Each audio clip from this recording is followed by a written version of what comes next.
Дорогі друзі, Dear friends, оголошення буквально за a small announcement. In 1.5 to 2 minutes, we are going to start our conference with our YouTube translation, YouTube broadcast, and communication with our international guests and communicators. If you are hearing our message, please get connected to us, to our main room, and we are going to start.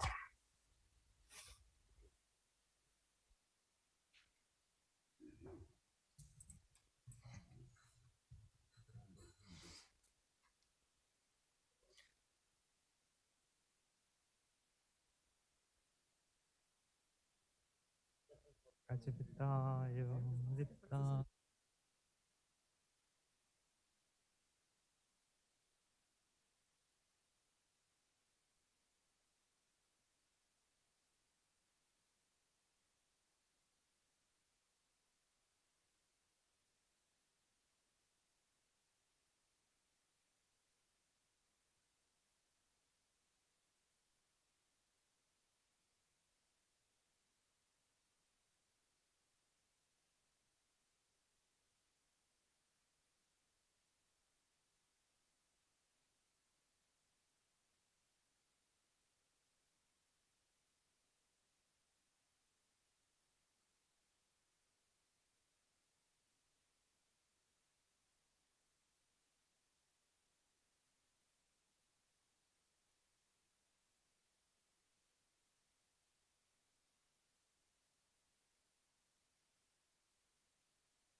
Дорогі друзі, я вітаю вас. Здравствуйте. Ми офіційно Dear friends, I'm greeting you. We are going to start our conference with our international scientific practical conference. I will be with you. My role will be rather small today. Your role is great. And I'm thankful to organizers that I have opportunity to be with you and will be able to hear a lot, to learn a lot. That is important to know about saving and restoring cultural heritage. During the wartime, it is really important to save, to protect, and to restore, as it is displayed in the name of today's meeting. And we are going to talk about this. We are going to have communication around this topic. I believe we have rather big experience, even though our experience is dramatic. We have some international experience. It's certainly different because the time goes on and the kind of war changes. We have definitely faced some challenges that we have never faced before. None of our museum workers ever encountered these problems. I'm happy to see all your representatives of museums, public organizations, and government institutions. We never encountered things like this, so we are going to learn a lot about experience from the mid 20th century, experience from the early 2000s, but the experience is changing. We understand today we have become much better with technology, with fixation, documentation, tracing of what is going on with our monuments, even remote tracing. And even the better understanding the state in which they were. Technologies of construction have improved, but as well the technologies of destruction, unfortunately, improved as well. Missiles and drones fly for over 1,000 kilometers, and our cultural inheritance really suffers and it's really affected. So we need to look for new approaches. So we are going to collect our experience today, offline and online. We are doing this meeting, this conference. Part of our speakers will join us with the help of online communication. This will be Zoom connections, Zoom meetings. There will be several platforms for short time because we have many participants. You have some time to ask some question, to have some discussion. I don't promise to give you much time, but we'll try to make the best for have this discussion, not just to share information, but also to have the discussion. Another point of our safety. Now it's quite symbolic. We can say we are actually in the fortress. Ukraine is a fortress, but we are in a historical fortress. Behind these strong walls, I believe, first of all, we already had one air raid alarm, and I hope we'll be able to work in more calm situation. We should believe that such strong walls with such historical importance will protect us. Plus, we have opportunities to continue our communication safely in case of alarm. You will have opportunity to go into a shelter, to special shelter. Our hosts will help you, will show you the way, and you have signs that will show you the way. And what's also very important, I want to emphasize this, there will be complete online YouTube broadcast of the conference. So if you think it's better to stay all the time in that safe place during the alarm, you will not be separated from the work of conference. You will be able to hear what is going on in this hall and what is going on air. At any time, you can come back and physically join, ask your questions, or participate in communication. All these points are very important that we emphasize because we cannot avoid it. Also, it's very important. I want to say from your behalf, on my behalf, to thank organizers who have gathered all of us, all of you, to raise this lively question. Because in the recent days, when I was preparing, I spoke a lot to organizers. I heard how active was response of guests and participants from other countries. how many participants and how they had to spread the program because of so many people wanted to join with the experience. So we are under patronage of UNESCO from Kiev State City Council, Cultural Inheritance, Kiev Scientific Methodical Center for Restoration of also non-government organization of restorators of Ukraine. Thank you all public organizations and government organizations. So such big event cannot be without an introduction words. So the initiators, the organizers of this event, those who gave start to this, they have opportunity to show the field of our work for today. I would like to invite Vice Head of the Kiev City Council, Vladimir Popov.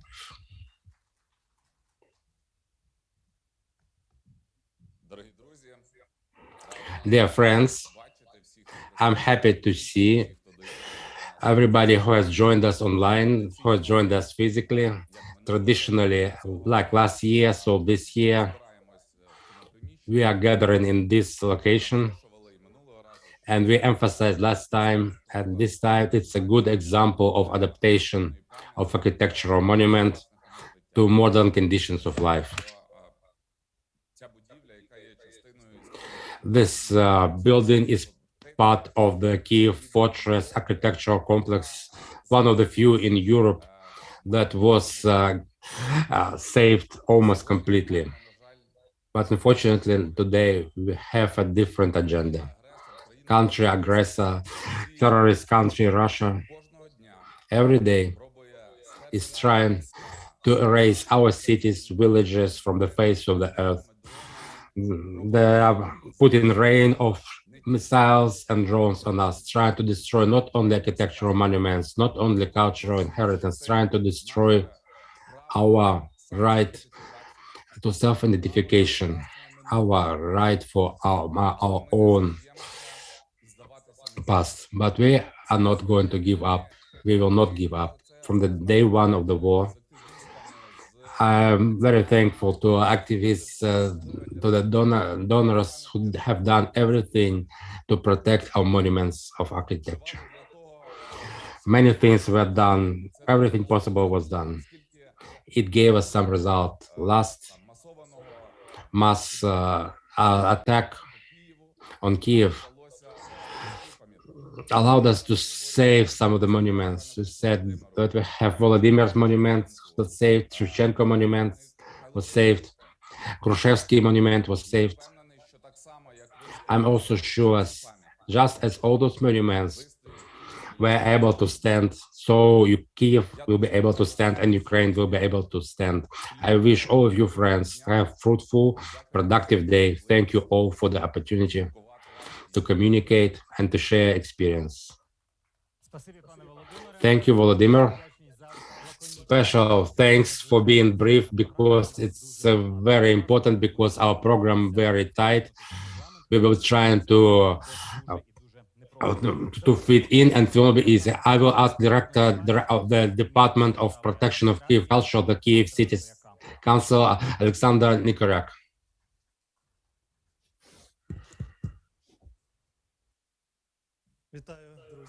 Greetings, friends.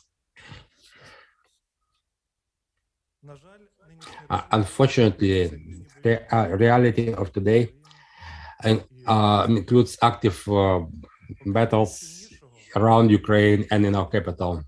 One of the most valuable things, Putin as aggressor, Russia, they want to destroy our culture and history. Our task is not to let him do it and to renew quickly and in good quality in case of any damage. As Vladimir Prokopiev said, the city has united efforts with volunteers, donors, our international partners, and we have done everything possible for protection of our objects of cultural inheritance. In the first weeks of our full-scale invasion, when local stores were lacking materials, construction materials, we received help from Poland and Germany. Polonika, Polish Institute of Cultural Inheritance, they're gathered from Polish cities and sent to Kiev necessary things as humanitarian aid. The fire extinguishers, tissues, boxes, covers, cover tissues, etc. We gave fire extinguishers to temples and the museums, especially to those that have wooden altars. We use them in churches. And this site we can use today to continue our work in this direction. We should protect the objects of the world and heritage, the monuments of national importance and the monuments of local importance as cultural values of our country that are under danger. We are asking for maximum and timely help to Ukraine from international institutions and foundations.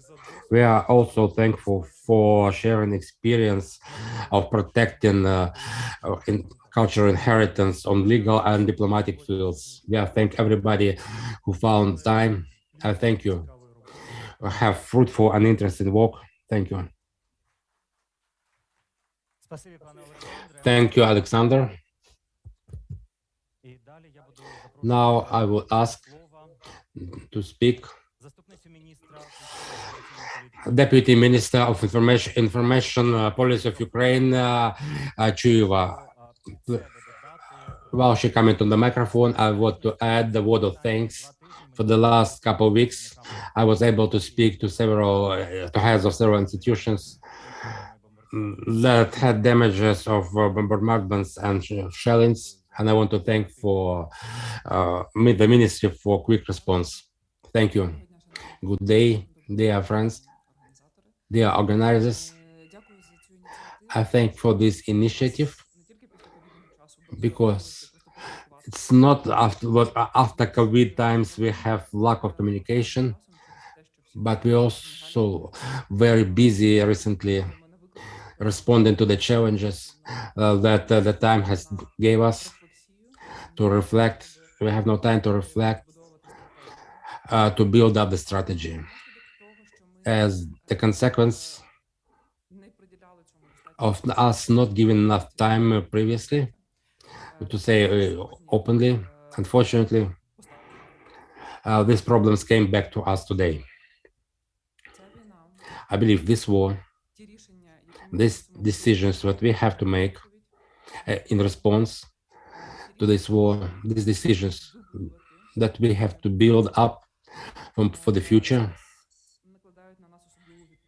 they make us responsible.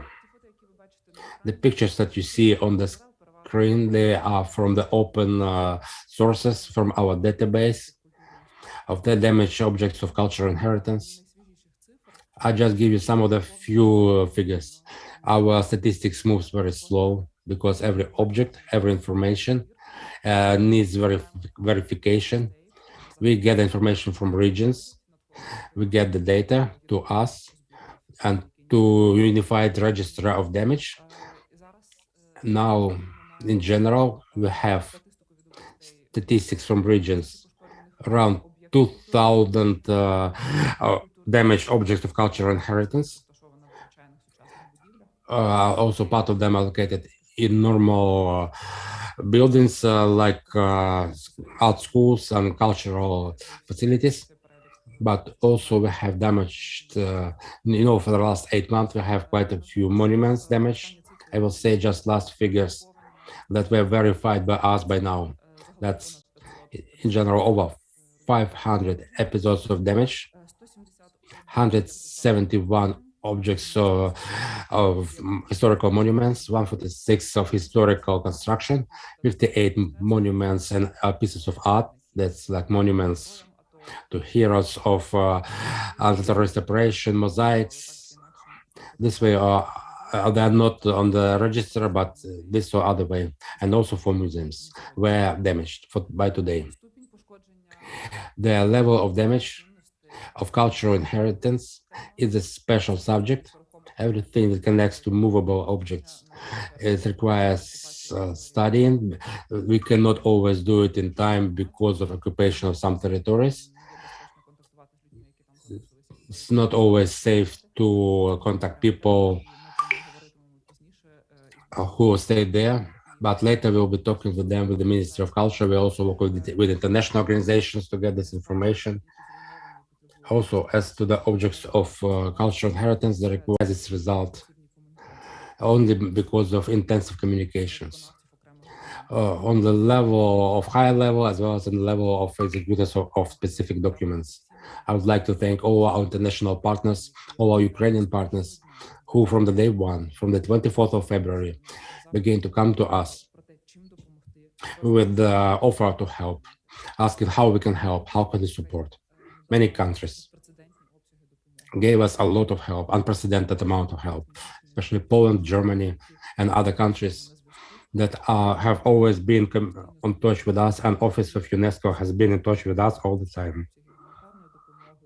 So all those volumes of humanitarian financial aid, everything is because of communication with international partners on our level, as well as on the level of international organizations. Another thing I want to mention is that in conditions of war, no state, as we regard it as an abstract instrument distant from society, no state can cover these challenges just using their state instruments. It's not possible in our case. So we are very thankful to each one of us who is working in the state institution, in communal, municipal property institutions on all levels. We are all thankful to all participants of the public sector who help us to coordinate this help, who get it to the hot points, to the locations where this aid is much needed. And I also wanted to say about a few words about future. Restoration, as we understand, it will take many years.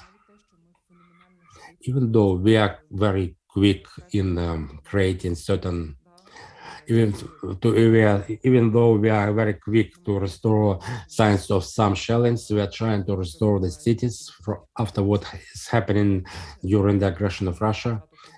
It's just the beginning of work that is done with incredible effort.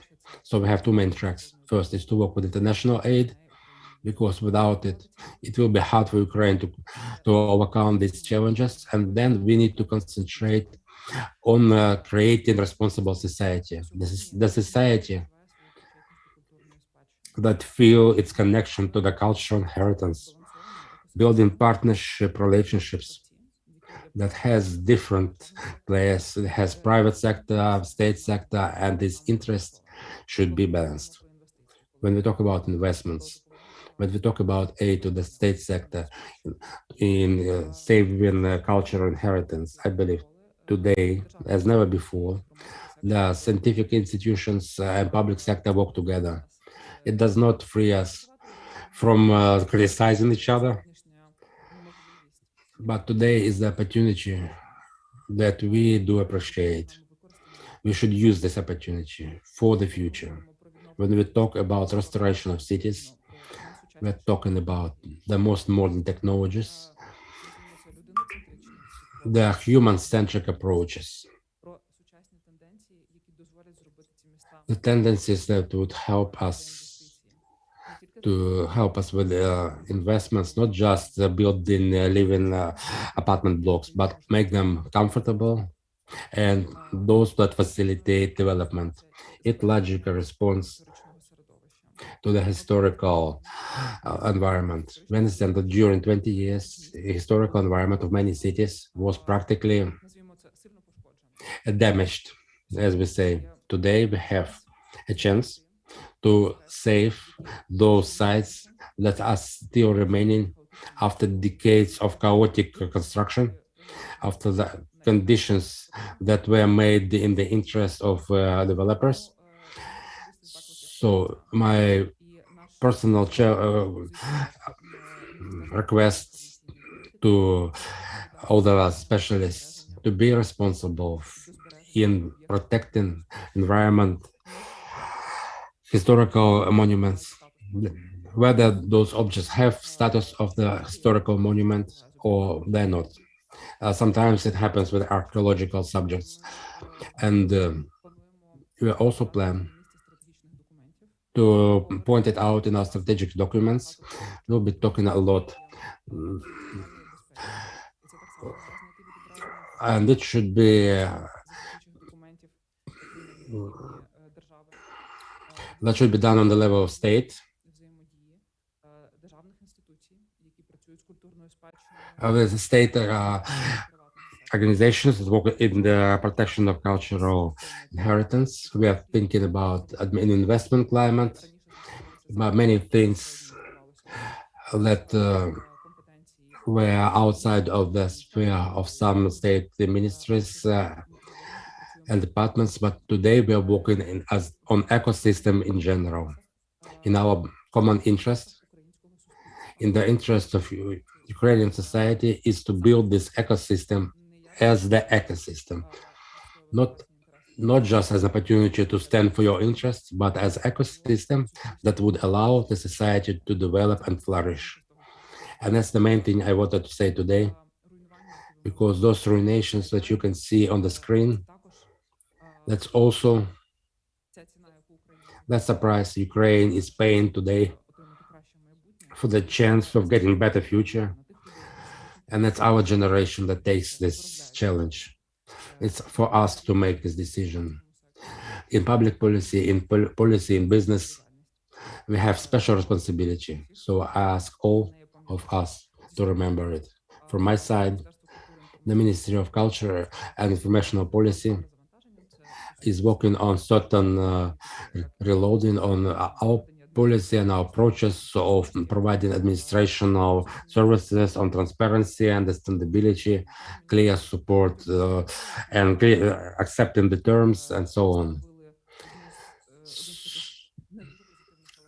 So we had many difficult things in our work, and they influence the understanding, the image of the state sector in general. So we want to change it to make better decisions so that we would be able to work together. Thank you for your attention, and I hope that we will continue this dialogue. Thank you. Дякуємо дуже, пані Катерина. Дійсно, надзвичайно важливі речі. Напрацювання, вироблення рішень, вочевидь, це нас виводить до... Thank you very much, Katerina. And this celebration of these decisions brings us to criteria, expertise, and cooperation. The cooperation which should be broad and initiated both from the state and also from the public sector and local authorities who see much better. And today it will be done. We will talk about it more. And the next participant, the head of the office of the Council of Europe, office in Ukraine, Sten Orlov, will join us online. And with this context, Sten worked as a Danish representative in Serbian Belgrade and with UN mission in Kosovo, an OSCE group member in Chechnya assistance group. So he knows not from rumors what is cultural heritage preservation, what should be done in order to renew it and rebuild. Sten Orlov. So thank you very much for that introduction. Yes, unfortunately, I have seen a lot of destruction in my life. I've also seen a lot of successful restoration in my life as well. And I think this is the hope that I have for Kiev, in a city in which I live. I'm not there today with you, unfortunately, but I hope I will be back very soon. And I will just say a few words in order to leave it to brevity, as the moderator asked us to be. And point to the fact that the Council of Europe, whom I represent in Ukraine, also today as a technical speaker has Hakan Sherademir, who will take you through some of the tools that we have in our box in order to help you.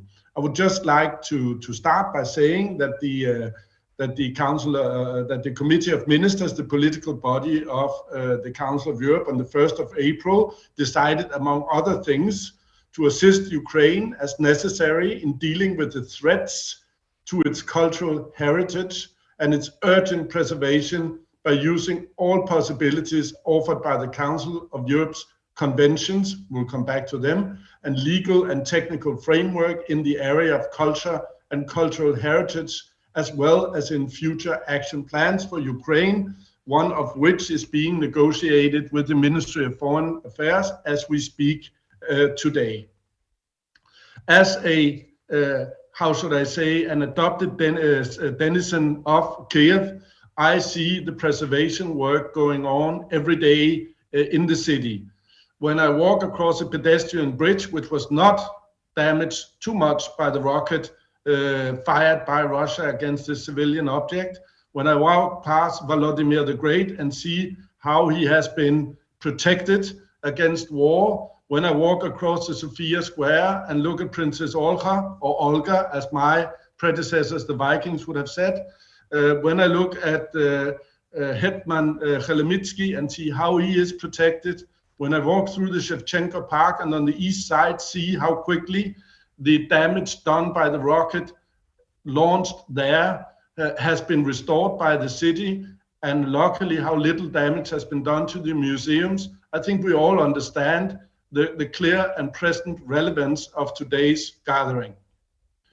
I would like to say that despite all of the physical and technical issues, which we will be discussed in more detail, and also the commitment by the Ministry of Culture, as I heard it, and information of building back better, which is using the opportunity, the tragic opportunity that this gives the state as well.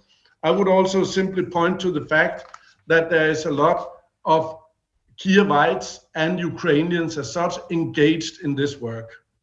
When we look at how the statues has been protected in Kiev, we also know that citizens have done this voluntarily and have participated in this work.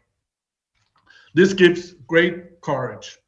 I think that it is important when we go through today's program, and I think it is absolutely necessary to discuss the physical, the technical sides of this work, but it is also very important to remember that it is common efforts that has made it possible in these times of war to protect as much as can be protected under the difficult circumstances. This shows the spirit of the people in Kiev and elsewhere, as mentioned by the minister. And in this, I would like to say also on behalf of the Council of Europe, of which Ukraine, of course, is a member, in this, you are not alone. I cannot convey what you do for all of us in the same eloquent manner as Mayor Klitschko did yesterday to the Congress in Strasbourg, as he conveyed it to the President of the Federal Republic of Germany, Steinmeier, yesterday here in Kiev. But I should then borrow the words of another great citizen of the world and leave you with that and let us get back to the program after this, namely Abraham Lincoln, who said, "Our defense is in the preservation of spirit, which prizes liberty as a heritage of all men in all lands everywhere. Destroy this spirit, and you have planted the seeds of despotism around your own doors." I don't think this will ever happen in Kiev. I see the way objects are preserved. I see how quickly things are restored. And I see how much togetherness people show in preserving what is Kiev and what is Ukraine. And as said, we will be there with you on the side of the Council of Europe. I wish you a very good day, and I hope quickly to be back also on Arsenal. Thank you, everyone. Дякую, Стене. Спасибі величезне. Thank you, Stan. We are very grateful for your introduction to this conference. So we will finish this introductory part. Now we are moving to the plenary part, when each speech will be connected with certain cases, and the participants will mention. But I just want to mention the organizers again. Under the patronage of the National Commission of the UNESCO, this practical scientific conference is happening. The organizer is Department of Cultural Heritage of the City Administration of Kyiv, Methodical Scientific Center,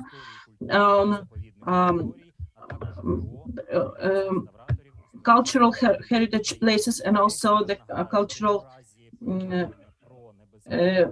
preservation committee. In case if there will be fire alarm, in case if you consider it necessary, you may go to the shelter. The assistants will show you the way, lead you, and there you will be able to keep track of the conference, its translation, and speeches of participants, both in the hall in Kyiv and also online, with those participants who join us. And very soon after the first part of our conference, during the break, you can see very important project. I will tell you more detailed about it, but you should think that it is in front, and you can see 3 stands in this hall and 2 in the adjacent room. This is the penetration into the current condition of great amount of cultural heritage places. This is the VR projection of destroyed architectural monuments, and the free generation architects, Ukrainian startup Aspici. You can see these points, and you may ask them about the project. And now we may move to the speeches of the speakers and go into details. I see that most of you use the headphones, and if somebody needs the translation, you may use the headphones.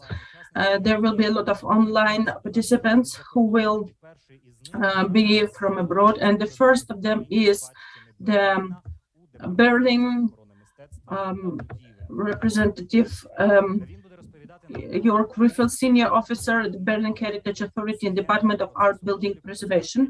He will talk about the conflict recovery process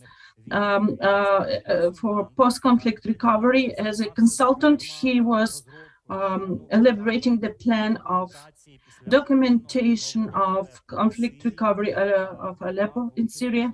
The other was involved in international efforts of safeguard Syrian architectural heritage, close cooperation with other experts, the framework network of documenting of the heritage preservation, and his experience is very important for us.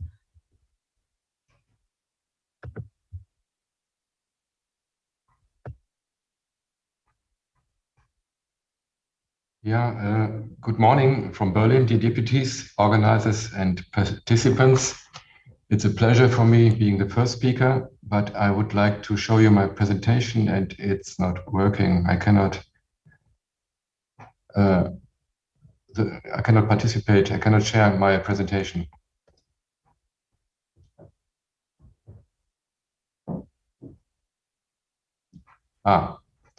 Okay.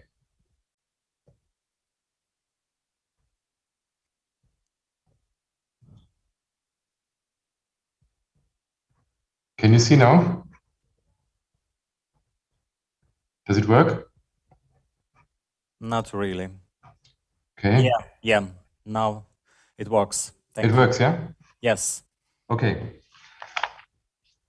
I try to activate. Sorry for that delay. Okay, I cannot see here, but anyway, within the framework. Yeah, okay, I would like to thank you very much for inviting me to this conference, and I hope that my very condensed presentation will enrich this event. Within the framework of the protection of damaged, lost, or destroyed objects of Ukrainian architectural cultural heritage, solid preparation and coordination is required to ensure rapid and effective first aid for the heritage in case of that conflict and emergency. As a consulting expert for the post-conflict recovery of Aleppo in Syria from 2015 to 20, I was involved in international efforts to safeguard the Syrian architectural heritage in cooperation with other experts within the framework of the German Foreign Office, the Archaeological Heritage Network, and the Museum of Islamic Art in Berlin.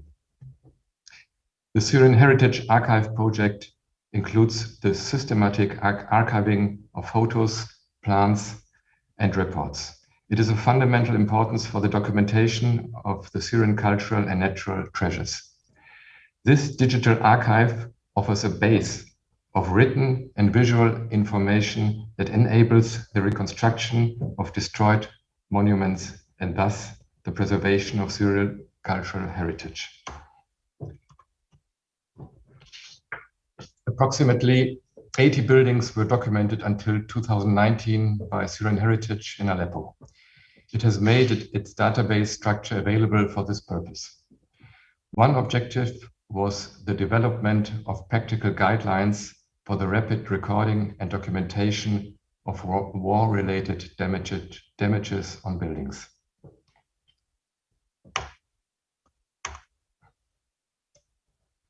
Post-conflict recovery is focused on a situation analysis, a rapid damage assessment, an establishment of priority lists, building documentation, emergency consolidation, and last but not least, a debris management. The situation analysis enables first aiders to develop a context-specific plan for on-site actions. On the left-hand side, you see an example shortly after the end of the war, of the Second World War. A map of the city center of Vienna in Austria was drawn up showing the buildings damaged by the war. Based only on a visual assessment from outside and inside, and mapped in color according to the intensity of the damage in yellow, green, and red. In the framework of the Syrian Heritage Project, we developed and established a rapid damage assessment data sheet. In general, it allows the identification and recording of damage costs and risks posed to cultural heritage in the aftermath of a disaster. This assessment includes the recording of the fabric and condition and is an indispensable basis for repair, restoration, rebuilding, or even reconstruction under aspects of monument preservation. The results of this rapid survey help the people in charge to set up priorities for actions on site.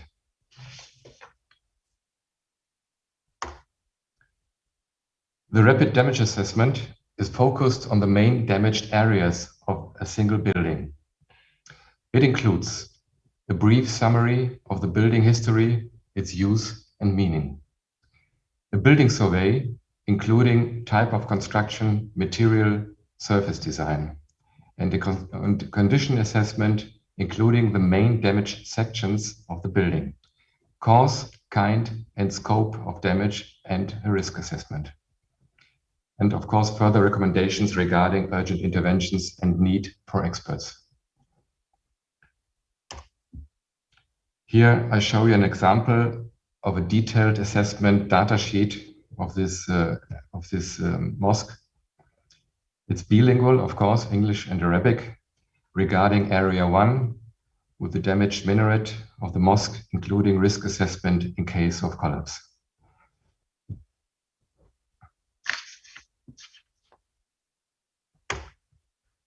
Security and stabilization is a major topic in building preservation during war times. It includes actions that help to contain damage and reduce risks, taking affected heritage one step closer to recovery. Of course, experts' recommendations are compulsory and an interdisciplinary approach is obligatory. In the Syrian project, we developed and established a catalogue of damage of architectural heritage as an illustrated glossary on effects by war and deterioration patterns.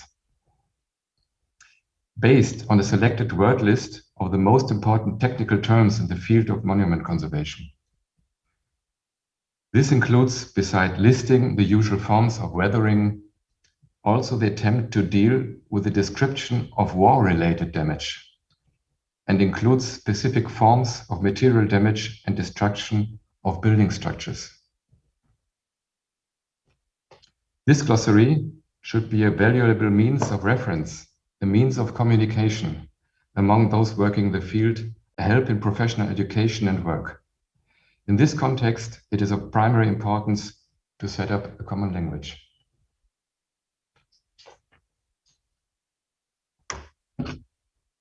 This is an example of damage type partial collapse out of this guideline, with a description and definition as well as assignment to a damage category or a condition and urgency class. So what does that mean? The condition or urgency class is based to a certain extent on the European standard EN 16 something. This standard has been prepared as a management tool taking into account European and international conventions, charters, and declarations. That includes a condition classification, CC for condition class 0 to condition class 4, from no, minor to major symptoms or total loss, based on an overall assessment of relevant damages on a building. It includes also further risk classification, urgency classification, 0 to 3, need for action, short-term to long-term, and an overall classification, so recommendation class 0 to 4, based on risk assessment and recommended actions on site.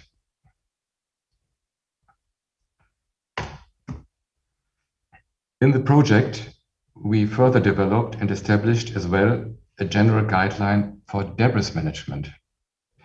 For any historical buildings and monuments, it can be assumed that the rubble of damaged or destroyed buildings contains numerous artifacts of historical and architectural value.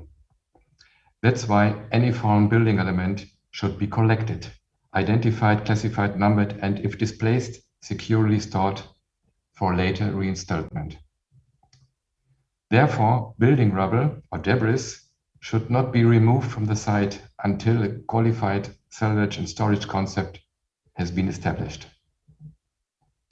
The objective of a debris management is to carry out any works regarding the rebuilding, reconstruction, restoration, and even the repair of damaged or destroyed buildings while reusing and reassembling largely with original building materials, and, if anyhow possible, according to traditionally transmitted procedures and techniques. Therefore, the securing of the collapsed building material from ancient buildings or buildings of cultural value is of high priority.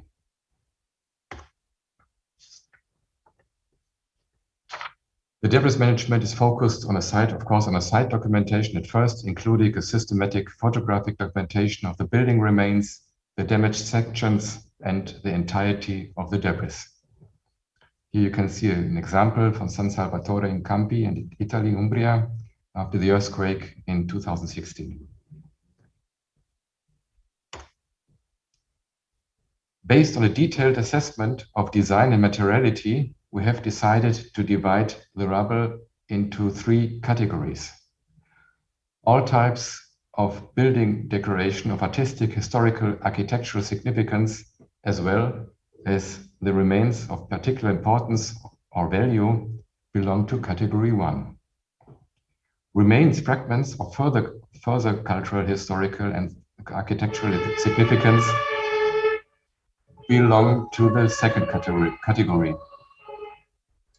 Remains of minor importance, such as contemporary building materials, reinforced concrete, plastics, iron beams, and so on, belong to the third category. The single stones of relevance should be systematically signed and photographed.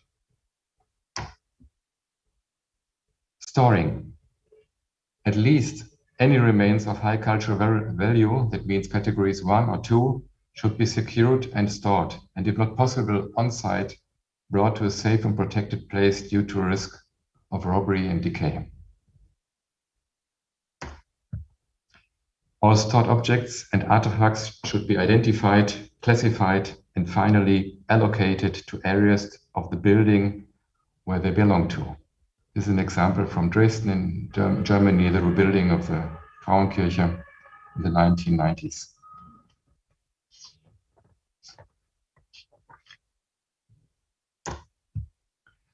Last but not least, I would like to draw your attention to the final of the 3 manuals produced in the Syrian Heritage Project, the Guideline Integrated Building Documentation. An initial assessment of the object or building is first of all a visual record of both the existing structure and the damage to the material, to the fabric. This guideline is useful to all built cultural heritage, such as buildings, ruins, bridges, and other standing structures which have an architectural or cultural value. Most recently, I would like to recommend the ICROM Handbook #1 to you, First Aid to Cultural Heritage in Times of Crisis. It provided a good basis for our process outline for recording and securing war-damaged monuments in the Syrian project. It is one of the very few publications that try to take a practical approach to the coordinated emergency preparedness and response to secure our common heritage. Finally, I would like to miss the opportunity to express my deep respect for the bravery each of you is willing to risk for the defense of your country, your culture, and the freedom. Thank you and goodbye. Дякую дуже, Йорку. Дійсно важко слухати взагалі, що виникають ці паралелі між Україною сьогодні, що вони є, між Україною і Сирією, між знищенням Алеппо, між знищенням пам'яток тут і там. Сирія, от та частина світу, колиска людства фактично, де дуже багато збереглося, але дуже багато знищено протягом війни, яка триває уже багато років, там фактично невпинно і без великої уваги до виконання навіть міжнародного законодавства, адже існують і правила війни. Сама концепція пам'яток не така уже давня, коли людство вирішило, що треба зберігати спадщину. Якщо протягом сотень або тисяч років до нас дійшли якісь пам'ятки, це фактично щасливий випадок, бо їх зберігають, мабуть, останні 150 років. Але приблизно ровесник ось цього рішення і міжнародне право, яке визначає, що воювати із пам'ятками або воювати із... This decision means that you shouldn't fight with people. If you have war conflict, you should fight army with army. So which conclusions we may take from these historical lessons in Poland? It's very symbolic for Polish current story and current identity. The reconstruction of Warsaw, Gdańsk became national project, which was light to which the society moved when people from the whole country voluntarily were taking part in such renovation. I am always eager to ask journalists, as a journalist. Now the Polish expert will share his experience from the expert's point of view, the reconstruction of Warsaw, the Second World War, and we have the director of Department of Cultural Heritage of Warsaw, Michał Krasucki. Michał, I am greeting you, and I should pay attention that we have a lot of participants today, and I would ask you to be in the framework and you have your 10 minutes. Thank you very much. We are eager to listen to you. Thank you. I will try to manage in 10 minutes, even maybe less. At first, I'd like to thank you for invitation for this conference. It's a great pleasure for me, but also great pleasure for my mayor, because I'm speaking on behalf of Mayor of Warsaw, but also on behalf of my colleagues who are trying to support every day in their everyday work Ukrainian heritage, protecting Ukrainian heritage as much as they can. But I also am very glad to see few familiar faces. I know some of you taking part and participants of the conference, and it's a great pleasure to meet you also in the frames of this conference. Also, at the beginning, I'd like to express my great respect to what Ukrainians do with their heritage, and I was asked to speak about our experience, but actually, to be honest, right now you are the best experts in Europe, so we are just trying to assist you in this everyday work. I try to show my presentation right now.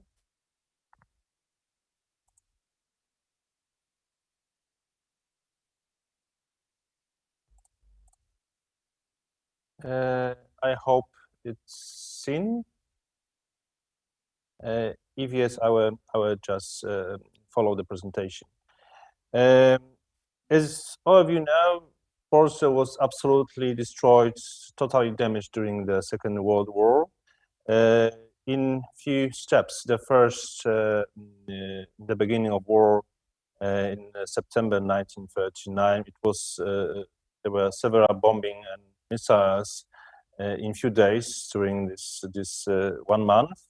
About 10 to 15% of the city have been destroyed, but not totally, but a little bit damaged.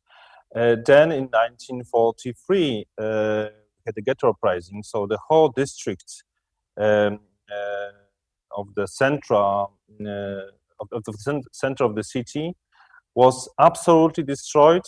Only one or maybe two buildings just remained. Then in 1944, the Warsaw Uprising, and it was the biggest tragedy for our cultural heritage, because more than 70–80% percentage of the buildings of the whole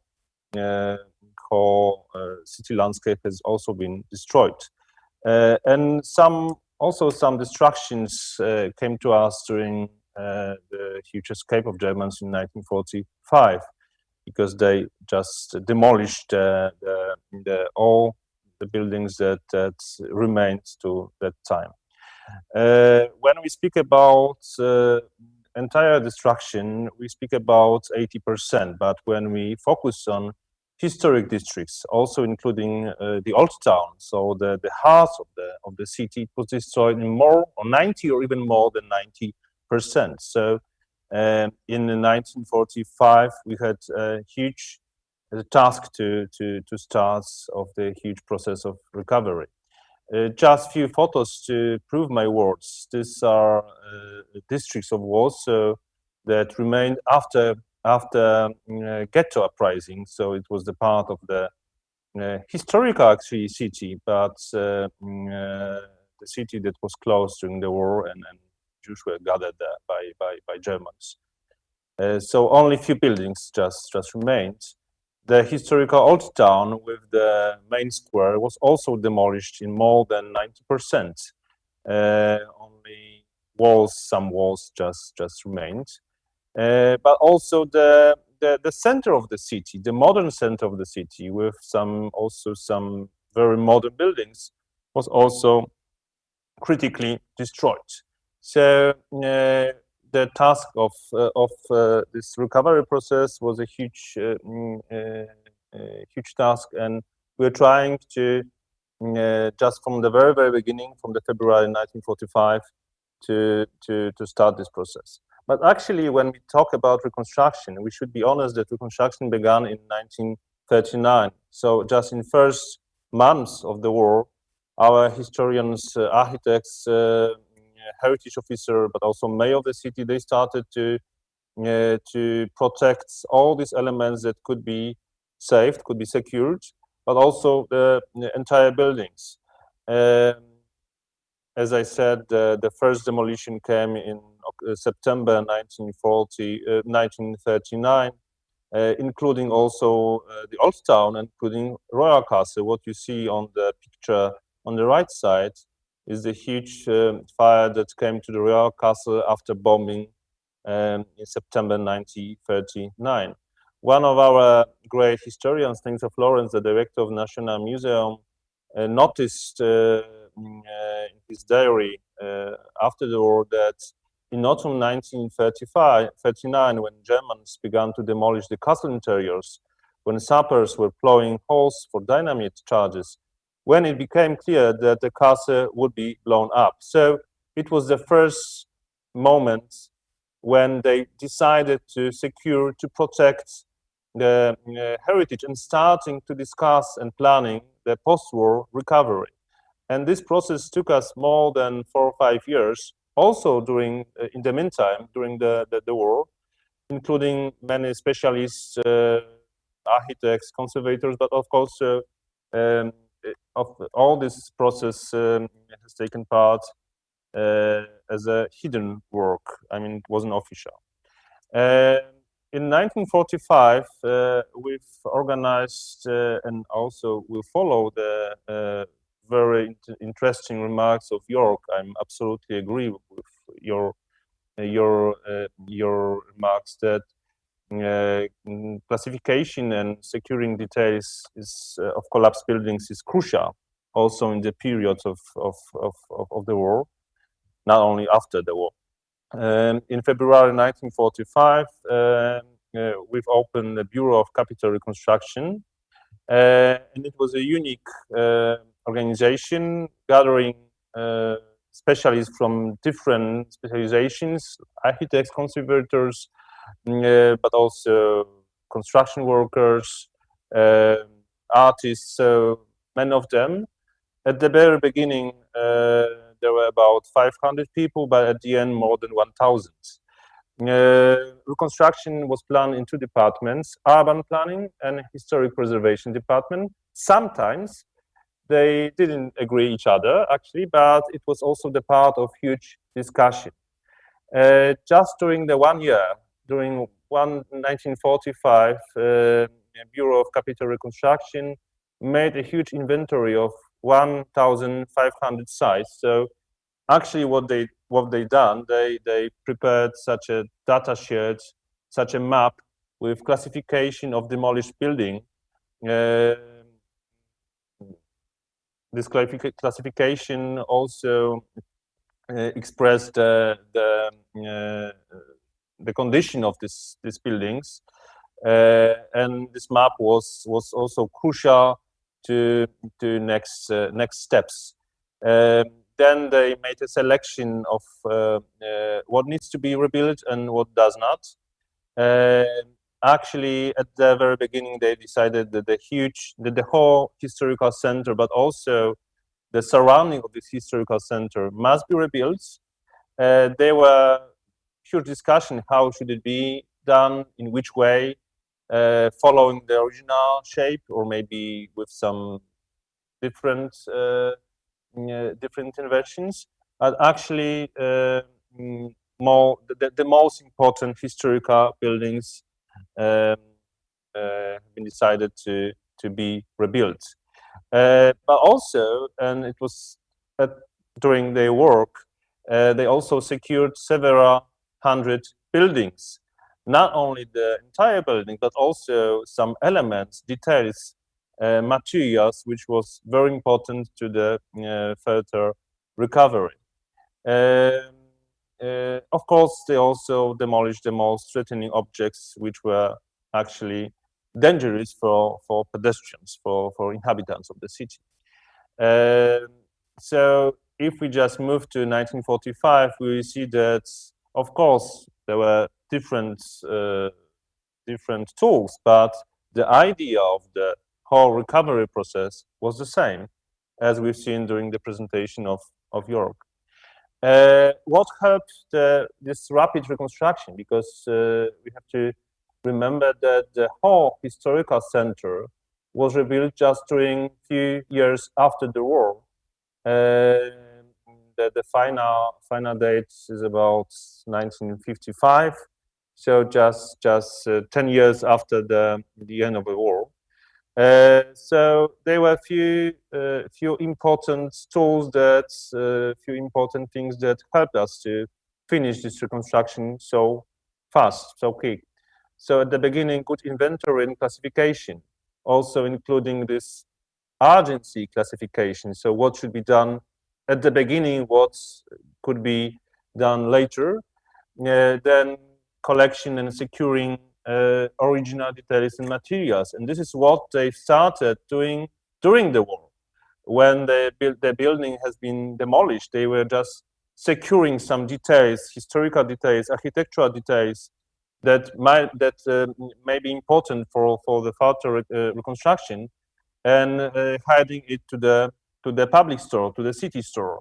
So this storage is also important, and this is a time for not the post-war, but during the war reconstruction. Then what also came to us as a crucial point was a quick decision process. So Bureau Odbudowy Stolicy, this bureau has a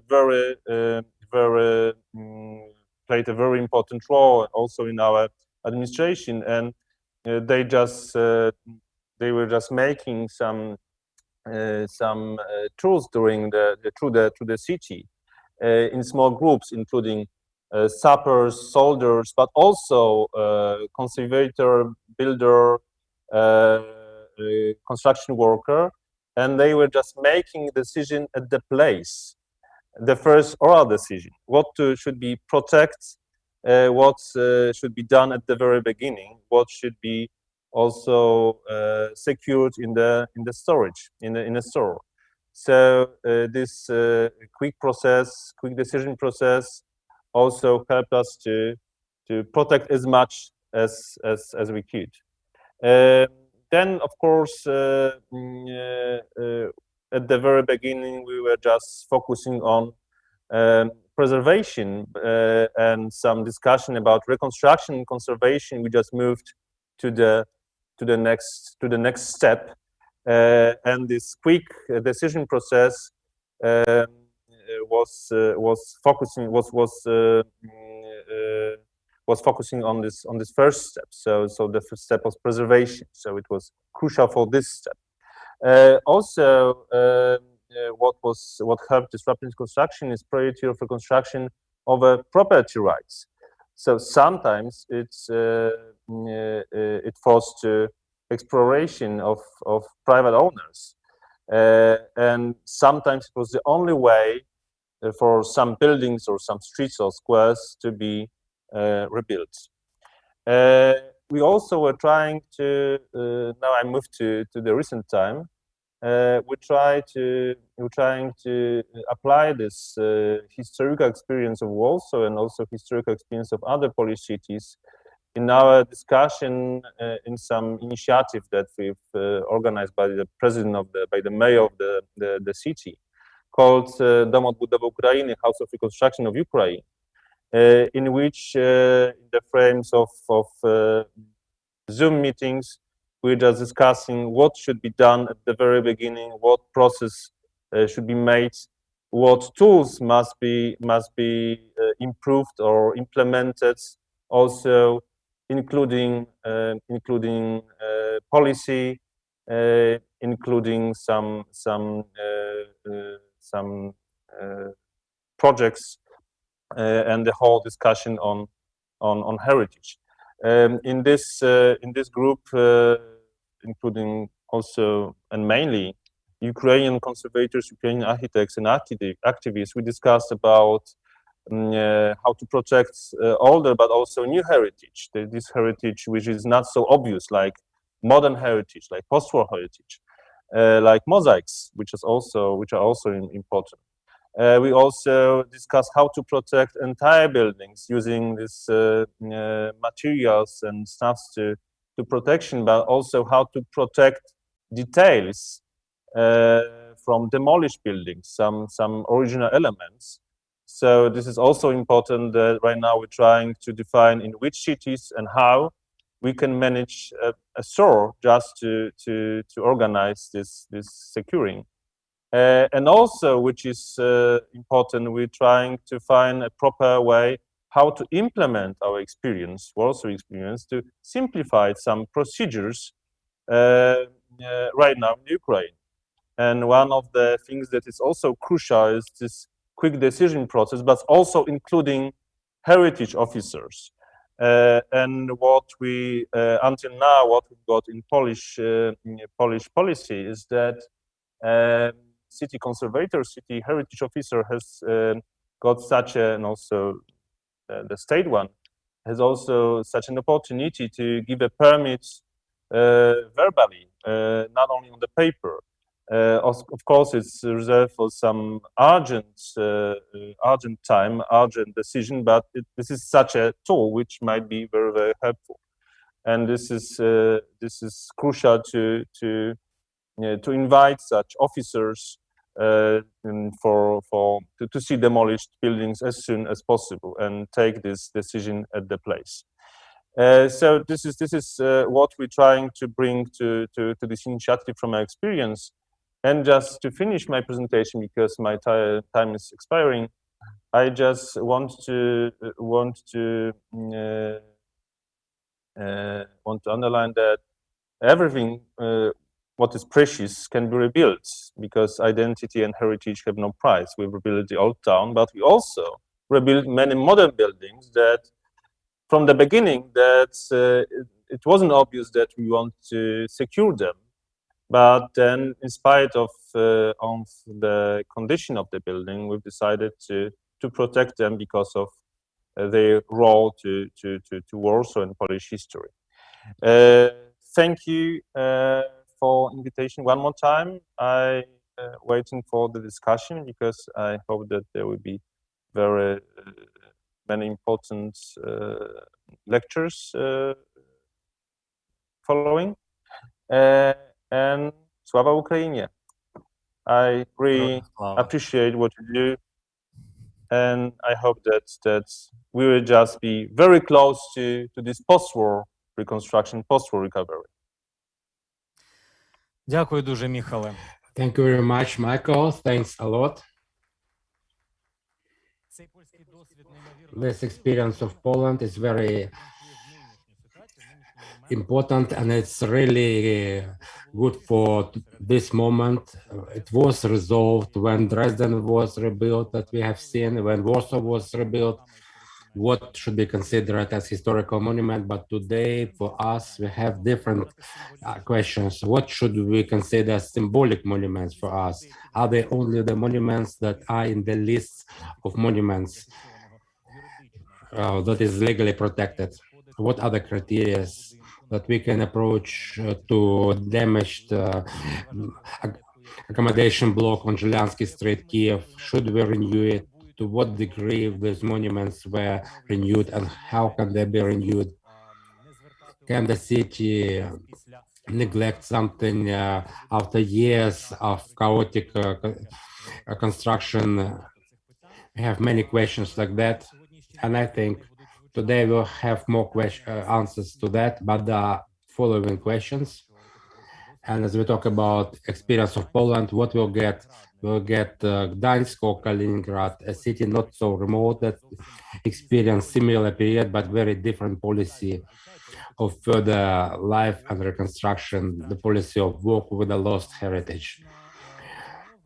Our next communication will be about Georgian experience. I believe for us it's very important. It's very up to date, because since many monuments are not available for our Ukrainian specialists to check their state, and when on different sides of the front line, we have different political and ideological approach to the monument, because they have different value for the enemy. And Tatia Gvineria, international expert of cultural inheritance, is in connection with us. She'll tell us about Georgian inheritance and unoccupied territory and post-conflict years. Якщо можна ще один момент, я просто наголошу. Good day, Katya. And I would just one point, 10 minutes for you. We have our time limit, 10 minutes. In this hardest time, first of all, I want to thank Ukrainian people for their courage and perseverance force. I hope this war, which is not only yours, but is of the rest of civilized world, will end soon with our victory. Unfortunately, we Georgians have already experienced that you are going through now. First, in the beginning of 90s, during Russian-Georgian war in Abkhazia, and 2008 in the Tkhinvali region. However, the occupation countries in this day, in cases of illegal border expansion, occur almost every day, which endanger our citizen, land, and our cultural heritage also. Unfortunately, the Georgian territories taken as a result of war still remain occupied. The tendency of appropriation of ancient Georgian heritage continues in the occupied territories. Illegal, arbitrary reconstruction, repainting affected the heritage in Tkhinvali region and in Abkhazia. Black archaeology is raging. There are cases of selling artifacts, cases of erasing Georgian traces with the bulldozers and pneumatic hammers. In the ancient monastery of Bedia, 10th century, the depiction in the builder King Bagrat III was recolored in white. Approximately 200 Orthodox churches are still in occupied Abkhazia territory. Most of them are completely destroyed on very bad conditions. 555 Orthodox churches in occupied Tkhinvali region. At this point, we only possess information about 267 buildings. Majority of them are transformed into archaeological sites, while the rest are danger on existence to the negligence and anti-Georgian actions. Amid of scarce information, the book Occupied Heritage, which was published by the State Department of Regional Affairs in 2001, helped us to obtain data what we rely on. The armed conflict in August 2008 once again demonstrated the important role played by the involvement of culture and other international institutions, the protection of heritage, and the intensification for activities with their partners during the war situation in the occupied territories. When the movable and immovable cultural heritage sites on the territory of Shida Kartli were in danger on destruction of the hostilities, the request of the Georgian National Community of UNESCO, the country's non-governmental organization, ICOM Georgia, was immediately responded to by the number of international institutions. Moreover, it was with their support of the first information to continues of architecture monuments and museums in the conflict zone should be obtained. In particular, within 24 hours after receiving the coordinates for cultural heritage monuments, so the Ministry of Foreign Affairs of Georgia high-resolution image of specific objects for internal use were systematically taken of the basis of the UNOSAT-1 satellite program of the United Nations Institute for Training and Research.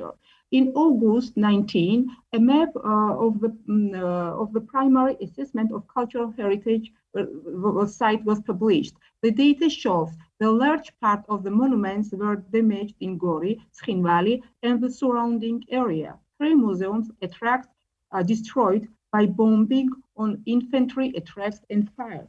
The situation related to the 2008 war was made it clear that the international museum community is capable to assisting college in such difficult situation. In particular, in the first days of the war, special website was set up by the disaster relief team in the cooperation with the ICOM Georgia in order to inform the World Cultural Organization about the condition of the museums. Since August 8, regularly republished reports of the condition of heritage monuments and museums in the war zones. This report was also distributed throughout ICOM list. As for the material heritage and its support, the conflict in August 2008 affected the whole region across the administrative border towards Gori. The Council of Europe carried out a technical assessment mission from 8-12 October 2008 about the capacity of damage for cultural heritage in the surrounding areas. Generally, living conditions in these villages of the Gori district were difficult even before the war by the negligence of natural processes, but the latest armed conflict brought the living condition of the verge of destruction. Suffering, fear, and distraught contribute to the migration of the population, causing loss of tangible and intangible tradition of the local communities. All mentioned above, the ultimate result is degraded village life. Simple repair or rebuilding the traditional houses will not be sufficient for reconstruction for the communities. In agreement with the Georgian authorities, the decision was taken to implement post-conflict immediate action for the social and economic revitalization of the community and cultural environment for the municipality of Gori, Piak.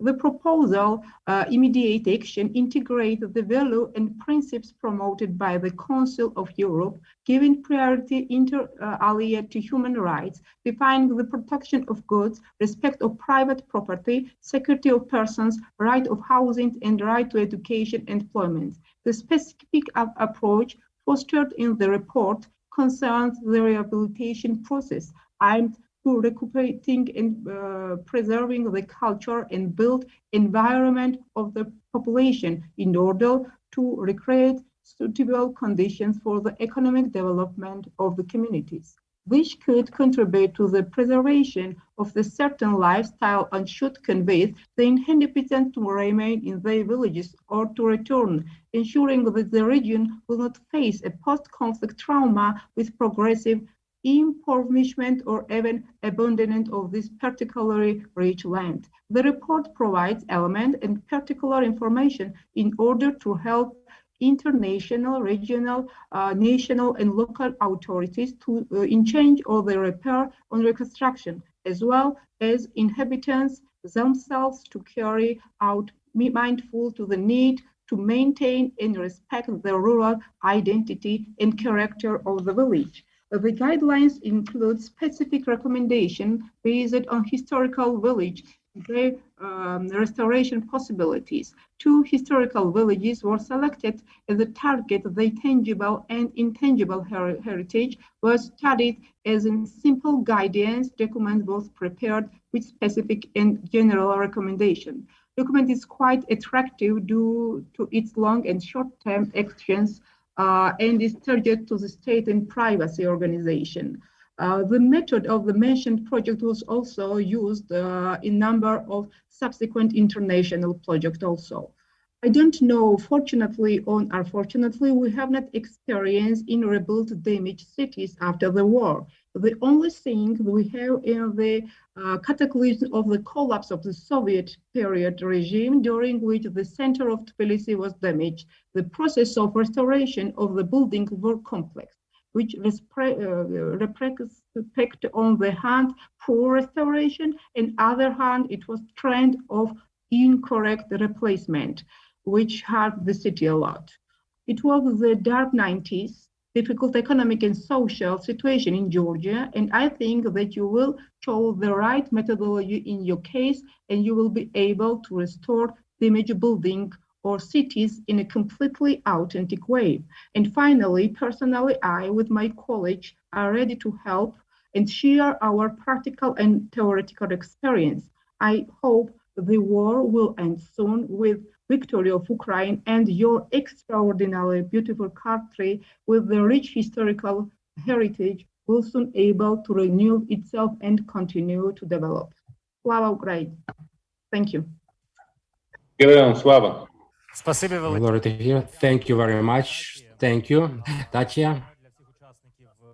for all participants who are with us online and who is physically in the hall. We have some small discussion rooms where you can ask questions. We have limited time, but we have some time for this. The next presentation will be from participant from Poland. Kantrowska, Mr. City of Krakow, protection of the most valuable heritage people. She has very wide experience. She is doctor of architecture and city building on the landscape architecture, and she has a lot of experience in different organizations, state institutions of Poland that are concerned with protection. Center of Historical Landscape, where she started her career. She continued the National Institute for Historical Culture, where she worked on providing for execution of conventions. Now she works in the City Council of Kraków, where she is vice head of the head department of the National Heritage. Please.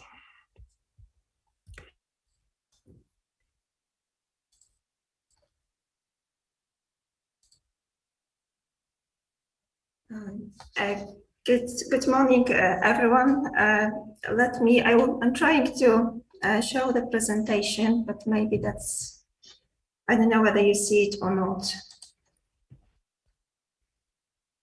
Not yet.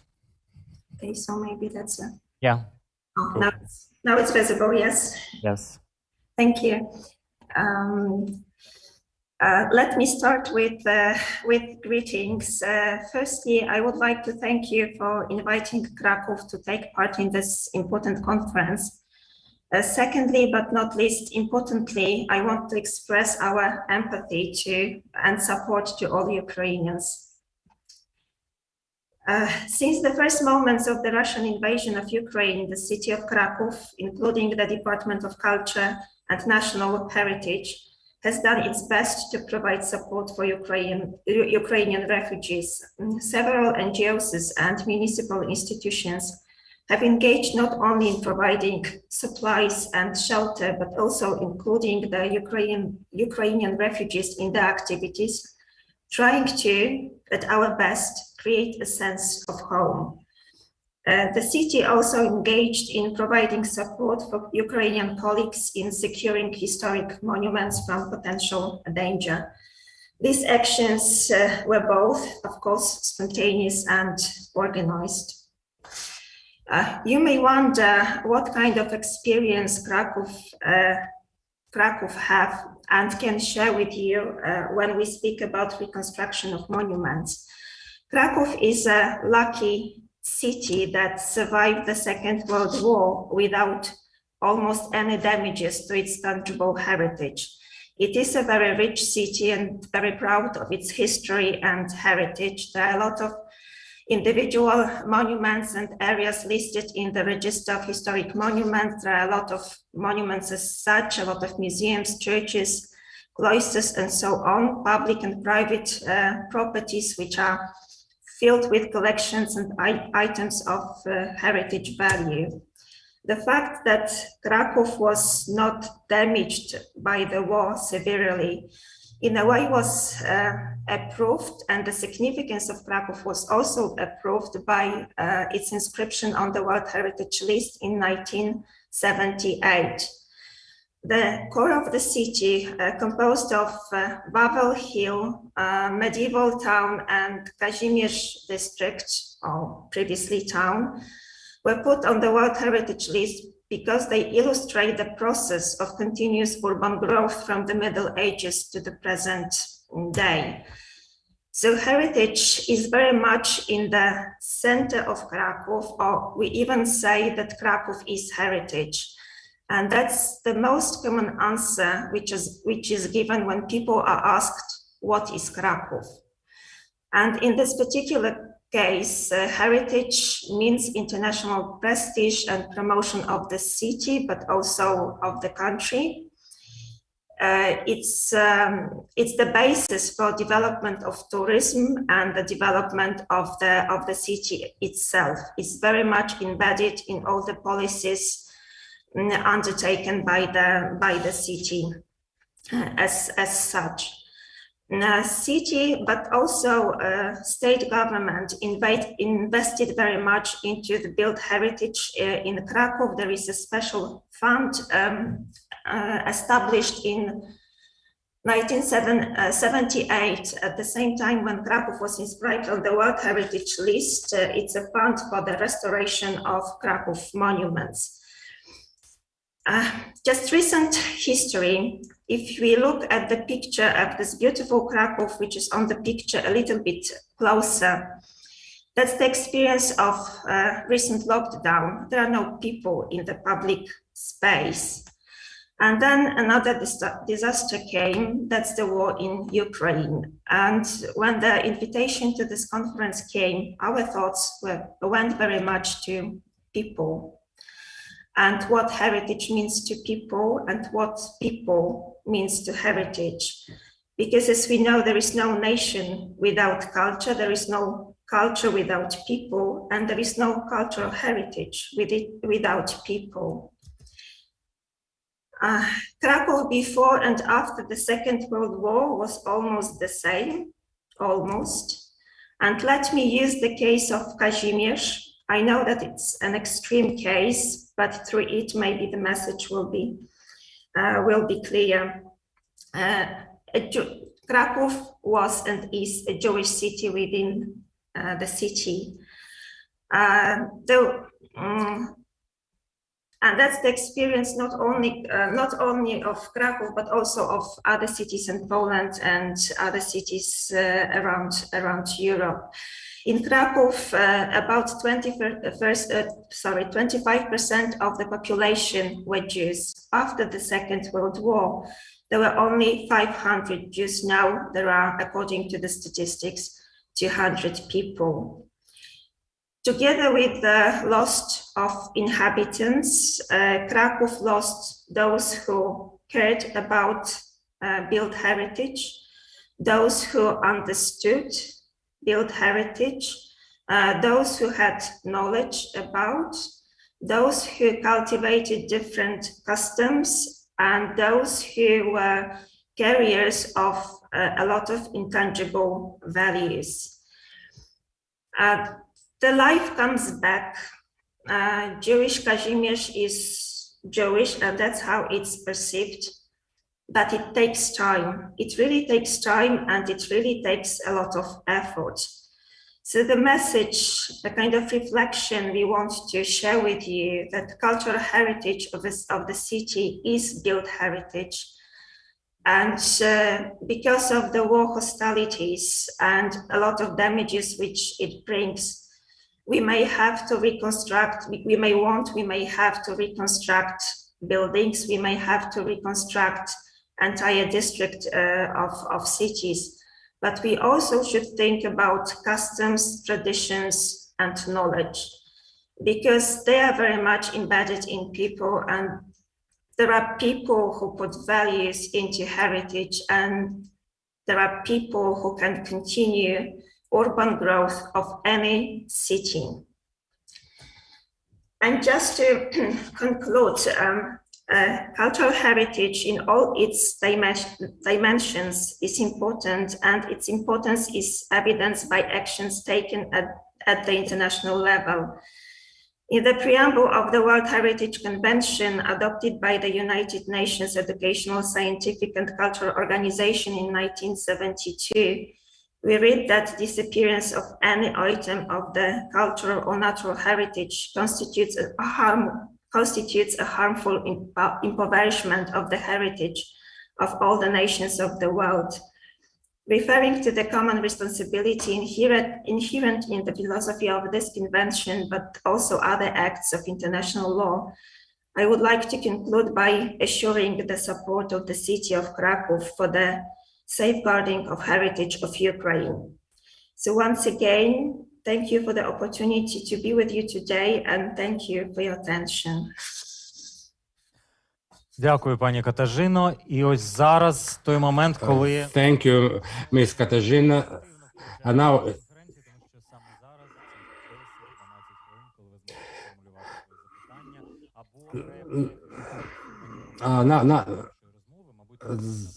Now I need help with microphones, so you can ask your questions now.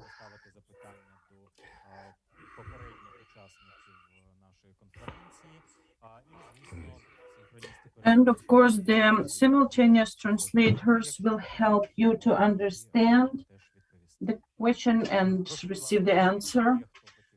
Is there anybody who's willing to ask a question? Please raise your hand. Maybe our, or do we have? I would like to say a replic, not question. Please present yourself. Okrosova Olena, historical culture candidate of science. I represent the Center for Cultural Monuments Research.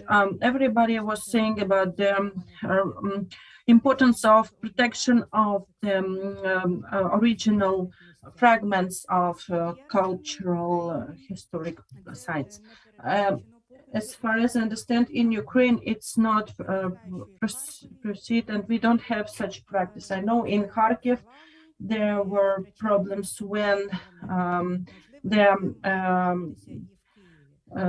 debris were taken, and then we lose their authentic historic fragments. So the importance of this approach is very, very, very interested to hear your opinion, and also reminding you the necessity of creation in Ukraine of the Museum of Totalitarian Cultural Heritage, Soviet heritage, as it was mentioned long time ago. This question is a very burning issue today, because we lose not only what is being destroyed by the enemies, but also we lose all other cultural heritage today. This is my replic. Authentics should be preserved at all times, and it's very important. May I ask you to moderate your replic and also the question. In each of the cases, who do you aim this replic? At the level of the city, of the state, of the legislatory body, or the cabinet of ministers? Most probably today, the Ministry of Culture may take some decisions, and of course, each city, each department of cultural heritage preservation in the city should take decision about the possibility of preservation, where and how to preserve authentic details until they can be returned to their original sites. So we only the legislative, only the authoritative decision should be the only decision of the ministry, and not legislative level. Yes, when there will be a draft law or addition to draft law, we can lose the authentic monument sites. Thank you very much. I see Nelly Kokovalsko, who is commenting. Maybe you can say a short replic and we may continue. General Director of Sofia Kivska, I have the question to Director regarding Warsaw reconstruction. I visited the city not long time ago, and I have a question. When Warsaw was restored, did they use, or did you have the old measurements, old sketches of the medieval city? Did you use these plans? Were they used? Were they taken into consideration the logistics, the facilitation of the facades, and the planning of the city? It's very important direction for us. If we have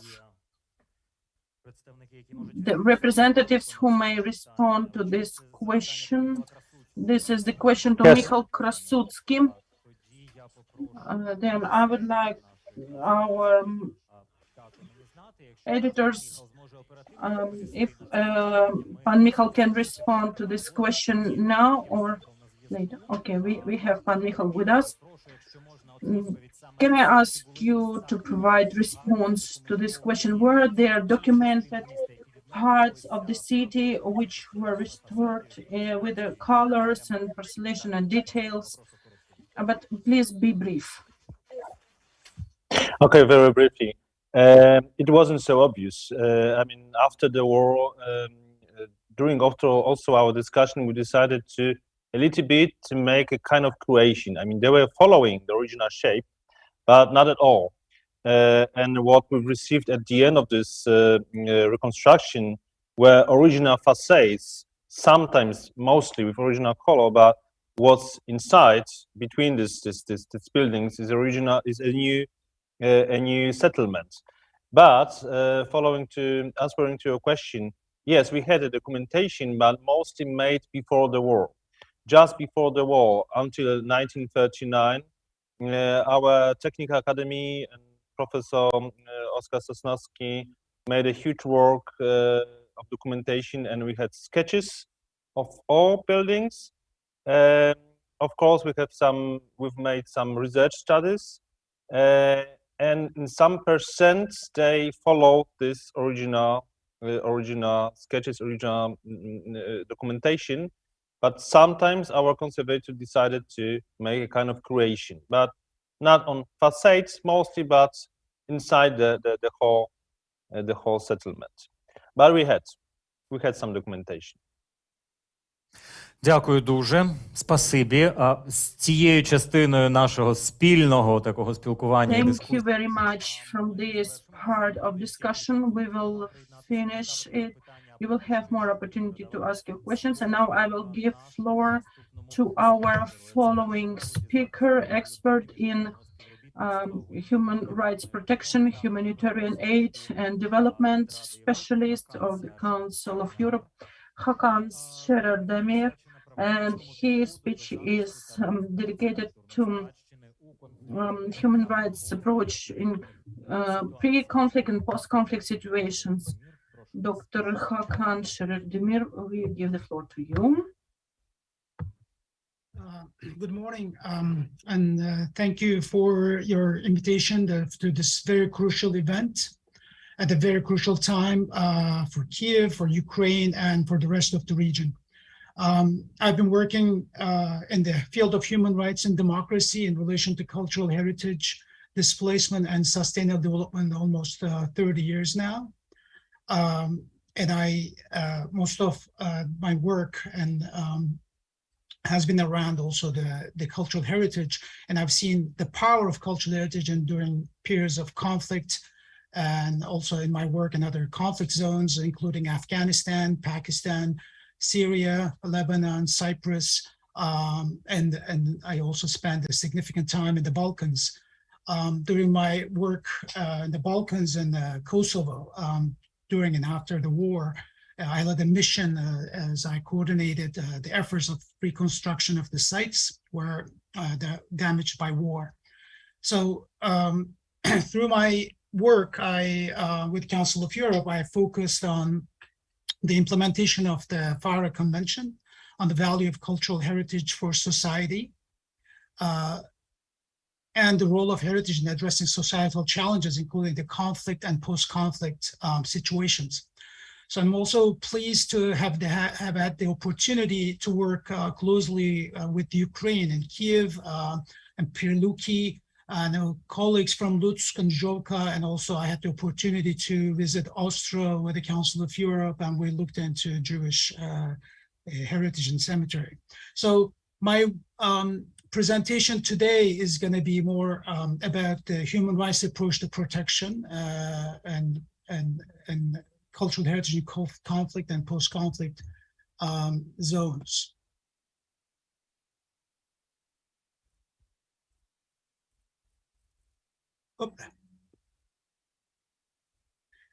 So we've seen that in times of armed conflict, the challenges of protection, preservation, and restoration of cultural heritage assets become an important concern. Destruction of collective identity has been used extensively in conflict zones to deflate the psychosocial confidence of communities. While such destruction is often directed toward built heritage, natural heritage, and landscapes, movable heritage also suffers through looting and illicit trafficking of heritage assets. Intangible heritage practices are also impacted heavily with the loss of lives and archives, as well as forced displacement of communities. What I often find fascinating is in such situations is the role of culture and heritage play as a powerful act of cultural resistance as per their significance to the dignity, pride, and struggle of the people for survival. These are manifested in creative ways that hold communities together and keep the spirit under devastating conditions. theater performances during the siege of Sarajevo and the tunnel to the airport, and the Picasso's Guernica are examples that inspired many communities and artists across the world. We have also seen today in Ukraine with the sandbag sculptures being used to shield statues from Russian bombs. This act of resistance by Kyiv's city authorities offer protection to cultural heritage, and the symbolism that it offers to the surrounding communities and to the world is remarkable. In situations of severe insecurity, we tend to hold on our values, identities, and stories as it feels like they are the only stability that remain with us. Vulnerability is felt individually and collectively in conflict situations where heritage could easily become part of a battlefield, instrumentalized on political grounds. Heritage assets also gain a new significance, such as the symbolic crack painted black on the Arch of Friendship in 2018. With changing values and relations, also the significance given to heritage asset changes. Protection, preservation, restoration, and management of heritage assets all become an extraordinary challenge during and after conflict. In times of conflict, the heritage field operates beyond its traditional known parameters and becomes very political. This is when marginalized and minority groups find opportunity to raise their voice, claim cultural rights, or resist losing existing rights. In times of conflict, we face complicated dynamics with increased population movements that triggers community regeneration as people move to new places. This is a very crucial point in heritage work in relation to conflict and post-conflict periods that should not be put aside when cities and institutions are working on their heritage plans.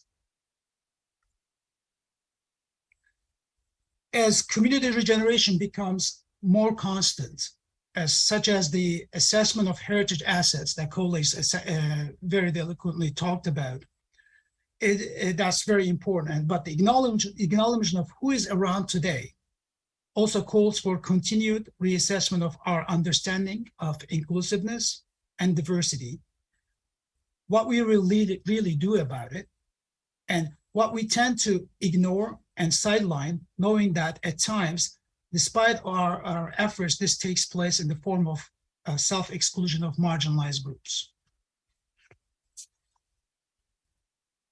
Conflict and post-conflict periods during the surface some of the most crucial elements in the heritage field. Let's take the example of Ukraine that we're talking about today. Earlier, the Deputy Minister of Culture gave the numbers of like 500 sites that were destroyed. As of October 24th, the UNESCO talks about 270 sites, and of which the 30 of them are in Kiev. Regardless of the total, this is a massive number of damaged sites. We are all aware that protection, preservation, restoration, and governance of built heritage is a lengthy and costly process that requires a significant funding, which is often allocated by states and some specialized foundations. Most of the work international bodies on cultural heritage is based on the legal framework provided by the international humanitarian law, which protects cultural heritage during armed conflicts. The 1954 Hague Convention is a very important one, and its protocols are very important. And the UNESCO definitely is a leading agency on this to do a lot of work. But also we should recognize that while these laws and conventions offer protection instruments, the first criminal charge on this matter only took place in September 2016 in the case of Timbuktu in Mali. In the midst of this international involvement, the Council of Europe has a distinct approach. It's essential to remember that the Council of Europe is not an emergency organization. Therefore, dealing with direct conflict zones in heritage field is closely linked to its main pillars of human rights, democracy, and rule of law. With guidance provided by the recommendations, Council of Europe's practical work on cultural heritage has taken place in the post-conflict or development periods. So, with the perspective of human rights, democracy, and rule of law, the Council of Europe's approach to heritage is distinctive to note, as heritage is considered a means, but not an end result itself. Council of Europe efforts in the field of heritage go beyond seeing heritage only for their artistic and historical value. Instead, Council of Europe approaches heritage assets, including natural heritage, as an important resource for sustainability, an important element in the creation of an equitable society.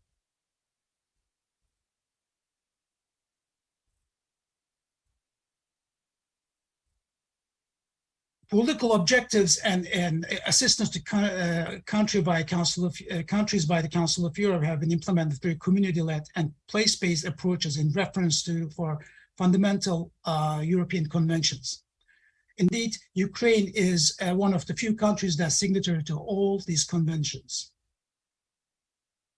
In addition, the Council of Europe Parliamentary Assembly resolutions have also recommended a number of actions which are relevant to us today.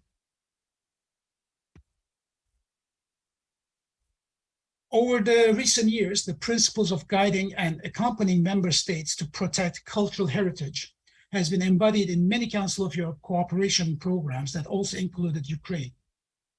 This includes the Kiev Initiative, the regional program which took place in 2009 and 2012, and follow-up also the COMUS project, Community-Led Urban Strategies in Historic Towns in 2015-2017.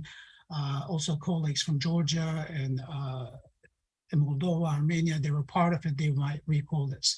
This is a project that brought heritage and communities together in the heart of decision-making on urban regeneration and local development. This is a small chart that how the COMUS project operated, but like later, if you're interested, I would be happy to share. But also this information exists in Ukraine, as many Ukrainian towns participated in this event. So international involvement is challenging during war. We have seen that cultural heritage strategies and planned actions in post-conflict zones have been very effective to encourage cooperation between all layers of governance and shape many national policies in their respective areas. However, time-consuming and costly investment in cultural heritage at times receive heavy criticism by local communities as they face daily struggle for finding basic needs. When resources are scarce, investment in the protection, preservation, and restorations of heritage assets might not be as priority, particularly without citizens' participation. If such initiative does not receive public support, sustainability becomes a major challenge. Therefore, it requires an inclusive dialogue process. So what I mean with a process of dialogue here is not sitting around the table and talking, which is also important, but I refer to a joint action of co-construction, of a narrative, of a strategy, and a management plan in this case that is inclusive of all inhabitants. So in practical terms, when the public institutions and governments are in place in a conflict and post-conflict situation, such as in Ukraine, it is crucial to raise public awareness in regard to cultural heritage, both in the country and abroad. Capacity development of law enforcement services, customs, and judicial authorities with the support of cultural institutions is essential to prevent illicit trafficking of cultural properties. It is also important to recognize that surrounding communities are irreplaceable protection and prevention mechanisms on a daily basis. This process should not be postponed as the loss of heritage cannot be recovered easily. In this sense, the efforts of the Kyiv City Council are very crucial. With the consideration of heritage as a social, economic, and political resource, it's essential to develop a new way of looking at heritage as well, by setting the ground to frame relations between all involved stakeholders during the post-conflict period. This is an example that on the screen that you see that we have developed in the Balkans and specifically in Kosovo, that inclusion of all layers of society with different aspects of heritage work included. Excluding any group in this process perpetuates the mistakes we see over and over in history, marginalizing specific groups. It's not about only having access to what is presented, but access to be part of decision-making in what is presented and how it is presented. In conclusion, it's essential to be aware of the delicate balance in dealing with heritage at local, national, and international levels. While capitals like Kyiv are always visible to the world, more peripheral cities and towns in a large country like Ukraine may present different challenges, which may not welcome the policies sent by central governments. The heritage-related work needs to be conceived and included in the planning in the emergency phase, and the transition should be a natural follow-up. It should have democratic and human rights elements embedded in its construction and eventual implementation.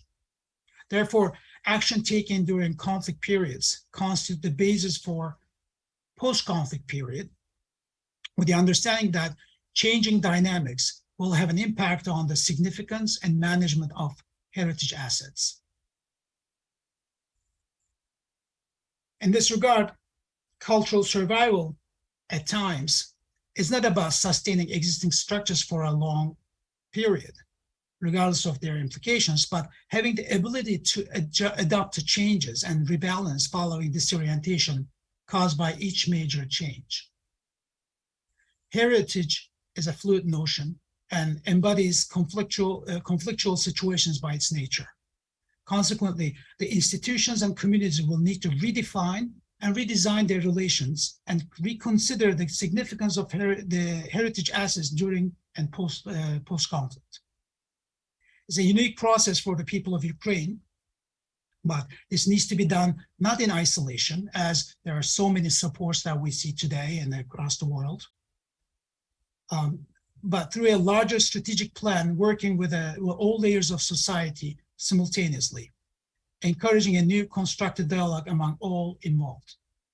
The Council of Europe instruments and experiences in similar situations may offer needed guidance for such processes. So I would like to finalize my part over here, and I would like to thank you again for this very important event. So thank you. Дякую дуже. Спасибі величезне. Hakan Siarer Demiar. Very much. Hakan Siarer, representative of the Council of Europe, was in connection with us, and the next presentation also addresses us to Poland, and it talks about post-war reconstruction of Polish cities. Gdansk city, the city architect of the Gdansk, Piotr Lawrence, and we have things to learn. I heard some local apocryphs connected to Gdansk that I was told a little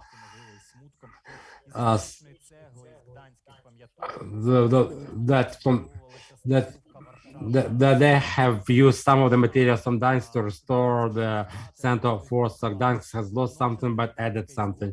At the same time, for Gdansk, it's also very important to have this DNA of architecture of that brick Gothics.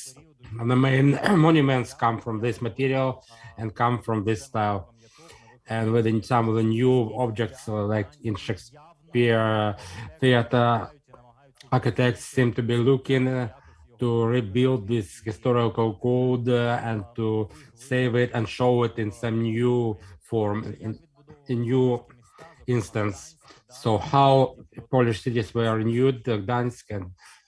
Hello, good morning, everybody. I hope you can hear me and see my presentation.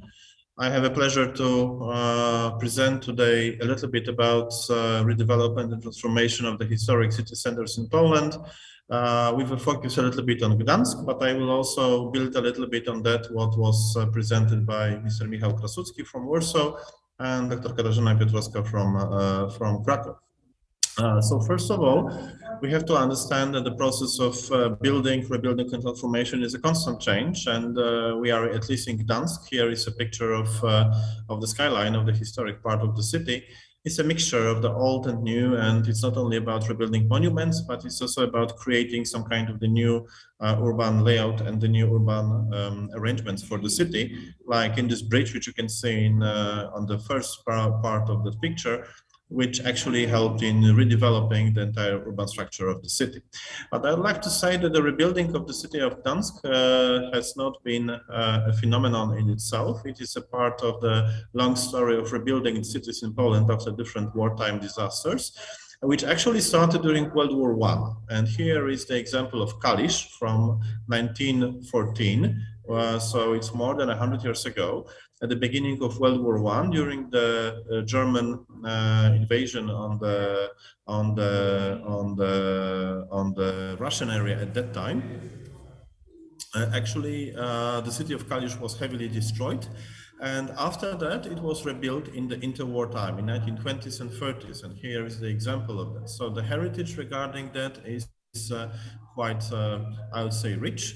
Which also includes the rebuilding of the German cities after the Russian invasion in 1915. And this is an example of Działdowo, which is another example in Poland. So as you can see, we do have a lot of the experience from actually before even gaining the independence.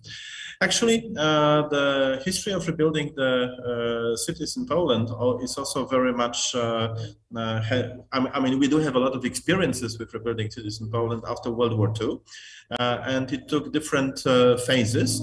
The first one was the immediate post-war redevelopment when the late modern solutions have been applied. This is the case of Gdansk, one of the proposals which has never been fully executed. But of course, the highlight of that is the so-called Polish School of Conservation. I mean, I could easily speak about that for much longer time. Michał Krasucki actually spoke a little bit about that. But what was important is that the Polish School of Conservation was based on rebuilding the monuments in a certain architectural style and in a certain political response to the wartime destructions. So from that point of view, I think it's an interesting lesson which can be learned also by the Ukrainian cities. How this, so to speak, how the rebuilding processes can be associated with certain political and social decisions. So this is an example of Warsaw, which was already presented by Mr. Krasucki. So, but we also have a very interesting example, like in case of Gdansk, which was in the late 40s, 50s, and 60s. The very similar project has been redeveloped. And of course, we cannot forget that the other parts of the cities have been developed according to the completely different principles. Like in examples, the certain parts of Warsaw have been rebuilt in the social realism style, which I guess our colleagues from Ukraine know very well from not only Kyiv, but also other Ukrainian cities. But also many other parts of our cities have been rebuilt in the late modern style, so to speak. And late modern also means something which in Ukraine and in other countries in the region are very common in the forms of the freestanding blocks of flats arranged in a certain way on the rest of the city, which was also the case in rebuilding the smaller Polish cities. Here is the case of Słupsk, where, as you can see, the historical structure has not been reinstated fully, but we actually faced the infilling the empty areas with the new blocks of flats. I mean, these are slightly remodeled in the 1990s, but what is important is that the substance, the architectural substance, is very much modernistic. Something very similar to that what we can find also in other cities, and that relates also to smaller cities. Here we have got a case of Braniewo, which is another small Polish city. As you can see, the Gothic church somewhere over there along the historical main street of the city, which has been completed with the infill buildings having nothing in common with that what was there before.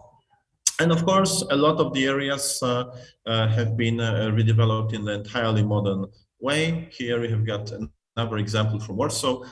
It's not me to judge whether this was good or wrong. I mean, I'm only saying that actually not all of the historic cities have been rebuilt in the historic structure, but we were actually balancing the political projects which were associated with the rebuilding of the historic structures with the entirely new interventions, not taking into account the historical structure of that.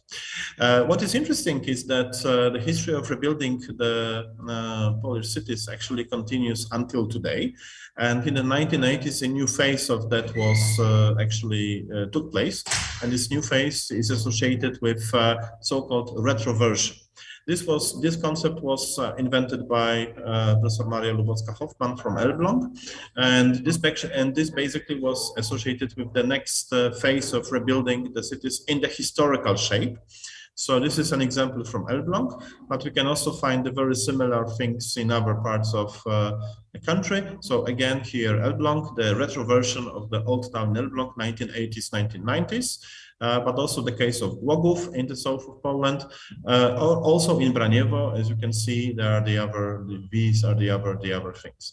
And what is interesting is that in many cases we have three neighboring, so to speak, styles of redevelopment. Here is the case from Malbork, again a small city in the Pomeranian region, where you can see the remnants of the historic city walls, the Gothic city walls. Then you can see in the back of the picture, you can see the modernistic structures from 50s and 60s and 70s. And then in the foreground, you can see the revival of the historic structure. Now, what is interesting is that in case of Elbląg or Głogów, we could see that actually we are rebuilding the structure which actually was existing on the site. That what you can see in here is a new version of that, or the new approach to the building up empty sites, which in many cases have never been built up in that way. So actually we can say that we are entering the third or fourth actually phase of the redevelopment of the Polish cities, which are associated with some variations of the historic landscape, just in order to make these cities attractive from the touristic and investment point of view. So actually we have moved from the political projects, which were associated with the revival of the old towns after World War II destructions, to the economic projects. And these projects, which you can see in here, are associated with actually adding new structures which are supposed to look like old. So we call that themed areas or Disneylandization of our cities. And I guess you have very similar examples in Kiev, as far as I know, although not entirely associated with this site. And also we have examples like this in Gdansk. Here is a case of Granary Island, or in Polish, Wyspa Spikszów, which actually is the example of theming this space, because this space never used to look like that. And actually this is a kind of variation on the historic structure of the city. And now we have a new discussion right now going on with rebuilding of the Saski Palace in Warsaw. I guess Mr. Krasucki can speak more about that. Although this is a very interesting project, because we have an ongoing discussion about rebuilding the palace, which has been in ruins since World War II. And there is an entire discussion regarding the forms of that, regarding the history of the place, regarding the rationale for rebuilding the entire thing, and regarding the final form which it should take place. Probably this is a discussion in itself. I just want to point out that this is a continuous process of discussion about rebuilding, and it actually is still there after 70 years after the end of World War II. Now coming back to Gdansk, I would like to say that this rebuilding of the historic cities is just one part of the urban transformation. Another part is urban regeneration and revitalization, which we are enjoying in Poland. This is associated with redevelopment of the historic structures, and the urban revitalization is focused on this redevelopment of the historic structures, but we also are dealing with the rebuilding or infilling the former industrial areas. Here we have got some examples from the Gdansk city center. There is also a very similar set of projects associated with transformation of the historic Gdansk shipyard. Another long story about how to deal with that, and we have constant discussions still regarding the final shape of the whole project. But also this results in different approaches associated with, in example, infilling of the new architecture in the historic structures, and with discussion on the not only the economic rationale for that, not only the urban rationale, but also regarding the approach to the conservation of the heritage. And it takes different forms regarding both small projects and quite large projects, like in this case, in Gdansk. And of course, that nowadays we are discussing even more issues associated with the community engagement in these discussions. Here you have got an example for that. And also we have to reinvent the planning procedures associated with discussion on that. The traditional local planning is not suitable for that. So I'd like to invite each and every one of our conference guests to the conference in Gdansk, which we have on the 1st and 2nd of December. It's only in place, so no live streaming, unfortunately. But if you wish to come over, you are more than welcome. I will be happy to share more information with everybody interested about searching for the innovative planning instruments dealing with this topic. So thank you for your attention. I hope I haven't gone too long with my presentation. If you have any questions, I'll be happy to answer. Thank you so much. Дякуємо дуже, Петре, за питання. Thank you very much, Piotr. We will have questions. They are ahead. I think we are getting new questions. It's very important. Our next presentation as a proposition, as knowledge about opportunities, is also very important. About great experience, we have Alexander Fibik, the head of the Project of International Alliance of Protection of Inheritance in the areas of conflicts, ALIF. That's an abbreviation. That's the foundation that works specifically on protection of international heritage in post-conflict areas.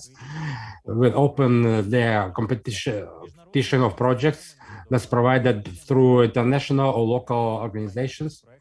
And this project should be directed to protection of museums, libraries, collections. Alexander Fibik.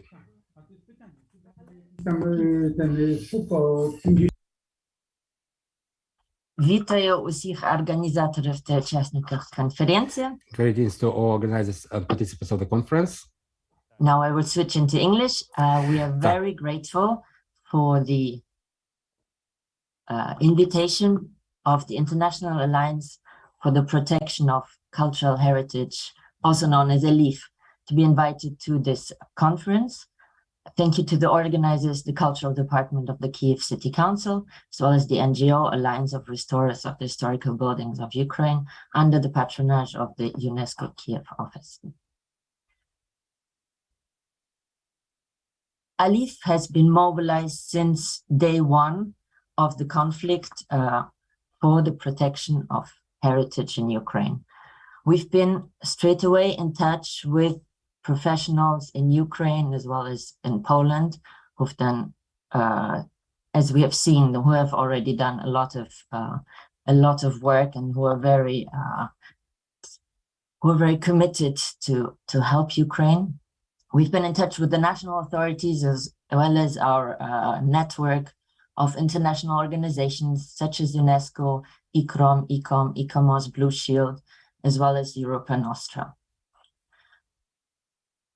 Through this activation of the network, very quickly, we evaluated the needs and we prepared measures how to concretely protect heritage in Ukraine.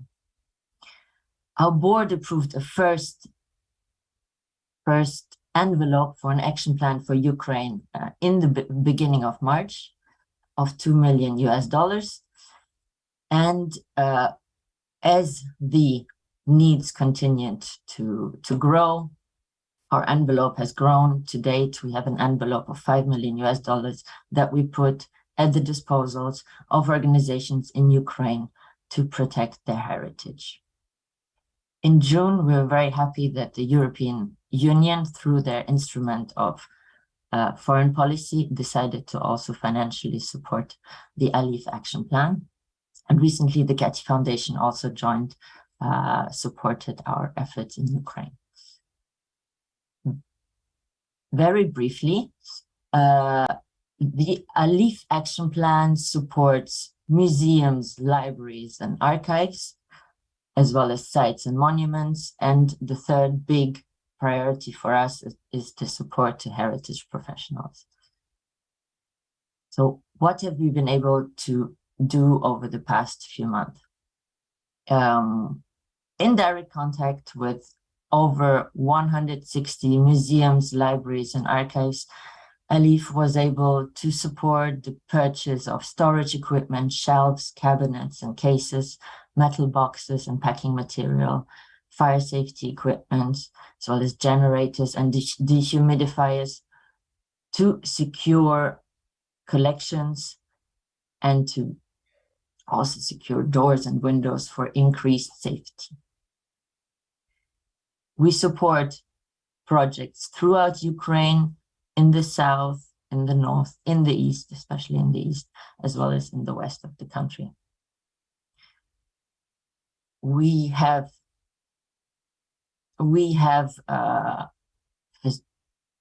helped the transport of wooden crates and specialized museum boxes of over 100 donated museum crates from many different countries, from the city of Geneva, where the ALIPH Foundation is built, but also from ALIPH partners in Austria, Italy, France, and the United Kingdom. There was a huge international solidarity that has shown itself. ALIPH also works on the facilitation, on the upgrading of storage facilities, so that collections that are being evacuated from closer to the fighting areas can be stored in adequate storage conditions, especially now ahead of winter with the humidity coming, with the temperatures rising. This has been an important work recently. ALIPH has supported the National Research Restoration Center, the national institution responsible for the conservation of collections under national responsibility, with the team of wonderful director Strelnikova. We are in the process. We have now purchased one of the 4 mobile laboratories, which is a vehicle that is equipped with conservation equipment that can go around the country and visit the places where the collections have been damaged through bomb blasts, etc. Quick conservation measures can be taken on the spot, or these damaged collections can be housed back to the laboratories of the National Research Center. In addition, ALIPH is also supporting a documentation and monitoring analysis system that is a mix of a remote monitoring system implemented by the University College of London and the Global Heritage Fund, in view of future restoration and reconstruction efforts. As I already mentioned, heritage professionals are one of the big priorities for ALIPH. We have supported the Heritage Solidarity Fellowship Program that was initiated by Europa Nostra and the Global Heritage Fund to acknowledge the work of the heritage professionals in these very complicated situations. More than 120 professionals have received a small bursary to honor their work. And we continue through other programs to support a small, to support with small sums of money the professionals whose salaries has either completely stopped or reduced due to the war. Beyond these special professional initiatives, within each of our 160, 150 projects, we also include staff support for the workers of the museums or the heritage institutions. And we were able to support more than 300 workers, and 2/3 of them are women. Another important area that ALIPH is supporting is 3D documentation and photogrammetry. Here's an example of some work with the Ukrainian operator Skeron, who have already scanned 10 cultural historical monuments in the Lviv region. The work continues. We continue to support the work also for other regions and with other operators in Ukraine.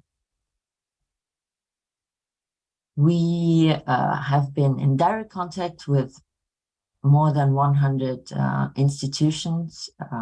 It has been a very intense period for ALIPH, which wouldn't have been possible without our wonderful team of Ukrainian consultants, Darina and Vera, who I would like to greet here, who've helped us to be in touch sometimes day and night with our with Ukrainian partners, and to be as responsible and reactive as possible. Very briefly on the next steps that ALIPH sees for the next month, or the next period.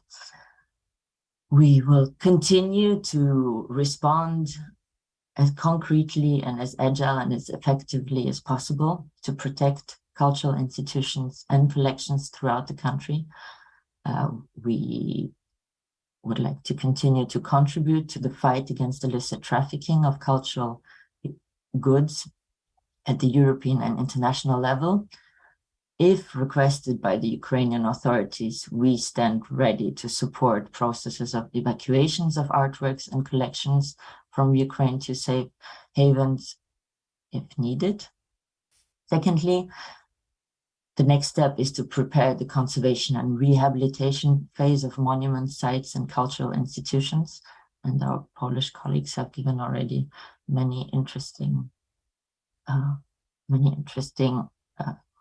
directions here. We will continue to support heritage professionals in Ukraine if requested by the authorities. We are ready to support partnerships with host countries, host programs, and other networks throughout the region.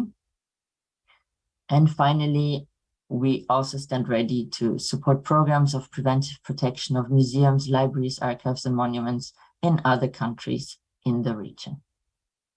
As a final note, I would also like to join the other speakers who paid homage and tribute to the Ukrainian heritage professionals. I would like to pay tribute to their professionalism, to their courage, and to their resilience that we could witness over the past few months. And I very much hope that we can soon meet in person, that the collections can be unpacked, that the damaged monuments and historic buildings will be rebuilt, and that the unique Ukrainian heritage can once again be fully enjoyed by everyone. Thank you very much. Дякуємо дуже, Олександро. Thank you very much, Alexandra. The next report is about the lessons of the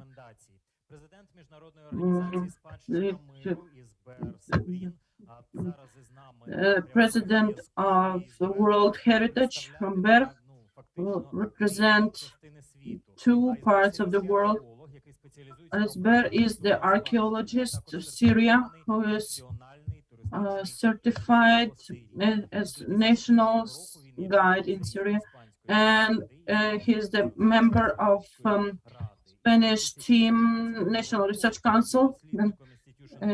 He is a researcher of Mila Institution Fontanal, Spanish National Research Council, has been involved in projects and studies on the protection cultural heritage during conflicts. And he is currently chair and co-founder of the international NGO Heritage for World. Isber Sabin.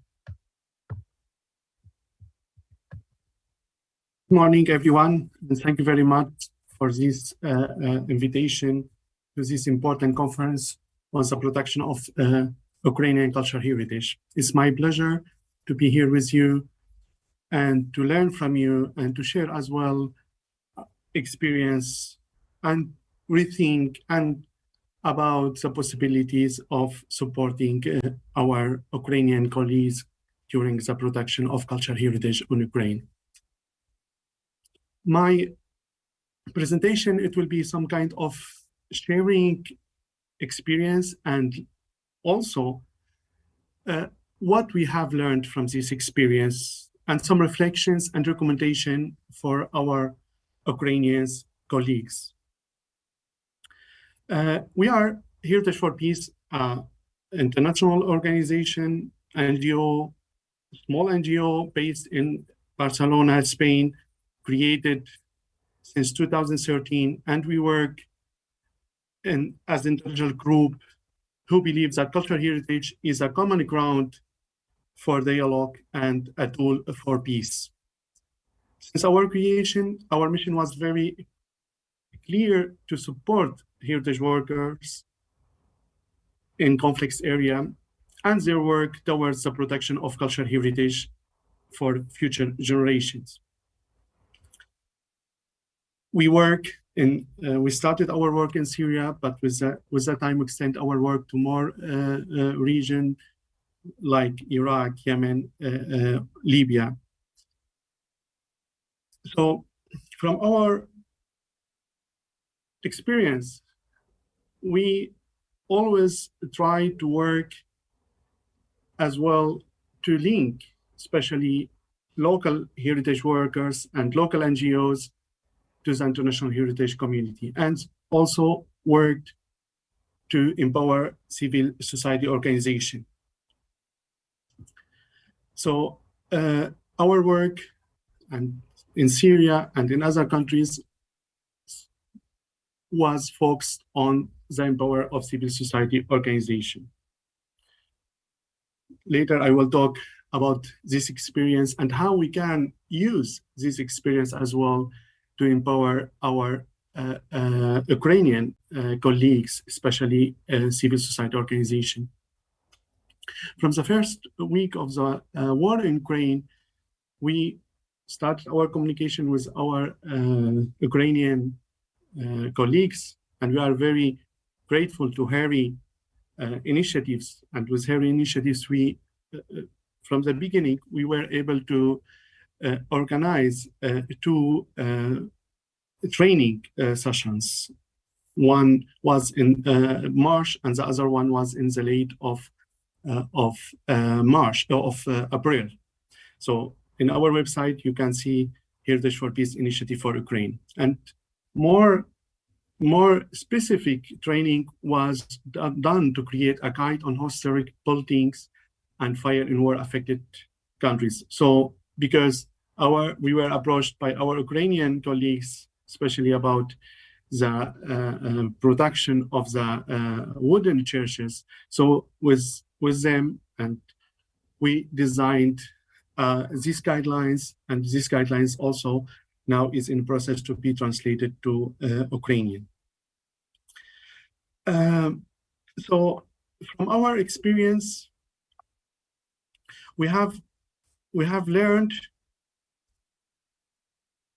how is important to engage civil society organization in conflict. So in 2020, with the support of Aleph organization, we created ANSH network, which is Arab network of civil society organization to safeguard cultural heritage. So ANSH works in Syria, Iraq, Yemen, and Libya. And we think that in Ukraine, also it's very important, it's very important the creation of network of civil society organization to work towards the protection of cultural heritage. We have Ukraine, even before the war, had so many civil society organization work for heritage and archaeology. The Archaeological Association in Ukraine. Also, there are a lot of organizations who can do a lot of work. I mean, we can see now the Creative Force of Harry and also the Museum Center Crisis. All of them, they are doing great work in order to protect the Ukrainian heritage. So we think that from our experience, that all of these NGOs and also the creation of a new NGO. So there are several sites in Ukraine which were destroyed. So we think that there is really need to create those small NGOs who can try to work and to document damage, to raise awareness, and to deliver many other actions in heritage protection. So with a civil society organization, we created an application, this application called Pacton. With this Pacton, it's a very simple application that activists, heritage workers, they can use this application in order to document and to the destroyed heritage. So this is very simple tool.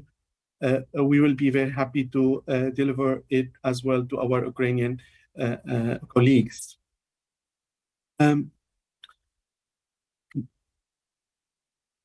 With Ukraine, and the situation is very different. So Ukraine, since the beginning of the conflict, got a lot of attention and even the cultural heritage. So a lot of things are going on and a lot of efforts, a lot of support, which we are really didn't notice that as well in other countries in MENA. So there is a need, I think, and which I am observing all the time, there are a lot of action everywhere. It's in Ukraine with the international community.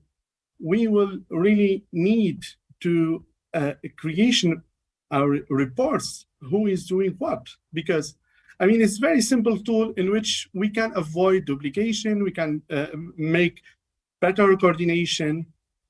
So, and this could be like monthly report, which we did it in Syria, and now as well, we are considering as well to help our Ukrainian colleagues to think about doing the same thing. So in these reports, it could be like a hub of information. In this hub, so there will be a place for projects, information about the project, information about conferences, exhibitions, laws, what is happening as well in regarding to the military operations, publications, and also so all kinds of activities happening to the Ukrainian cultural heritage need to be really documented and updated, because this is really simple and at the same time it's very useful, because in MENA regions we face a very big problem, which is the duplication of damage assessments, the duplications of a lot of things. So this is really, I hope that this will be done for Ukraine. On the other hand, I will also talk a very practical experience we learned, that is regarding to the restoration, and especially restoration after the war or after the mass. So my recommendation, and this is an experience we got in Raqqa city, which was a ex-capital of Islamic State. In Raqqa, heritage projects or restoration, we since 20 years we are working in Raqqa with the support of the Cultural Protection Fund of the British Council. So we did very simple restorations. That restoration is should in Ukraine, as we experience that in Syria, should be really related to the communities. So, for example, in Raqqa, we restored the guest house, which is something it's very beneficiary and immediate beneficiary to the community. We avoided to restore and to think about big monuments, because through this small and direct, immediate restoration, we saw that how the communities can benefit. And all the restoration and heritage projects, they should really be connected to the humanitarian aid mechanism. So within these heritage projects and restoration projects, we should really create a job and think about income projects.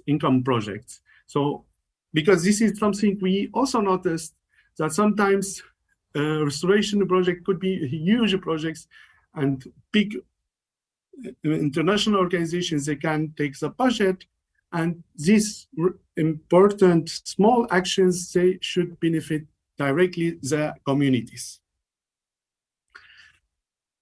Also, here I would like to contribute to another initiative that we are doing for Ukraine, is Abwab initiatives. Abwab initiatives is started before with the refugees from MENA region, but with a massive of Ukrainian displacement and Ukrainian refugees movements. We also used this initiative as well to benefit the Ukrainian refugees in Spain. So our project, Abwab, it was concentrated, it started 4 months ago, volunteering projects with several volunteers, international people, and as well Ukrainian refugees who started, who were working on art or in heritage sector in Ukraine. So with those people, we organize every week in Barcelona several tours and several activities related to bring them to theaters, concert house, museums, and try within using cultural heritage activities and cultural activities to enhance the well-being, to foster the well-being, also the integrations in the new host society. So, for example, as well, we bring those refugees as well, especially children refugees, to museums. So in these museums, we do some kind of workshops. These workshops could also connect them to their heritage. So unfortunately, the refugees movement still very big in Ukraine. Millions of Ukrainians are in outside Ukraine. And we really need to think about those refugees, especially using different kind of intangible cultural heritage activities which they can connect them, and especially for the children who arrive, and we don't know how long the war will continue. So those children refugees, they need to be connected to their cultural heritage. We are very grateful to our Ukrainian partners, Harry, who all the time we are in contact, and we hope in the future we will be developing more activities to protect and to support on the protection of cultural heritage in Ukraine. So those are some reflections. I hope in the future we will be contributing more to the efforts of our Ukrainian colleagues, and we stand with Ukraine and with our Ukrainian colleagues on their great efforts to protect the cultural heritage of Ukraine. Thank you very much. Дякую дуже, ІСПР. Спасибі величезне. І ми наближаємося вже до Thank you останнього. very much experience and understanding of how to protect and what to do with damaged cultural landmarks, so that what to do. And the last part of conference, now we have the Khada Al-Hassan, who will speak about the emergency preparedness and response unit. He is specializing in the conservation of architectural and urban heritage. She has led the implementation of architectural and urban restoration projects and international cooperation projects for UNDP, the World Bank and European Commission and UNESCO, notably Bethlehem, Palestine, Syria, Ethiopia, and France, coordinated UNESCO's cultural sector initiatives related to sustainable development, and was head of the Arab States unit at the UNESCO World Heritage. Nadal Al-Hassan. Good morning. Good morning, everyone. It's a great pleasure to be with you. I hope that you can hear me. Yes. Would you please allow me to share my screen?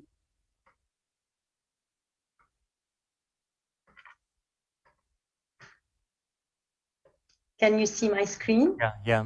All Not right, now, but perfect. now you could do it. You are, yeah. Do you see it now? Yes, thank you. Perfect. Thank you very much. I'm really very pleased and honored to be with you. I know that you are doing this with a lot of courage and strength that you find in yourselves. And I very much feel what you are feeling and going through, especially that I am also from a region that suffered wars, and I know what you are living. So congratulations for taking all your courage to organize and think about the future today. I would like to not to be too long because you have heard a lot today, but just to open some topics of the discussion that will be a discussion we can take over and continue to have together with all the partners and with you in Ukraine, because of course one conference is not enough to address the complexity of what is awaiting you. Now, UNESCO, just for those of you who are not very familiar with our work, works on the response to cultural heritage in times of crisis through diplomacy and advocacy. So as you saw, we have press releases that where we advocate for the need to protect cultural heritage. We advocate at the UN Security Council. We work at the statutory level in the convention. So congratulations for having submitted the Odessa nomination file, and congratulations for the inscription of the Borsuk on the intangible heritage list. So we work on the statutory level also to monitor your sites and your cultural practices and help you conserve them and safeguard them. We also work in the UNESCO governing bodies, and our executive board has been very closely following up on the situation in Ukraine and requesting from UNESCO to be with you and effectively and strongly, especially in the area of culture and education, and also communication and information. We work at the operational level, and I will come back to this a little bit on our actions in Ukraine. And we also work on tools and guidelines in general, but also we can tailor make our tools and guidelines for the situation of Ukraine. This is very quickly. You can see that in the 50s until the 70s, but also later in the years 2000, we worked on the conventions, World Heritage, conflict situations, illicit trafficking, and later intangible heritage and creativity. We managed to insert culture into peace-building decisions worldwide and at UN Security Council resolutions. And we have devised since 2015 a policy for dealing with crisis situations. For Ukraine, we have devised an internal action plan that guides us in defining short-term actions for the current situation and very quickly marking the Blue Shield emblem on the historic sites, providing materials, equipment support, like the work we do in Odessa to protect public sculptures, buildings, and other cultural institutions, supporting artistic creation, displaced Ukrainians in the continuation of their cultural practices, damage assessment, and other activities. Those are the list of projects that we are doing here, and I can share my presentation with you so that you can have access to them, and you can liaise with us if you wish to have other information on them. And now to come to the very subject of this conference, which is recovery and reconstruction, I would like just to start by saying that this is really a very complex endeavor, because recovery and reconstruction, as we have seen from all the case studies that were presented earlier, it involves a lot of parameters: political, ideological, economic, environmental, social, symbolic, technical, human resources, many considerations. And no recovery or reconstruction can be done in a sectoral manner. It's always linked to the the other disciplines, to the other ministries, to the other policies, and to many issues that drive the society at this very particular moment in history. Now, the challenges in post-conflict recovery and reconstructions are many, and it's very important to know them in order to try to address what is lacking and look carefully at what is there, but that we don't really consider including. Among the challenges, I think that we can mention that in any post-recovery place, or even in any protection that you are undertaking now, there is an unstable security and difficult safety conditions. This is a big challenge. Then there is, there are priorities in the government's actions and in the international community's support, because human imperatives come always before culture. Addressing political and social tensions are very much define the choice of what is it that we want to conserve, what is it that is most valuable for the community, for the society, for the politicians who are in charge of leading the recovery. Geopolitical changes very much impact planning, of course, and the realities of war very much impact the choices, the planning, and the representation, choices that are made. Conflicts very much induce poor national governance by definition, because people go to war, administrations are weakened, refugees leave the country, and governance is very much affected. And we see this with you, because you are very much strained when you are, confronted to today's needs.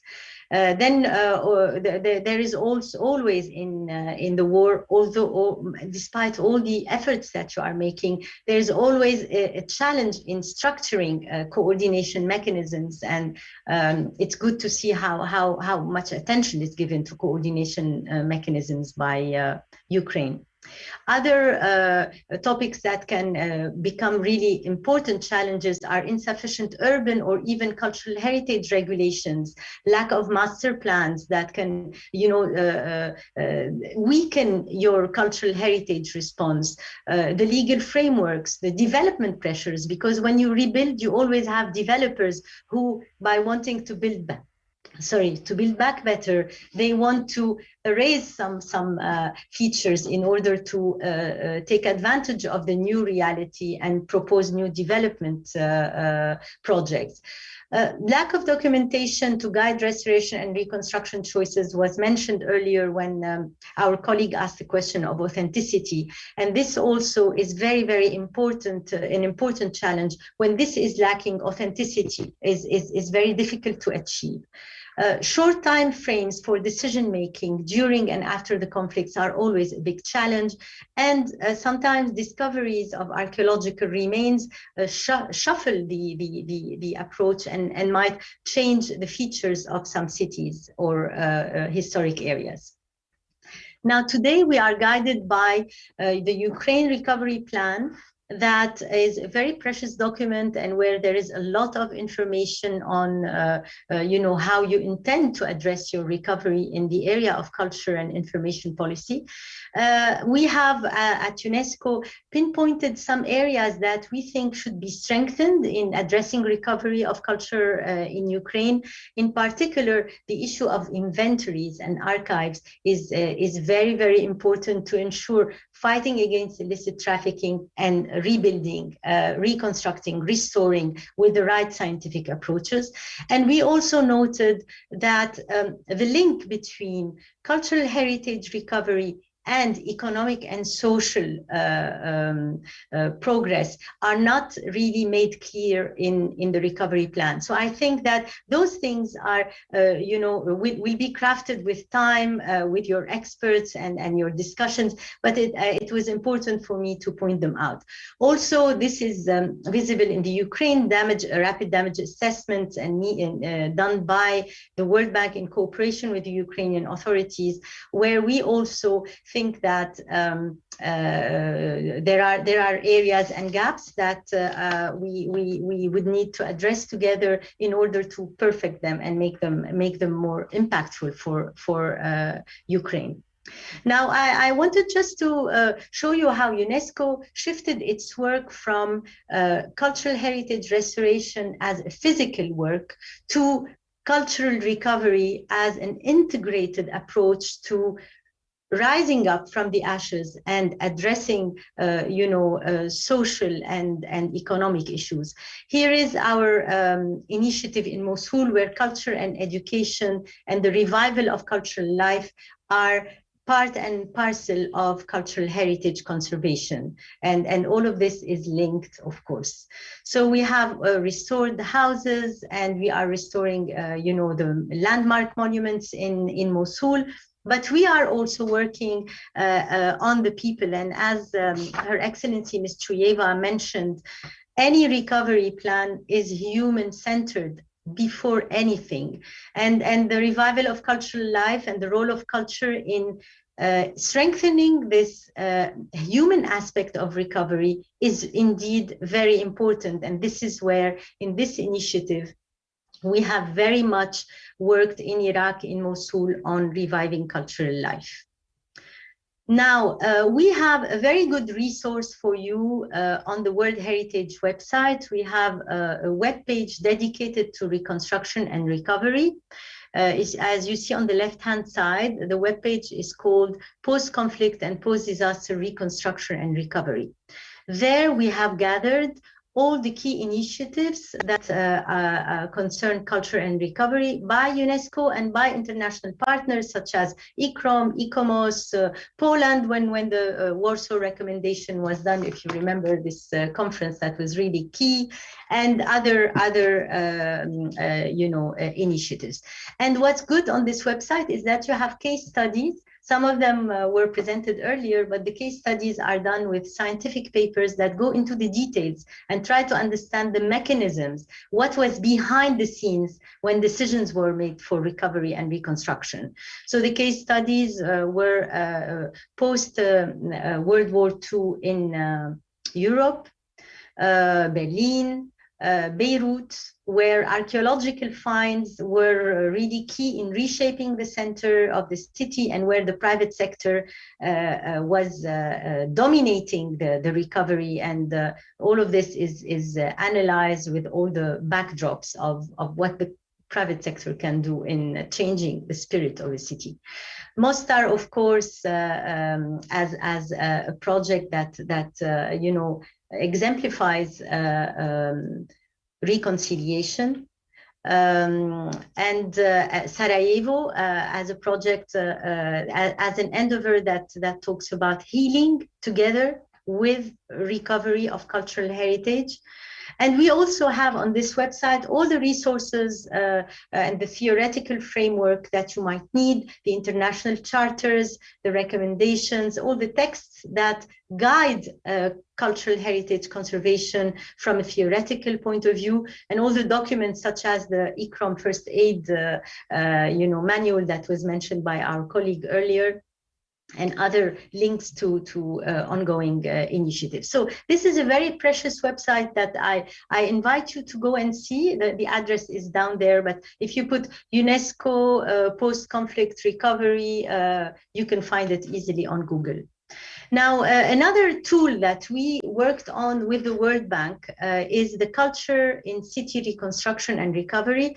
This was important for us and for the World Bank because it's the first tool that really incorporates culture in recovery in economic schemes by the World Bank, and that showcases how very concretely culture is integrated to foster economic development and sustainable social development. So this is also a very good tool that is on the website. And I think that this is a very good roadmap with lots of case studies to integrate culture at large and not only cultural heritage in reconstruction and recovery. And as Ms. Piotrowska rightly said, the issue of customs and cultural practices will be, as you will notice, as important as physical recovery.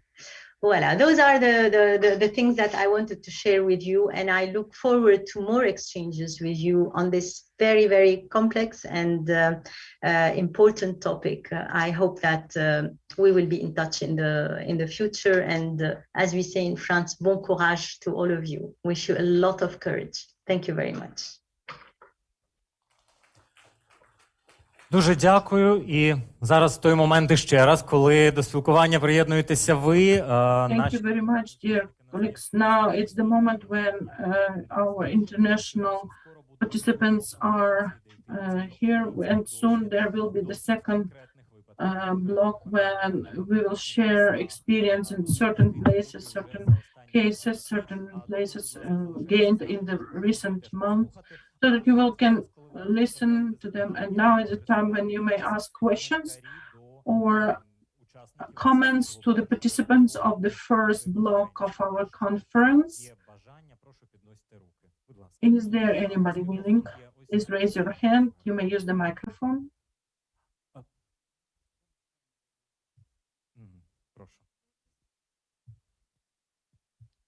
Дякую. Thank you. Olena Serdyuk, National Committee, ECOWAS.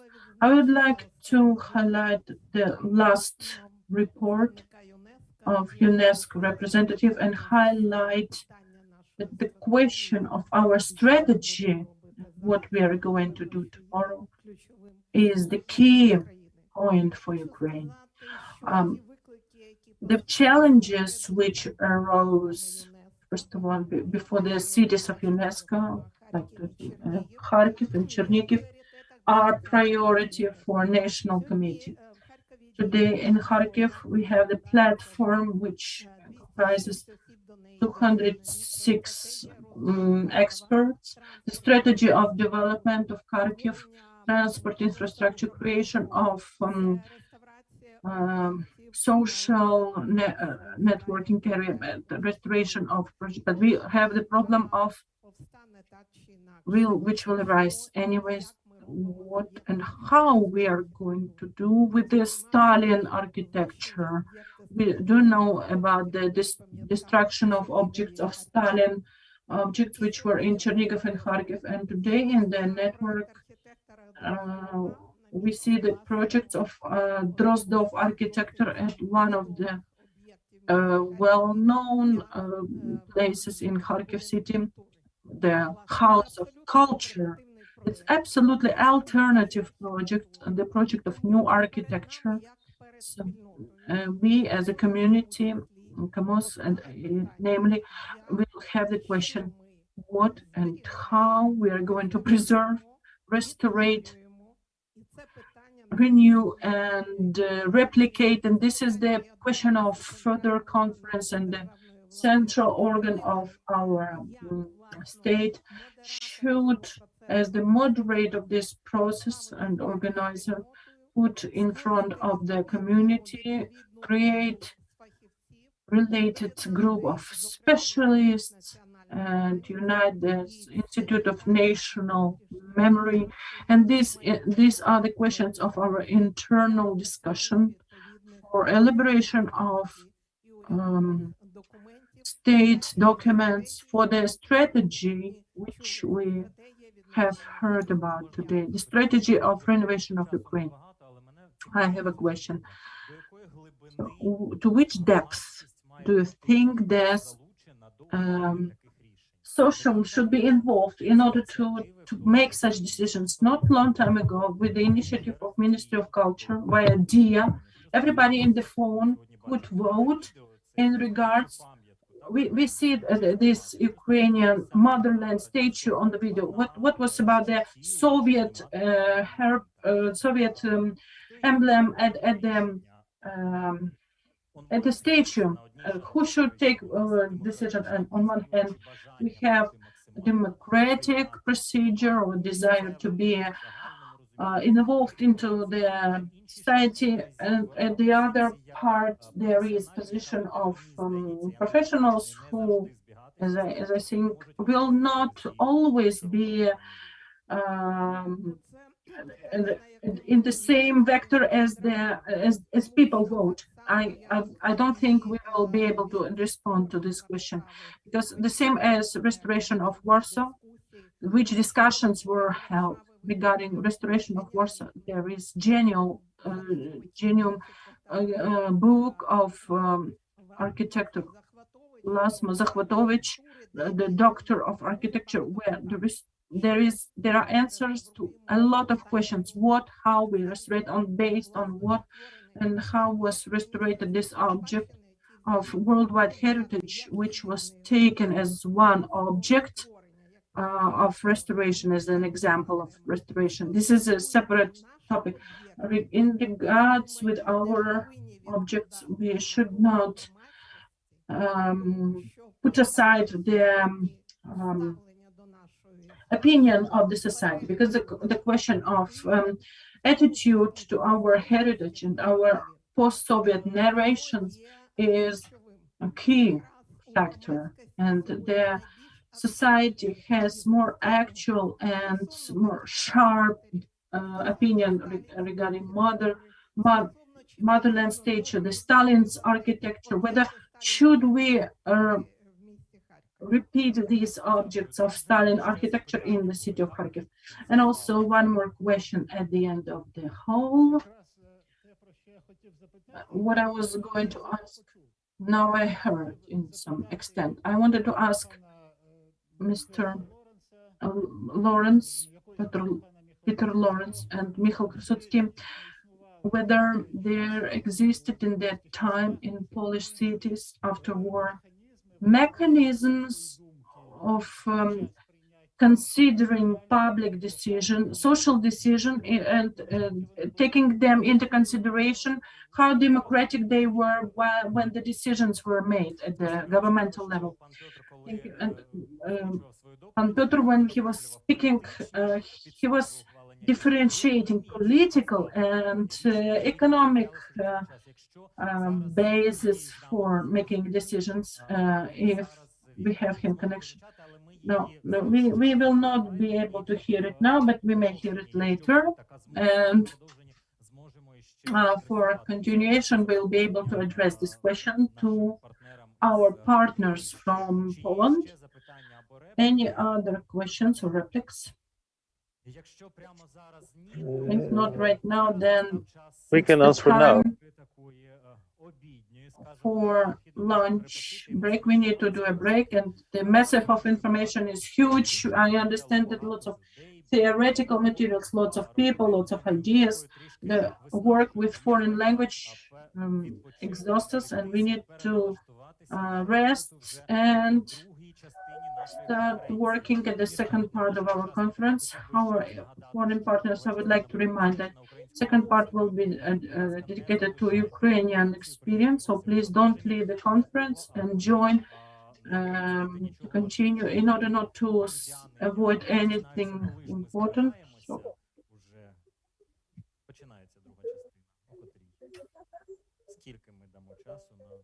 how much time do we have for lunch? Okay, half an hour. So it's now 13:19, 13:20, 13:50. We are going to meet once again here. Before you will go to rest, I'll tell you that now 2 video zones we have here and 1 in the adjacent hall.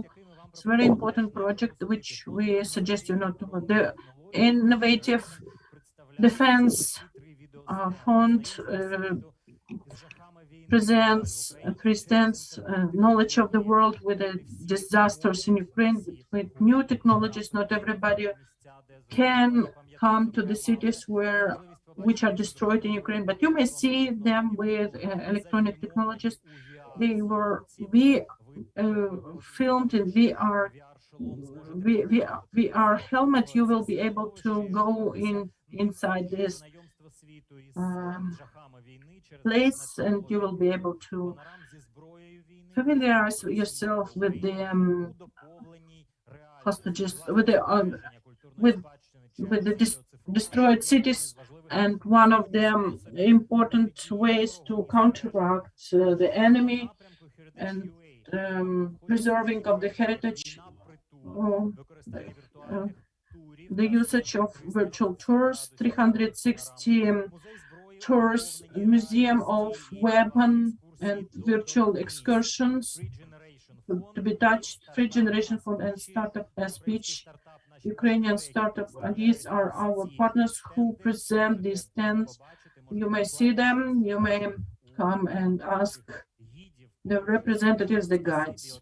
Thank you. See you in 30 minutes.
in the center of Europe, has always been famous for its unique beauty.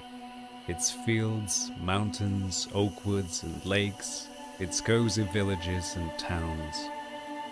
Then how could this happen? I asked myself, traveling through my native Ukraine in the spring of 2022. How? Everything was happening in real time, and all of it was done by people whose hatred and malice were completely inhuman. My heart refused to accept these awful scenes of heartless cruelty. This car cemetery in Bucha that grew up near the cemetery for people.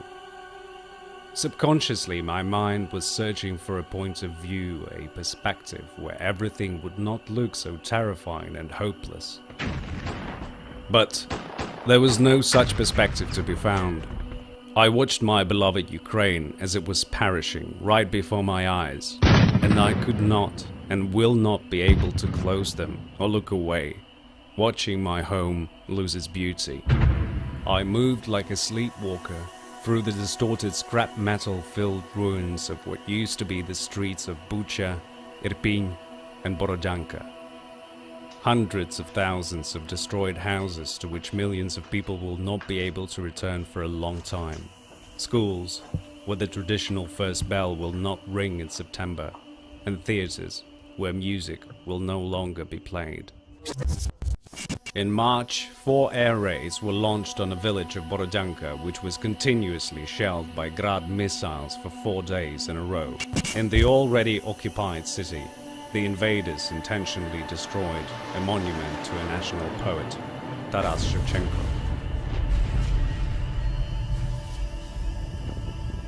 Again and again, horrifying scenes emerged in front of me which I could not unsee, hide, or turn away from. The ruins of kindergartens, hospitals, culture centers, theaters, museums. The village of Ivankiv. A shell hit the museum where the paintings of the world-famous Ukrainian artist Maria Primachenko were kept. There was a fire. The roof of the building collapsed.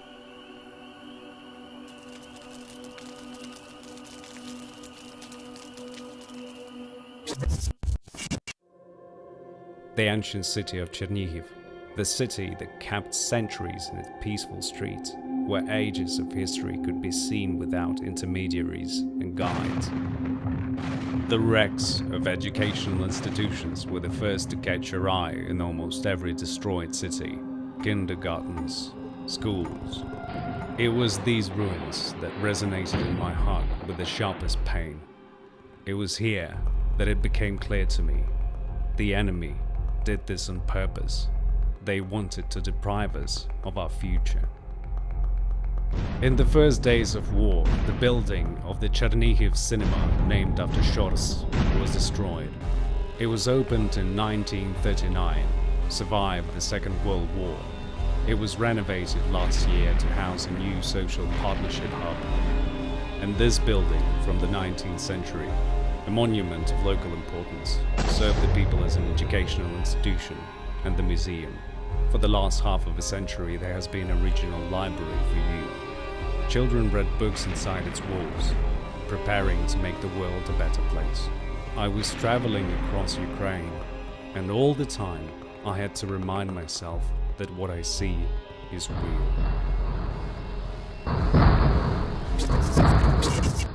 My consciousness, my memory, and my senses were screaming, no, it's not possible. You're in the heart of Europe. It's the 21st century. But the simple figures of dry statistics were stabbing me in the heart.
This country, in the center of Europe, has always been famous for its unique beauty.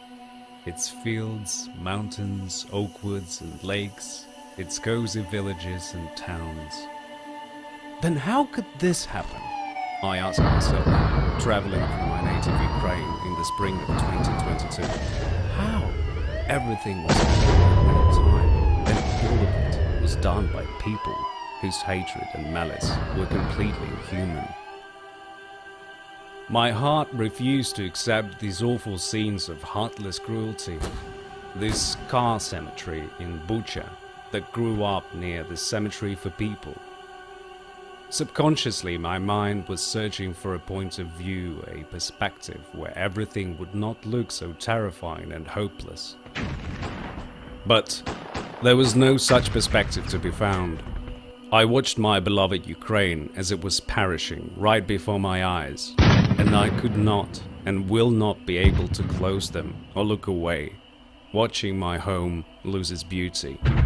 I moved like a sleepwalker through the distorted scrap metal-filled ruins of what used to be the streets of Bucha, Irpin and Borodyanka.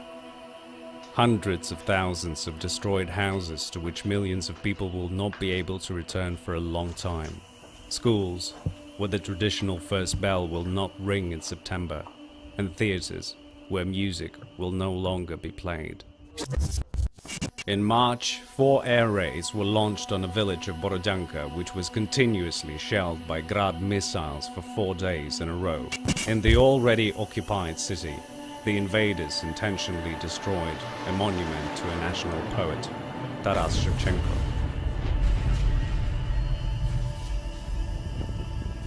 Again and again, horrifying scenes emerged in front of me which I could not unsee, hide, or turn away from.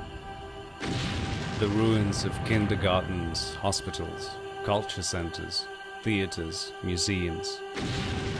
The village of Ivankiv.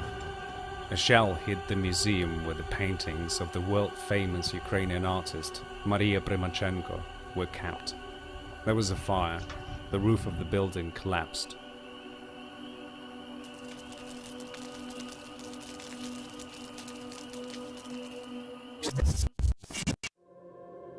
The ancient city of Chernihiv, the city that kept centuries in its peaceful streets, where ages of history could be seen without intermediaries and guides. The wrecks of educational institutions were the first to catch your eye in almost every destroyed city. Kindergartens, schools. It was these ruins that resonated in my heart with the sharpest pain. It was here that it became clear to me. The enemy did this on purpose. They wanted to deprive us of our future. In the first days of war, the building of the Chernihiv cinema, named after Shors, was destroyed. It was opened in 1939, survived the Second World War. It was renovated last year to house a new social partnership hub. And this building from the 19th century, a monument of local importance, served the people as an educational institution and the museum. For the last half of a century, there has been a regional library for youth. Children read books inside its walls, preparing to make the world a better place.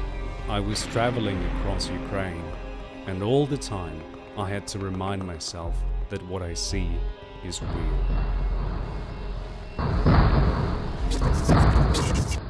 My consciousness, my memory, and my senses were screaming, no, it's not possible. You're in the heart of Europe. It's the 21st century. But the simple figures of dry statistics were stabbing me in the heart.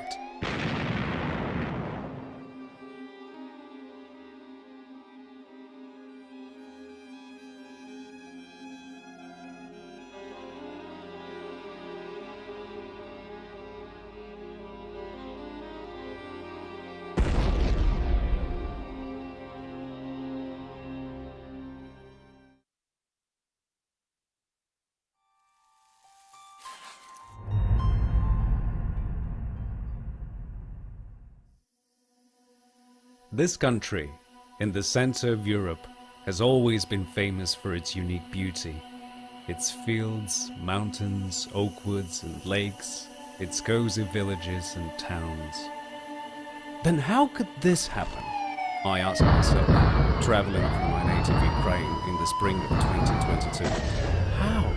Everything was happening at one time, and all of it was done by people whose hatred and malice were completely inhuman. My heart refused to accept these awful scenes of heartless cruelty. This car cemetery in Bucha that grew up near the cemetery for people. Subconsciously, my mind was searching for a point of view, a perspective where everything would not look so terrifying and hopeless.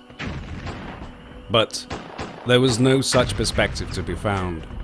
I watched my beloved Ukraine as it was perishing right before my eyes, and I could not and will not be able to close them or look away, watching my home lose its beauty. I moved like a sleepwalker through the distorted scrap metal-filled ruins of what used to be the streets of Bucha, Irpin, and Borodyanka. Hundreds of thousands of destroyed houses to which millions of people will not be able to return for a long time. Schools where the traditional first bell will not ring in September, and theaters where music will no longer be played. In March, 4 air raids were launched on a village of Borodyanka, which was continuously shelled by Grad missiles for 4 days in a row. In the already occupied city, the invaders intentionally destroyed a monument to a national poet, Taras Shevchenko.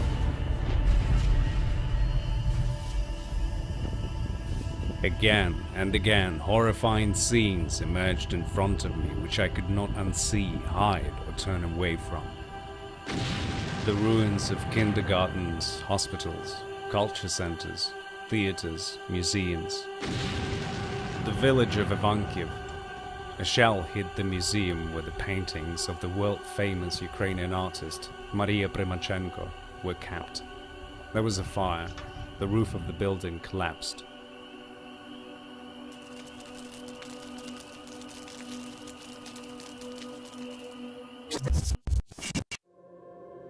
The ancient city of Chernihiv, the city that kept centuries in its peaceful streets, where ages of history could be seen without intermediaries and guides.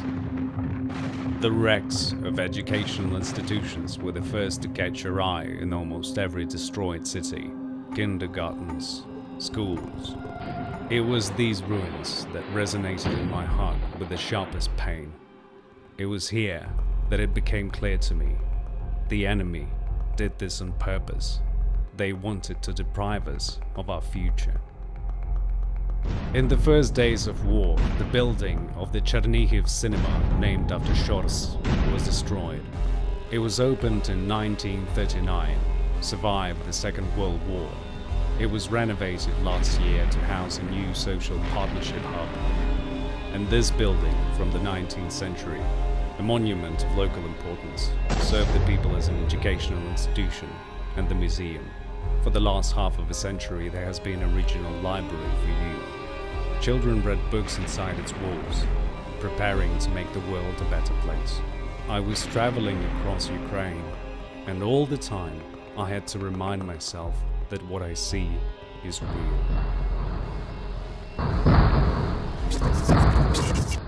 My consciousness, my memory, and my senses were screaming, no, it's not possible.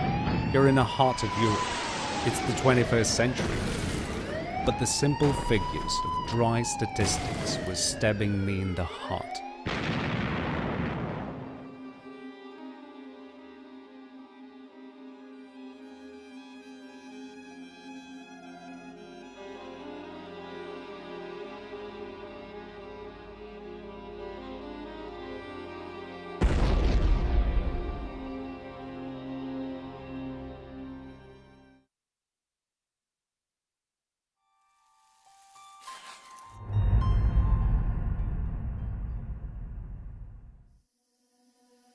This country, in the center of Europe, has always been famous for its unique beauty.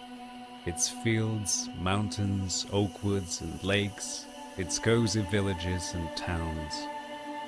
Then how could this happen? I asked myself, traveling through my native Ukraine in the spring of 2022. How? Everything was happening at one time, and all of it was done by people whose hatred and malice were completely inhuman. My heart refused to accept these awful scenes of heartless cruelty. This car cemetery in Bucha that grew up near the cemetery for people. Subconsciously, my mind was searching for a point of view, a perspective where everything would not look so terrifying and hopeless. But there was no such perspective to be found. I watched my beloved Ukraine as it was perishing right before my eyes, and I could not and will not be able to close them or look away, watching my home lose its beauty. I moved like a sleepwalker through the distorted scrap metal-filled ruins of what used to be the streets of Bucha, Irpin, and Borodyanka. Hundreds of thousands of destroyed houses to which millions of people will not be able to return for a long time. Schools where the traditional first bell will not ring in September, and theaters where music will no longer be played. In March, 4 air raids were launched on a village of Borodyanka, which was continuously shelled by Grad missiles for 4 days in a row. In the already occupied city, the invaders intentionally destroyed a monument to a national poet, Taras Shevchenko.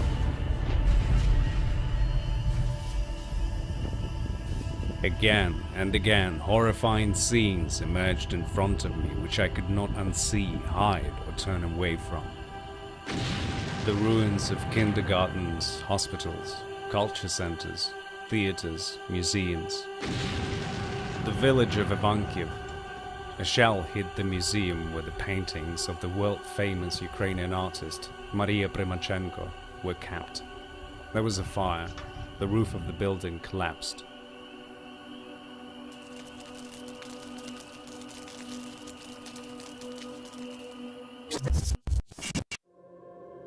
The ancient city of Chernihiv, the city that kept centuries in its peaceful streets, where ages of history could be seen without intermediaries and guides. The wrecks of educational institutions were the first to catch your eye in almost every destroyed city. Kindergartens, schools.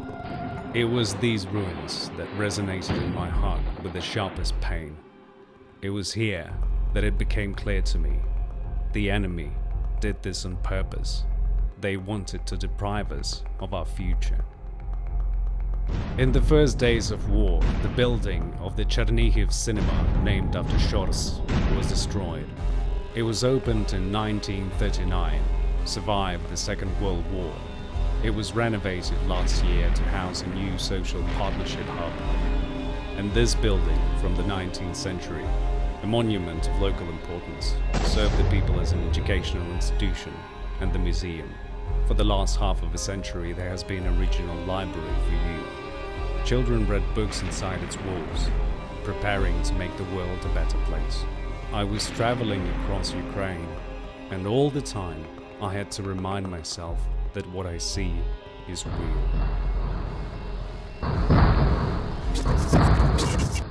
My consciousness, my memory, and my senses were screaming, no, it's not possible. You're in the heart of Europe. It's the 21st century.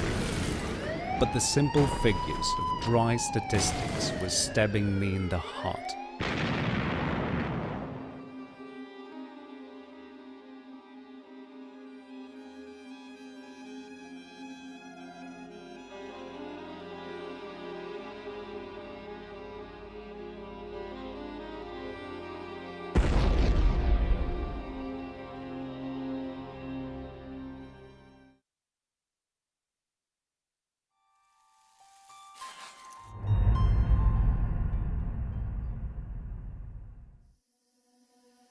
This country, in the center of Europe, has always been famous for its unique beauty. Its fields, mountains, oak woods and lakes, its cozy villages and towns. Then how could this happen? I asked myself, traveling through my native Ukraine in the spring of 2022. How? Everything was happening at one time, and all of done by people whose hatred and malice were completely inhuman. My heart refused to accept these awful scenes of heartless cruelty. This car cemetery in Bucha that grew up near the cemetery for people. Subconsciously, my mind was searching for a point of view, a perspective where everything would not look so terrifying and hopeless. But there was no such perspective to be found. I watched my beloved Ukraine as it was perishing right before my eyes, and I could not and will not be able to close them or look away, watching my home lose its beauty. I moved like a sleepwalker through the distorted scrap metal-filled ruins of what used to be the streets of Bucha, Irpin, and Borodyanka. Hundreds of thousands of destroyed houses to which millions of people will not be able to return for a long time. Schools where the traditional first bell will not ring in September, and theaters where music will no longer be played. In March, 4 air raids were launched on a village of Borodyanka, which was continuously shelled by Grad missiles for 4 days in a row. In the already occupied city, the invaders intentionally destroyed a monument to a national poet, Taras Shevchenko.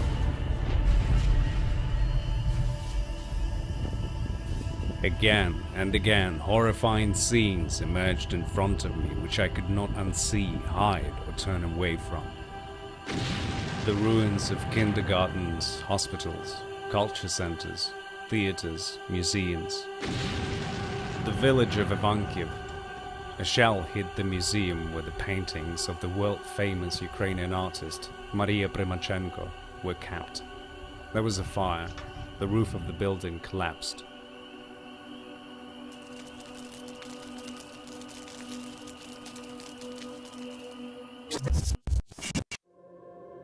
The ancient city of Chernihiv, the city that kept centuries in its peaceful streets, where ages of history could be seen without intermediaries and guides. The wrecks of educational institutions were the first to catch your eye in almost every destroyed city. Kindergartens, schools. It was these ruins that resonated in my heart with the sharpest pain. It was here that it became clear to me. The enemy did this on purpose. They wanted to deprive us of our future. In the first days of war, the building of the Chernihiv cinema, named after Shors, was destroyed. It was opened in 1939, survived the Second World War. It was renovated last year to house a new social partnership hub. And this building from the 19th century, a monument of local importance, served the people as an educational institution and the museum. For the last half of a century, there has been a regional library for youth. Children read books inside its walls, preparing to make the world a better place. I was traveling across Ukraine, and all the time I had to remind myself that what I see is real.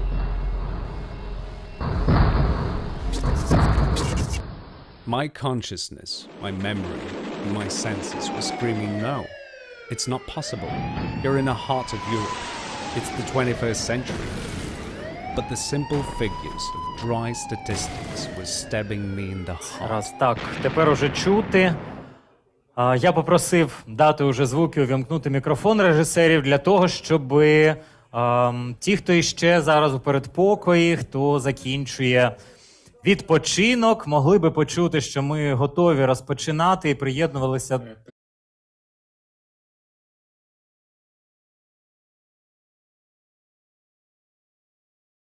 Block of our conference that will be devoted to Ukrainian cases, hard stories from Ukraine, and very professional stories with very long and the stories that compose very important and international valuable experience. So please, if you can hear me, if you are not yet in the hall, but you are willing to participate in continuation of our conversation, please join us. And we are ready to start.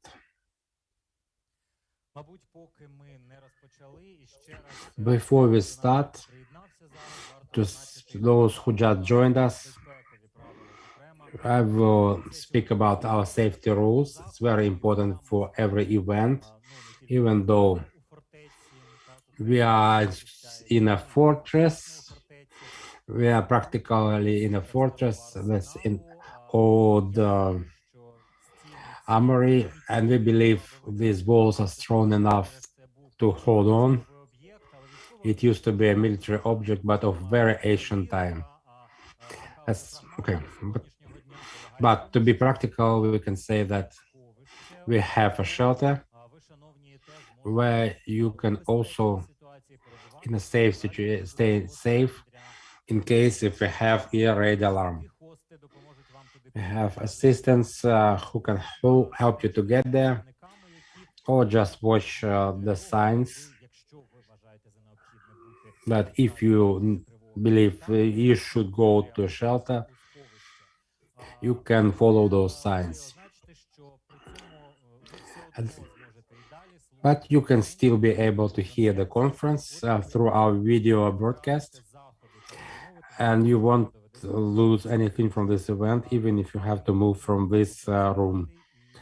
We will continue to walk. We have very tight schedule. As we have seen in the first international part, our reporters haven't always been able to keep to the schedule. Not always 10 minutes provided by our schedule were enough to share the most important things, but we'll try to do everything possible for everyone to have time to speak. So let us start. So the second block of our conference, International Scientific Practical Conference, Cultural Inheritance During the War, Saving and Restoring. We have Ukrainian, we have blocks, some system, institutional, some blocks are connected to some specific initiatives, connected to some cities or regions. All Ukrainian people feel the pressure of war, but this pressure can differ.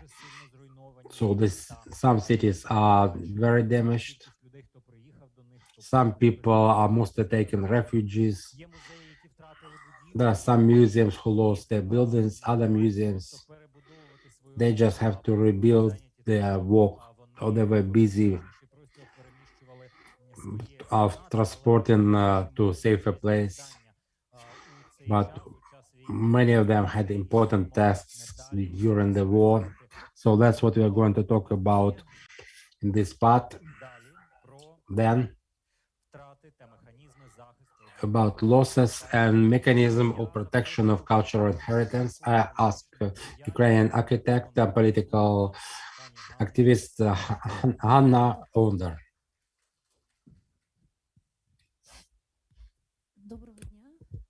Good afternoon. I'm happy. Thank you for your invitation. While it's a good initiative, while there are still military action, we can already discuss what we can do and what we should do.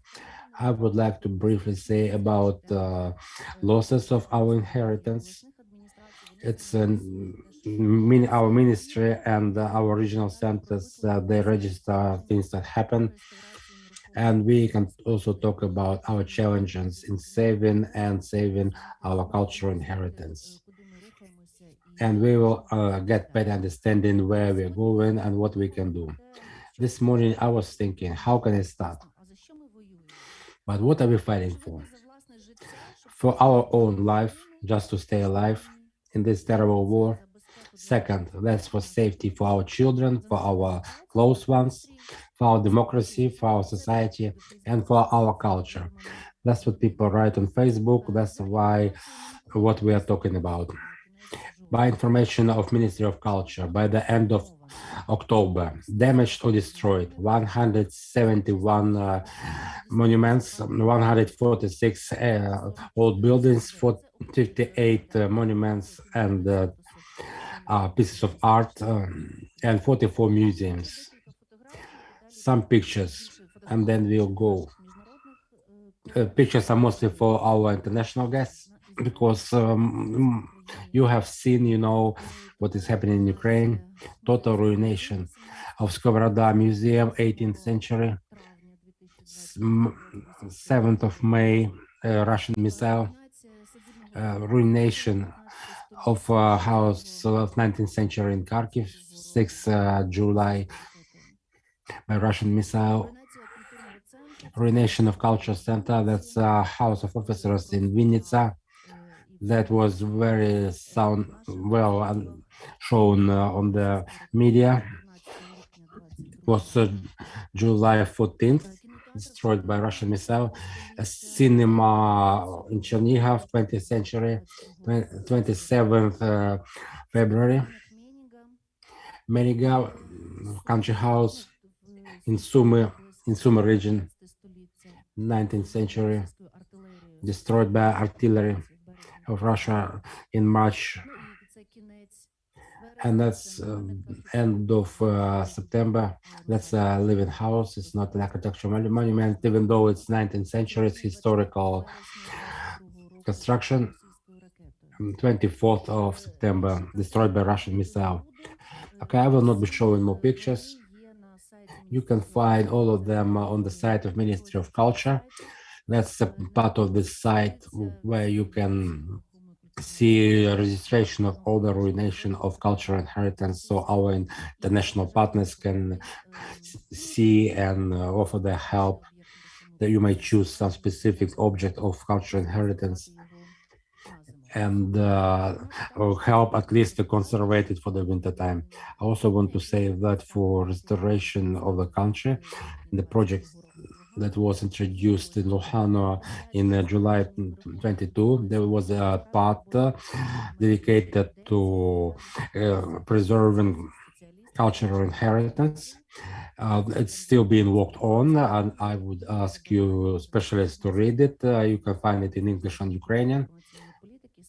You can offer your propositions to the Ministry of Culture and Informational Policy. I want to talk about challenges. What would hinder after our victory, what would hinder us in the future to restore monuments and the cities? First, it's money. I believe we will have money. Considering experience of the cities and countries who experienced war, like there was a conference in the Czech Republic where experts from different countries, from Kosovo, Sarajevo, Rotterdam, they told about stages of restoration of cities. They said they received a lot of international help. But what will we have after we have the money? We'll have problems connected with the state-private partnership. I know you have all had experience with private contractors, and you know how difficult are the procedures on state-private partnership. The approaches should be changed, and we need to discuss it. Second, that's adjusting our regulation to European standards. Yesterday, we spoke with Ukrainian expert on art who works International Fund on Preservation of Monuments and Aid of Ukraine. She said that, in fact, all our instructions, all our rules, and all our documentation is completely separated from European tradition, and that would cause difficulties in using European finance. We should reread it, and we should consider European regulations, and we should coordinate our regulation to European level. We have our local problems, plus to the problem of our regulation not being correspondent to the world practice. That's a problem. That's ideology. For example, recently our society was aroused by announcement that Zhilyansky, a house in Zhilyansky that was part of historical construction would be destroyed because it was partially destroyed by a Russian drone. The petition got 6,000 days. How can we put priorities? Not every monument will get as many votes on petition. The cities should ask themselves these questions. And members of parliament and the city council, what are the favorite objects in the cities? Second question is connected to adjustment. We know how difficult it is to find optimal solution that would not ruin the monument, would not ruin certain elements that pose cultural part, but on the other hand, it would allow the monument to be used, to be alive. The question of adjustment is more ideological. If before in Soviet Union times, we remember there were scientific councils and restoration institutions, there were struggles of many specialists who were discussing how can we adjust the historical monument. Now we almost don't use this instrument. We should use some instruments, some councils to be more active in creating. По-іншому. Освіта. Проблемна тема. Бачу Ольгу Рудковську. Again, it's widely used in Europe, and also we talk about education. We should work on returning restoration specialties to our higher facilities. So our member of parliament wrote to the Minister of Education, but so far we have no result. We still don't have a specialty of architectural restoration in our education system. We should work on that. It was excluded in 2015. Okay, norms. It's more a question to ministry, but if specialist community will not be pushing, nothing will happen. With every new minister of culture, I come and say we have no order.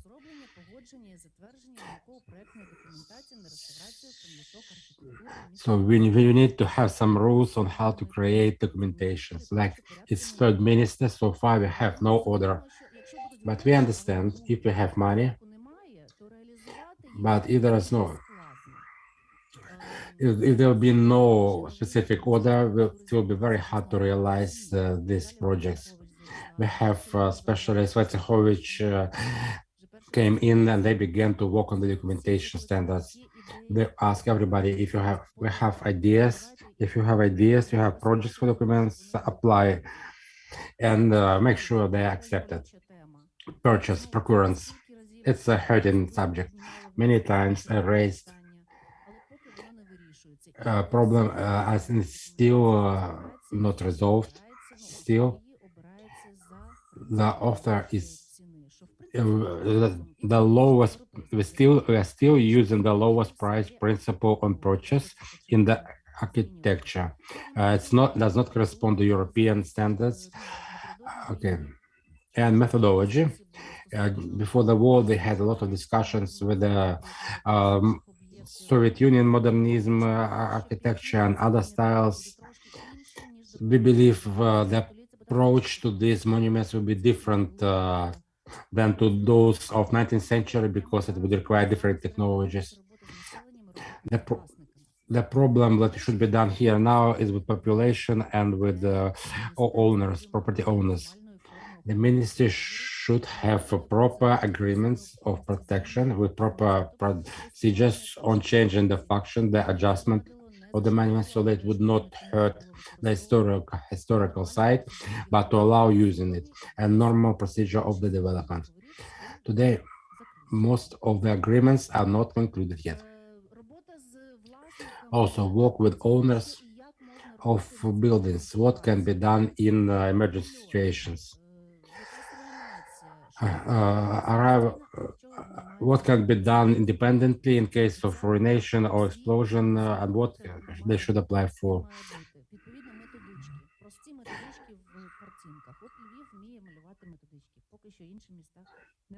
So also we need to have some methodic materials. And so what is our history? It's history about the war. I will tell it second time. For example, we have house in emergency state without roof.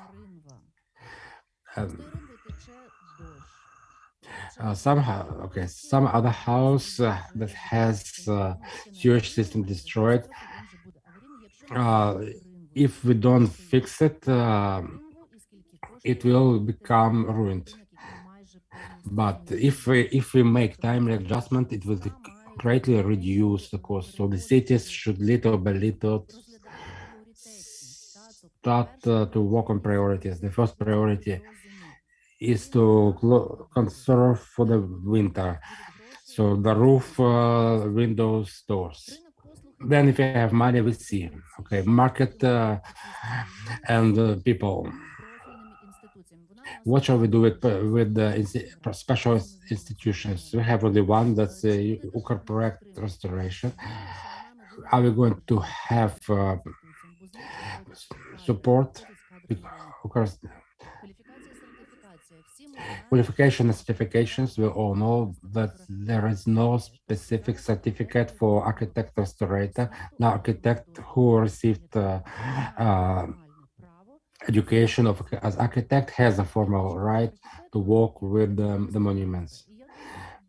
I'm daughter of architect and architect restorer. I clearly understand the difference between these two professions, because architect has an ambition to make something of their own, but the restoration architect should restore something that other built, and they are very different procedures, different approaches. So I also believe we should have different certification. And another problem is personnel or restoration personnel.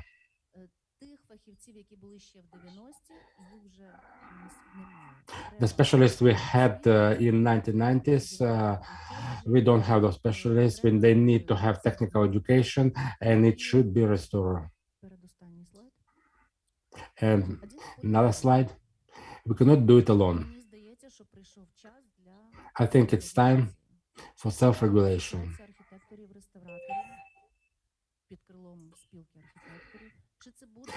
It will be association of restoration specialists, or it will be association that would include both architects and restorators of the creative arts, and also construction restoration workers. But I believe this society will be able to be more effective in protecting their rights than to protect common sense,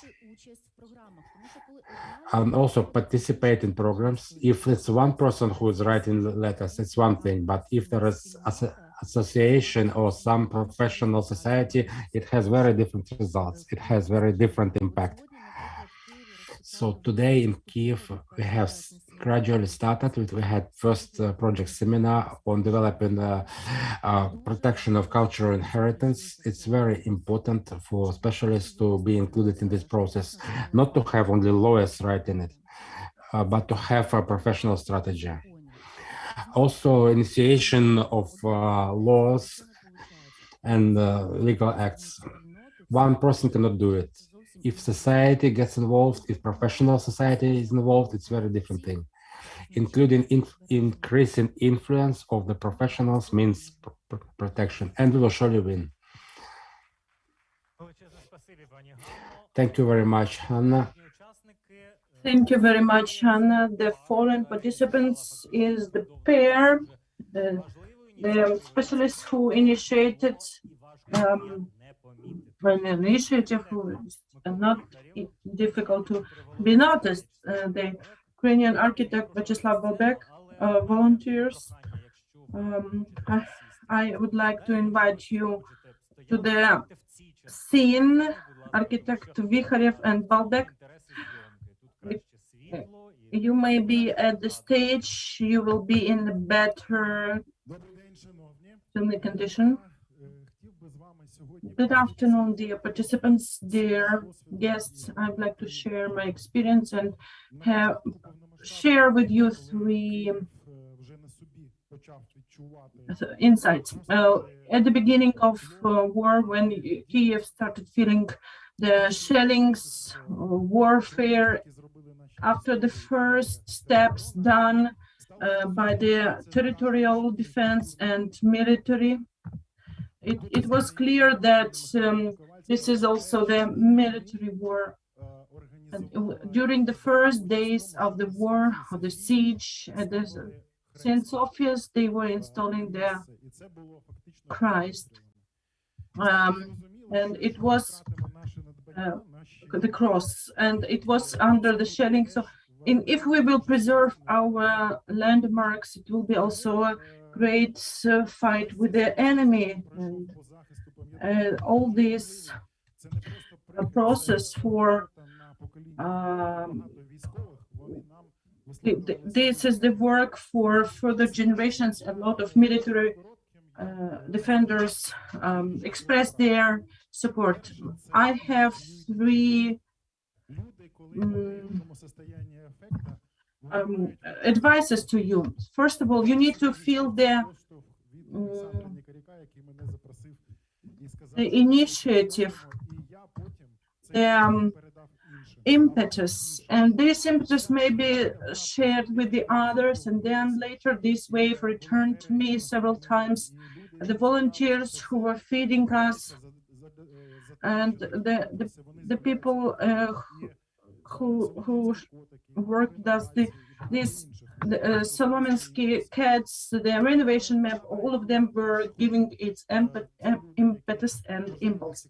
The second advice, maybe the people who came across with this remembered it. First of all, you need to ask for help. When at this website, at the Telegram channel, our motto was published, I received 100 calls, and I was surprised how people want, without any support, any feed, any transporting team, which was paralyzed, to help.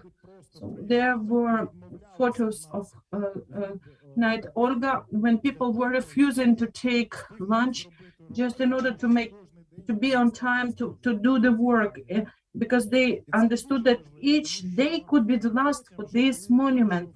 Later, after some time passed, people were saying, why didn't you ask? Why didn't you come and suggest your help? So the second advice is very important. And the third advice, involve specialists and society as a collective brain. I'm architect restorator, but a lot of advices in the process and decisions which were initiated not by me. It is very important that this system, network, action of our community, our country, our nation is effective. And now, giving the floor to my colleague Vyacheslav, I'd like to say philosophical insight. When we protect the monument, it becomes a piece of garbage. Inside there is a diamond which is covered with whatever possible.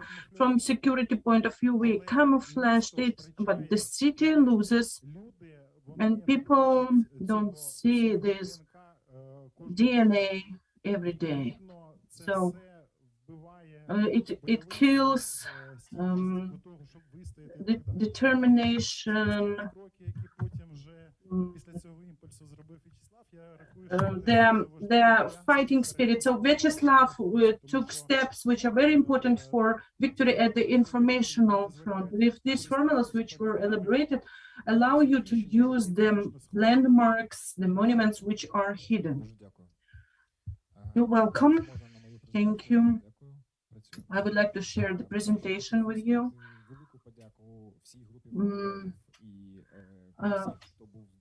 I would like to thank to all volunteer groups and everybody who was involved in the protection, what we have in Kiev and other cities. It works with impulse system.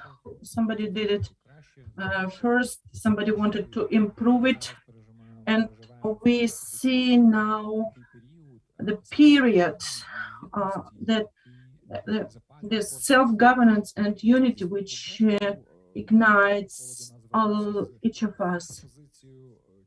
And when Mykola addressed his suggestion to me, asking if we can do systematic protection, so we decided to do a historical excursus and publish the proposal, which can be used, but it is about the temporary decision should be valuable and aesthetic. There's vast majority of protection, which is 100% functional. What my colleagues do with Mykola, but the people see this protection, and people who love their street, love their monuments, they want to see them every day. For us, we set the task. First of all, this is minimal intervention into monument, constructive, quick modeling and calculation, a possibility to load the monument during the time of realization exploitation, and also the access to control, which was our system presupposes that you may enter this protective layer in order to assist something, and also staticals and endurity and other aspects. Technical requirements for the shelter is fire resistance and resistance to water and temperature fluctuations and other aspects. Taking into consideration world experience, we saw how it worked during the wars. We checked how it worked during mass protests, how they were covered, which system was used 100, 150 years ago or a few years ago. This is the reaction of European cities during the Black Lives Matters. Some of the monuments were covered with shields, which were disarranged later. The volunteers assisted. It was very fast reaction, and the protection. We saw that the monument of Shevchenko survived nearby rocket shelling, and it didn't disturb it. Ukrainian cities worked with this system differently. Our project was to create systematic approach and principles so that we have the monument to the founders of Kiev, and the work of our workshop in the directions which we work with to make decision which can be scaled up, multiplied. So we don't work with the decision of the short fragment, but it should be implemented. If there is crash test, it can be implemented at the level of Ukraine if needed. So we took the module of such construction, the system of plywood. You need to make the cells, and there should be double wall so that it will be able to absorb the wave, the heating wave, because it can be damaged via sand, via carcass, and it will be able to withstand the shock wave, the shelling. This is the example of carcass. It can be metal, or we calculated, we did some examples, and with the example, this system was celebrated for small monuments, small size monuments. It is important to pay your attention. If you talk about architecture, it should be valuable and durability and beauty. Beauty is at the last top, at the last stage. But this scale can be used depending on the place where the monument is located, in the city or in the park. And we created the example of there is nothing more constant than temporary. And with the example of visualization, we showed what difference can be if you protect the monuments and give a bit more of infographics and talk in contours the motive of the monument, share the basis information, what is inside under the coverage. We did some examples how you can influence the existing defense, adding additional.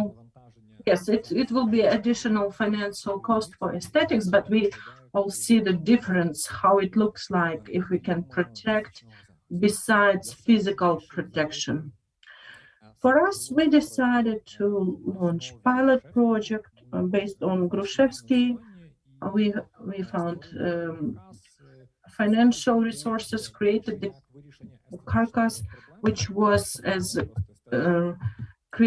solving of aesthetic problem. It was the frame, which was very robust, covered with plywood. That's how it looked like for a couple of months until 10th of October. There was shelling 7 meters away from the monument. I think the complexity of decisions worked. We see that the shock wave destroyed maximum of them into the epicenter of the shelling. You see the fragment of it fell into the building, or the windows, but they did less wave on the socks of sand, and it would cost us much more if we didn't have such construction. It worked, it helped, and in a couple of days we renovated it. Until today, it is with the tables, which continues working and serving its function. All architectural decisions, we should differentiate into 3 categories. Extremal, that should be urgently implemented. Temporary, which can be done until the extremal urgent solutions solved.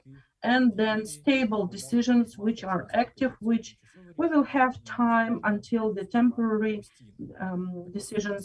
solutions work, then we will have opportunity to work better for the temporary. So Nicola and his volunteer team did extremal solutions when you have to protect. Aesthetics of temporary solutions also has its sense, as you may see. Thank you.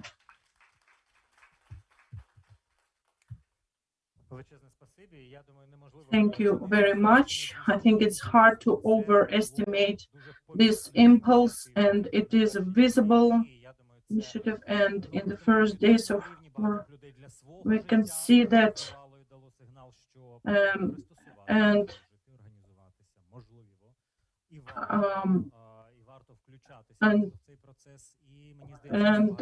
I will tell that a lot of initiatives will be launched, and thank you very much for this work. And later we will talk about systematic experience, where we have international documentation and rules, and also reality with which we work. As Nelly Kowalska and Alexander Rudnik, National Director of Sofia Kievska, Kiev-Pechersk Lavra, and Sofia Kievska. I would suggest you to work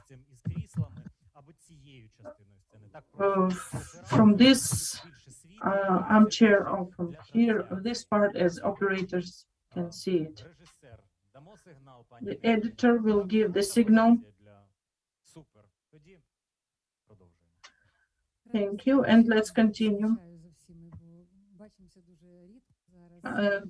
I would like to thank everyone. It is a great opportunity to see each other, and talking briefly a few replics about the first and the second speaker. Anna raised very painful questions, and she didn't manage with all of them. I'm ready to work with these issues and find solutions. There are solutions, and there is experience regarding the monument landmarks which Mykola was saving. I'm very grateful because one of our objects he helped to protect at our territory. I need to learn how to do it. This is the heart, the soul of our Ukraine, of our nation. And in the first days of war, very high authoritative representative called and said that there is probability of ruining of Sofia. I understood it was difficult to withstand this morally. Sofia is a symbol of the fundament of our nation. This is the poverty in science, culture, and destroy it. It means to destroy our nation. I understood what responsibility is with it. First, what we did together with Ministry of Culture, which was also informed about it, we elaborated documentation which we were sending to all international organizations in order to launch all world preservation of Sofia. I worked with my colleagues. We elaborated with the Ministry of Culture to the South America, Australia, where it also worked. Later, we were thinking how to protect. If we cannot protect from direct rocket shelling, nothing will help. But there is a probability that it may fall nearby and there will be a shock wave. There were lots of projects. We were sharing you were sharing international experience today, and how we were strengthening the cathedrals, walls. I did reconstructors, engineers. At one example, I wanted to show you how it was all happening. One of the options was the construction of this, and for evaluation of these possible monuments, there was a group of specialists from Institute of Subotin and Scientific Institute and other colleagues who worked with us. That's why seeing these critics to all options, it is not the only one option, and there were a lot of them.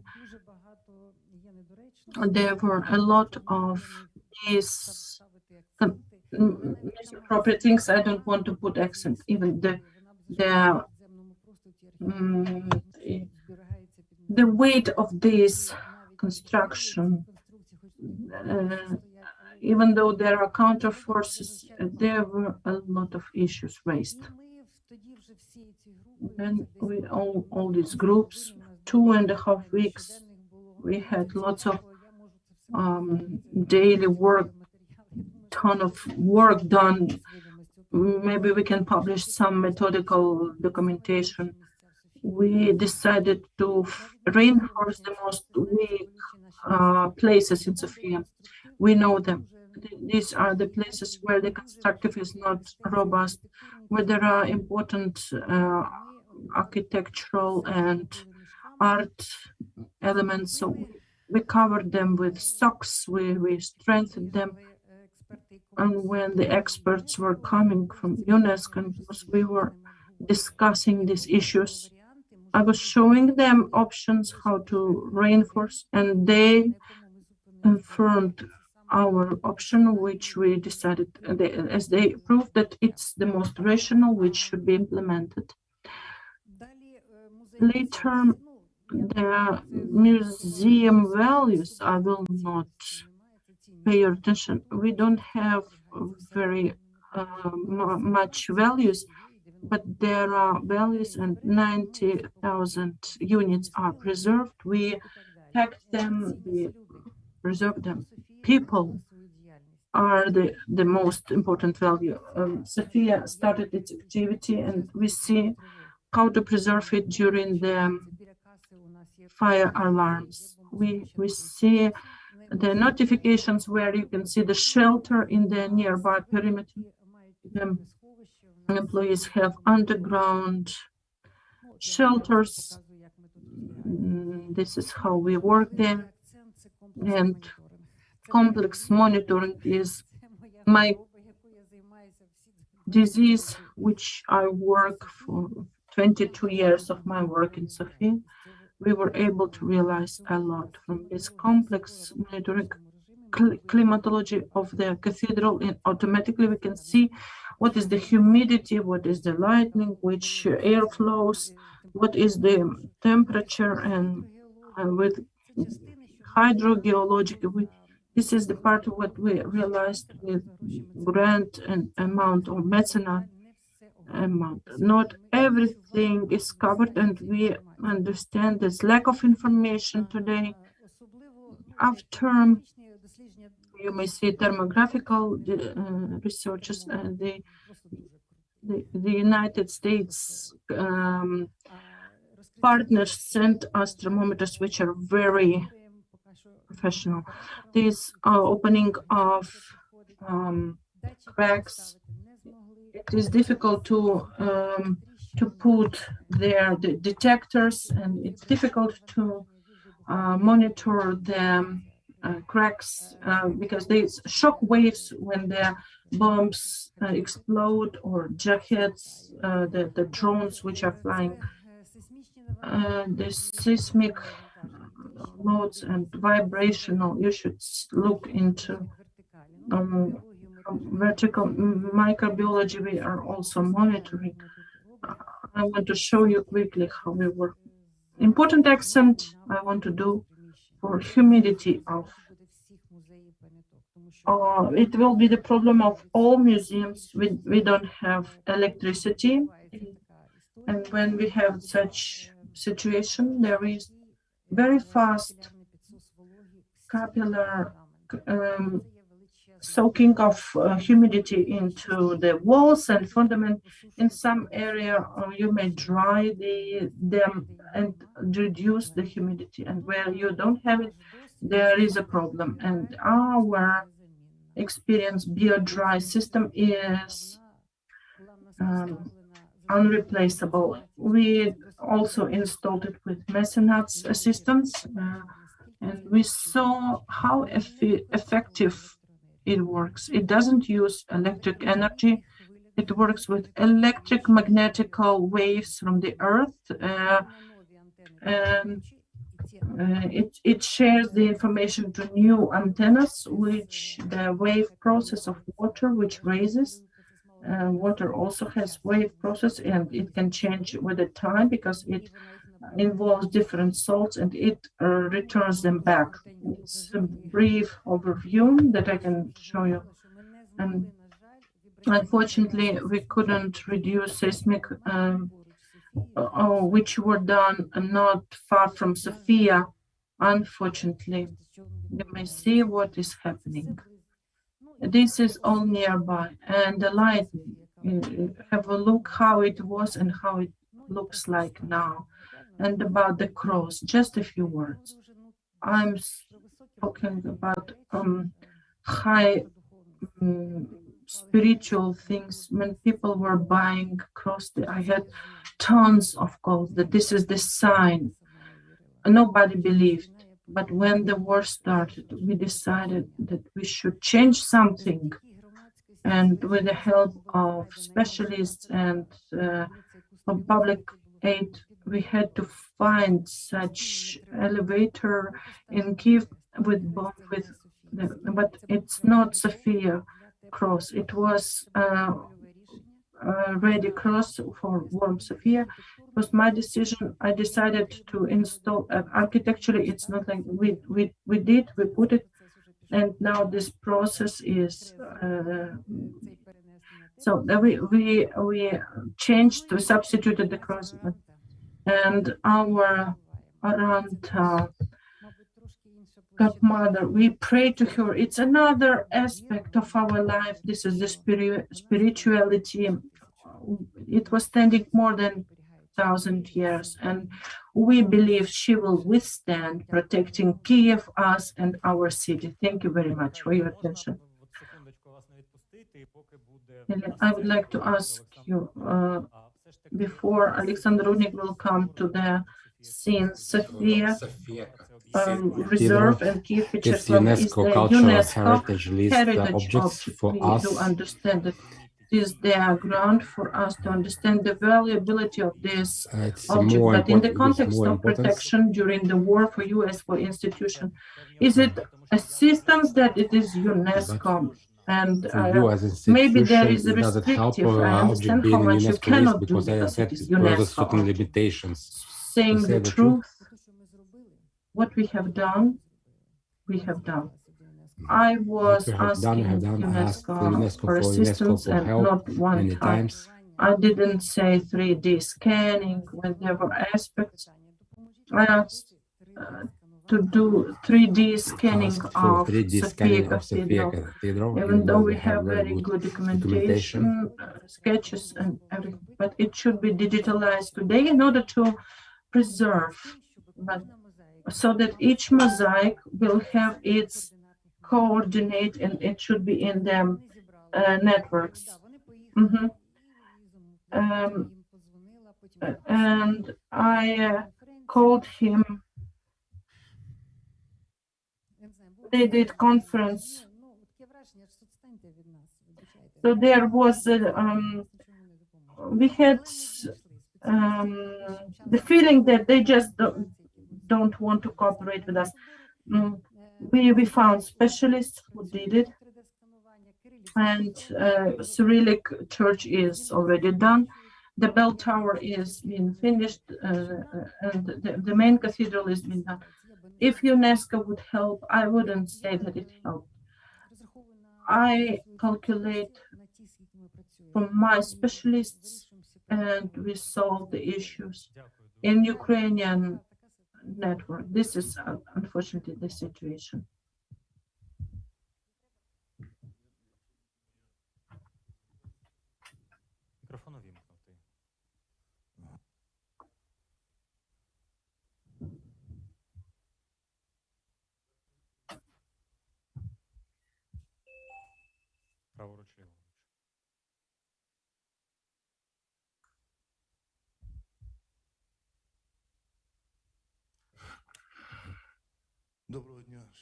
Good afternoon, dear participants of the conference, dear organizers.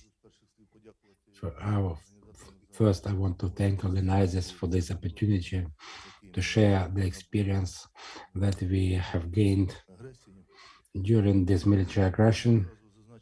And I would like to point it out with Nelia Mikhailovna, we did not make agreement.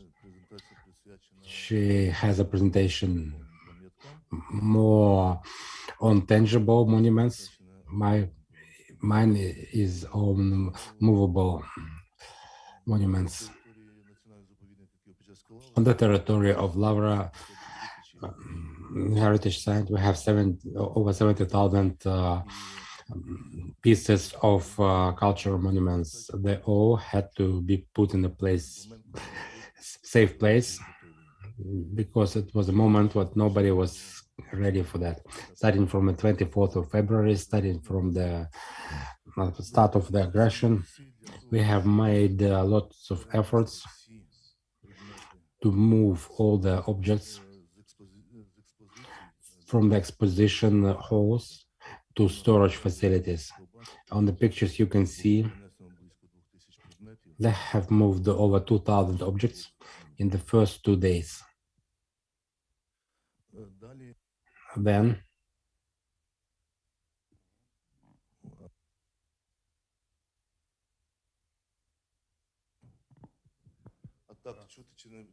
can you hear me?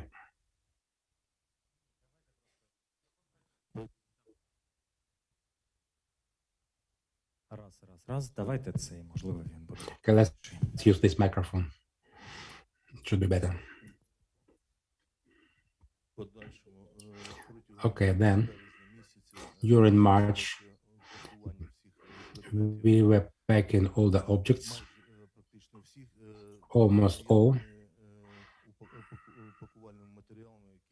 with the packing materials that were available. Nobody was prepared for this. Nobody thought it would be necessary to do. So we had a limited number of package materials. And when employees made the maximum effort to do everything. Then I would like to point out, after we have packaged the objects, they all were moved to underground locations for safekeeping. Also, there was a parallel work with international organizations, with our volunteers and public organizations, with looking for opportunities on getting packaging materials and other materials that were needed in our situation. What we could move to underground locations, that are small movable items, not heavy ones. We moved them to underground locations, and we packed them to prevent their damage in case of explosions, etc., or direct hits into the buildings where they are stored during shellings. We also equipped additional firefighting equipment near storages. We also made such prevention measures as closing windows in case of explosions or explosive wave or fragments flying. Objects inside of the building would not be damaged. In August, as I mentioned before, since we were not initially ready for that war, and we did not have any plan of action for evacuation of values. Well, we did have it, but it wasn't perfect. So during this time, we have developed a plan of evacuation in case of military action and in case of other emergency situations. With regards to unmovable monuments, it's also a kind of monument. It's a monument to the head of Ypsilanti Greek resistance made of marble. We had to protect it as well. And employees of our facility made 4 stages how we could cover this monument to make it safe from explosive wave and fragments. So these were the stages first. We made them stage by stage. The cross, the sculpture, we covered it by the materials that were available.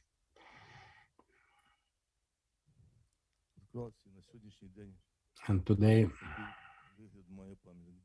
that's how it looks. It's not signed. That's another question.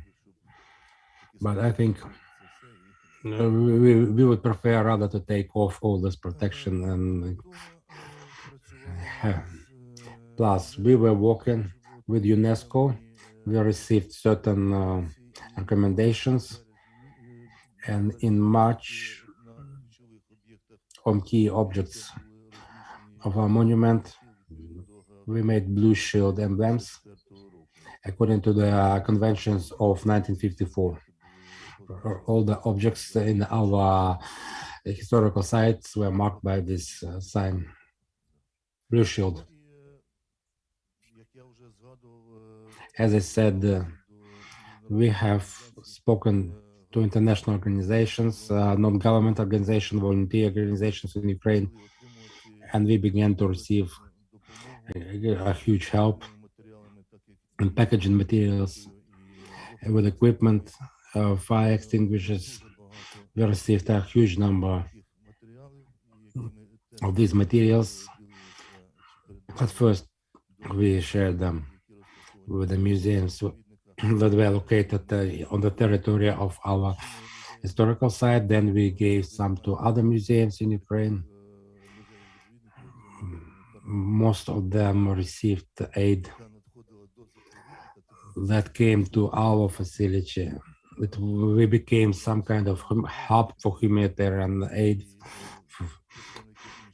Representatives from other cultural sites came to us to receive help through us. Really, we received these objects for over 1 million hryvnias, including these packages, packaging materials, scanners,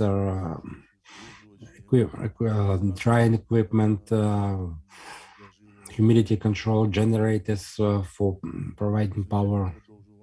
Also, we continued to work, maybe not to the full extent that we could be able to do in our daily life, but during this time, we have scanned over 4,000 objects and archived documents.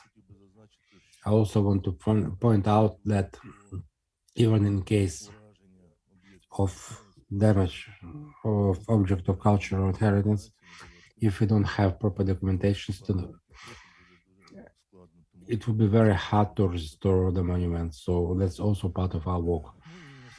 And also today, we continue our restorational work.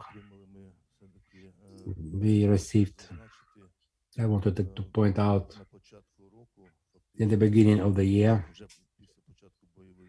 after the beginning of military actions, we got agreement that we received the bell of Mazepa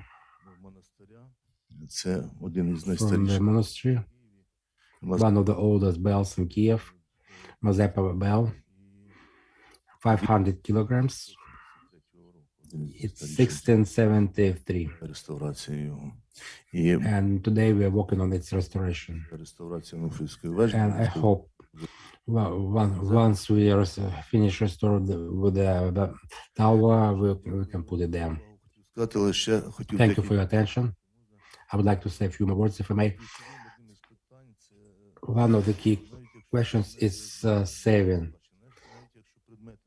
Even if the object did not got under direct impact from air attack or artillery, it wasn't damaged indirectly, they still can be damaged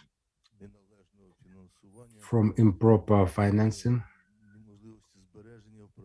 lack of opportunities of safe storage since the restoration. Today, before the war, we had and we're still having 5 objects on restoration. 4 of them we were supposed to finish in this year, but unfortunately the war has introduced the changes. I want to say that unfinished restoration also poses a lot of damage to the objects of world sculptures. So it works with us. Now we continue. I know that the ministry is also working on the financing, and our cultural facility also works on getting financial aid from outside to finish the restoration of works that we have begun. Thank you very much. Thank you.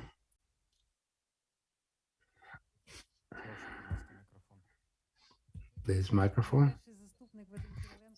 So my first assistant, Karolenko, is in Pisa on the Great Conference. So he writes to me. He was second to speak. He had 40 minutes to speak. And he was talking about storage of monuments and restoration. And they applaud us a long, long time. It was very pleasant. We got great support. It's very important to have support. Thank you very much. Also, it's pleasant to have support from the world. And one of the nuances, if we talk about the experience of the two cultural sites of saving the cultures, if they are part of UNESCO cultural list, I was thinking that the rights, the safety rules are written by blood. After some accidents happened, after some losses happened, certain prohibitions were accepted. So these rules are made by experience. And we were somehow unready. We may blame ministry, we blame management, they were ready or not ready. But now, after 8 months of war, we can say and walk that we should start building the rules, how it should be done. To have this some safety marker, what should we consider as a danger? What could be the intelligence report when UNESCO could introduce certain procedures for its monuments in the areas that the organization believes are in danger? So I think it's something that we could think about. Maybe this is already going on. Maybe I'm as a journalist don't know about it. And any replic? A note? I think it's not UNESCO. I can say, from my experience, just the fact that Ukraine asked Russia to be excluded from UNESCO, there was no reaction. The only thing that they stopped, they stopped. They did not liquidate it. That's a reaction or lack of reaction on our suffering of losing of our inheritance. We don't have any other mechanism. That's what we have for now. And I believe our society will be trying and using them. So even if we cannot do it until our task, then public society can take it on our own. We know that our public is also getting involved. And next speech will be concerned this cooperation with international institutions that can be done on the civil level. Irina Nikiforova, a civil activist and volunteer, talking about aid from international foundations and providing aid for saving the cultural heritage objects.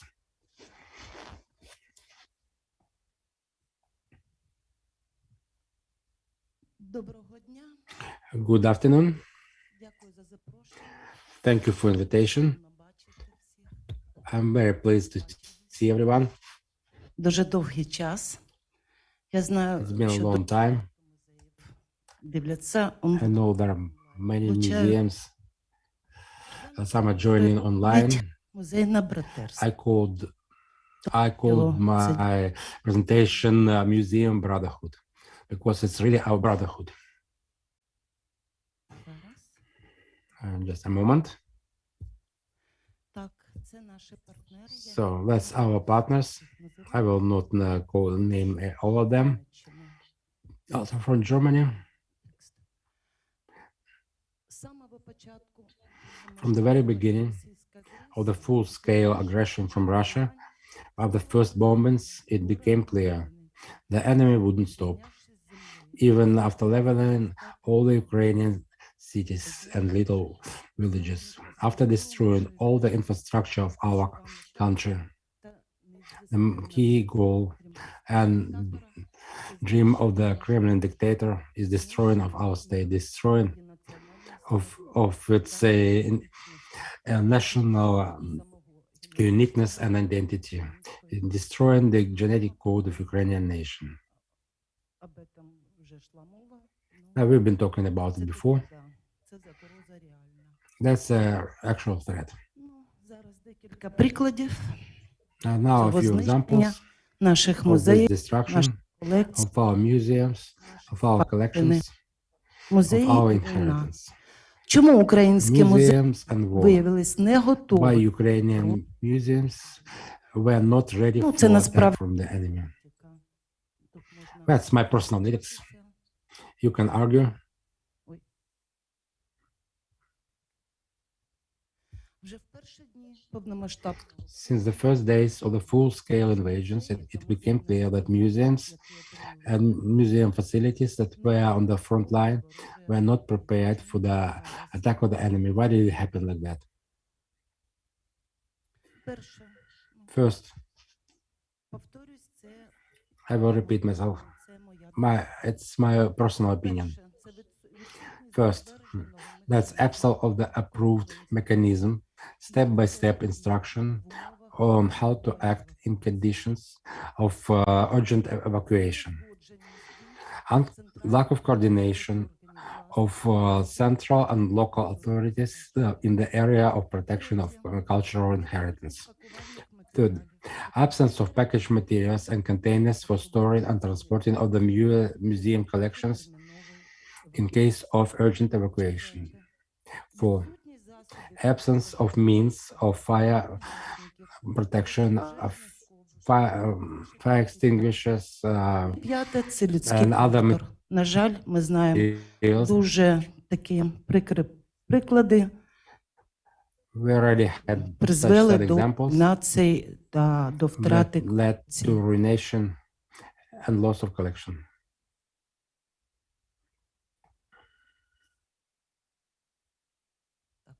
Щось у мене тут. Okay. Щось не то. Something doesn't work. Так.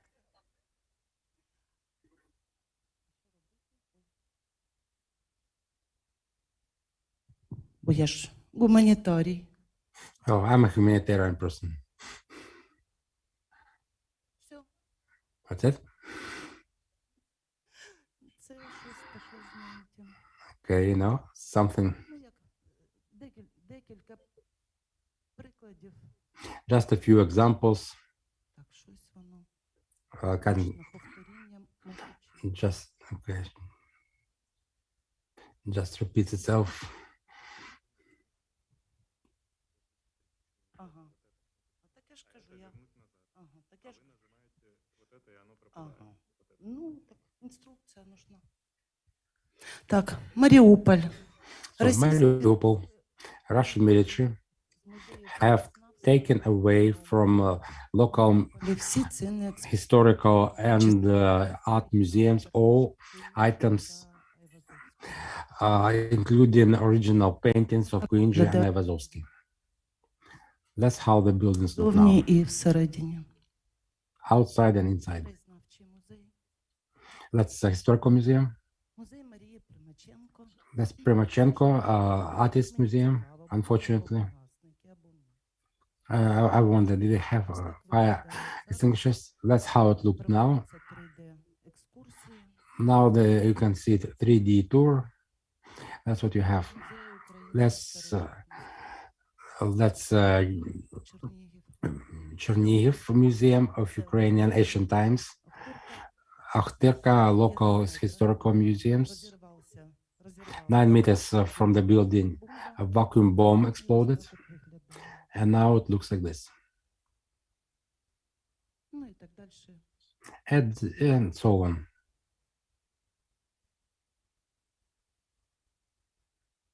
На жаль, під загрозою Unfortunately, від російської uh, опинилися вже we have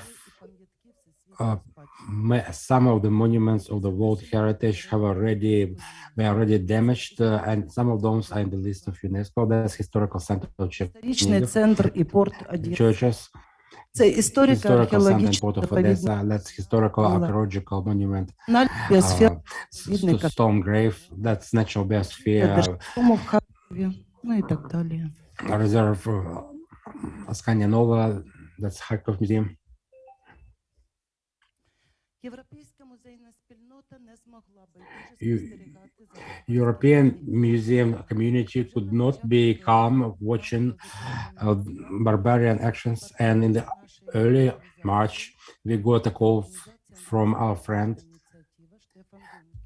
Stefan Dum, and he offered to help providing museums of Ukraine high quality packaging materials for storing and transportation of museum items. So 11th of April, the first 5 tons of humanitarian aid arrived to Kiev. Alexander Nikarak remember this event. So these climatic containers,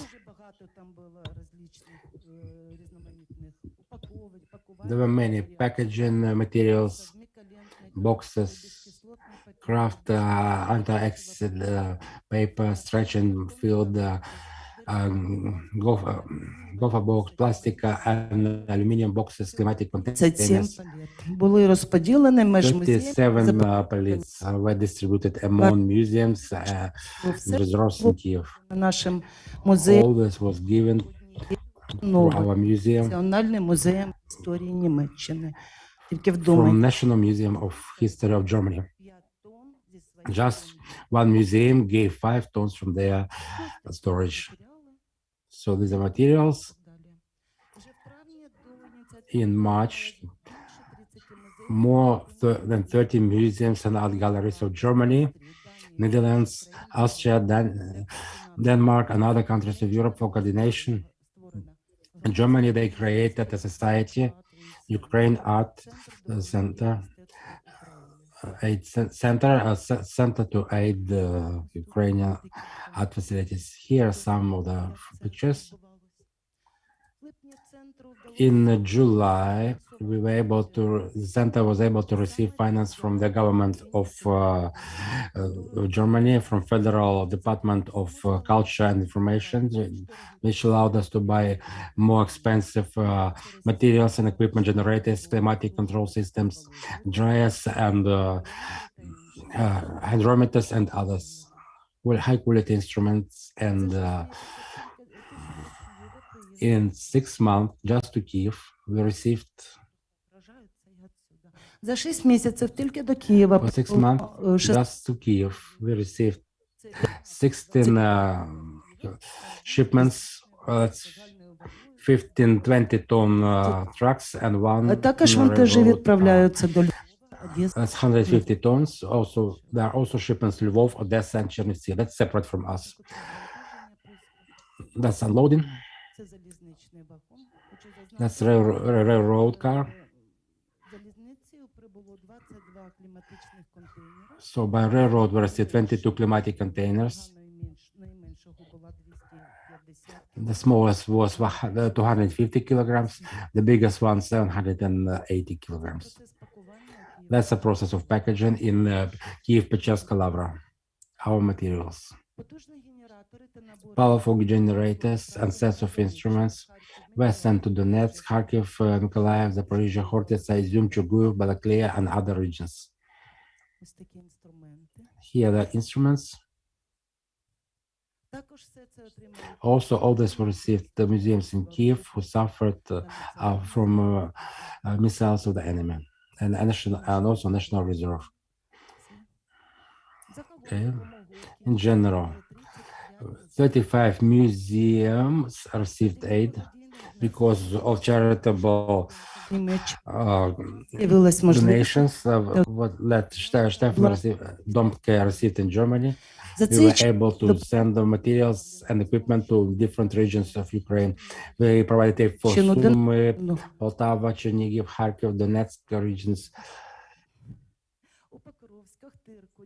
Pokrovsk, Khterka, Zaporizhia, Khortytsa, and others. Also to many. Then they use volunteers and local museum staff to bring it to the central places. Now we have on our list 170 museums and museum facilities. Most of them have received already, and the rest of them will receive it in the near future. That's our direction of work. That's where we send our buses or vans. Thanks to charitable donations of Germans. We just paid for the fuel. We gave us some money, but we received the opportunity to pay, and let's pay for the fuel, and that's how it looks. The red is where we send the aid when the museums who already received it or who are going to receive it in the near future. Red is my color, the blue is another, that's the trucks that go to Lviv, and green to Odessa. Fire extinguishers over 5,000. Most of the charitable donations were given to Catholic Church in the city of Chernihiv that suffered from fragments of shells during enemy shellings. Because of this help, churches, they changed windows, restored the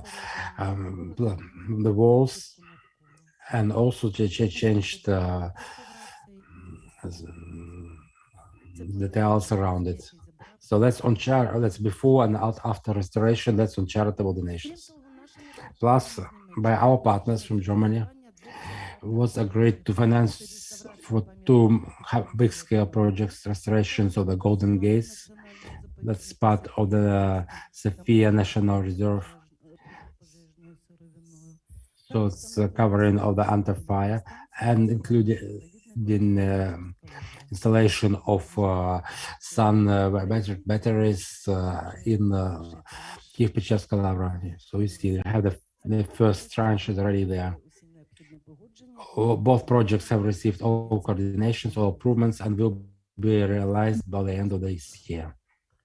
Варто зазначити, що ця доповідь I would like to point out that this report only points to the segment of activity that's done in Kyiv, that I personally coordinate. In Lvov,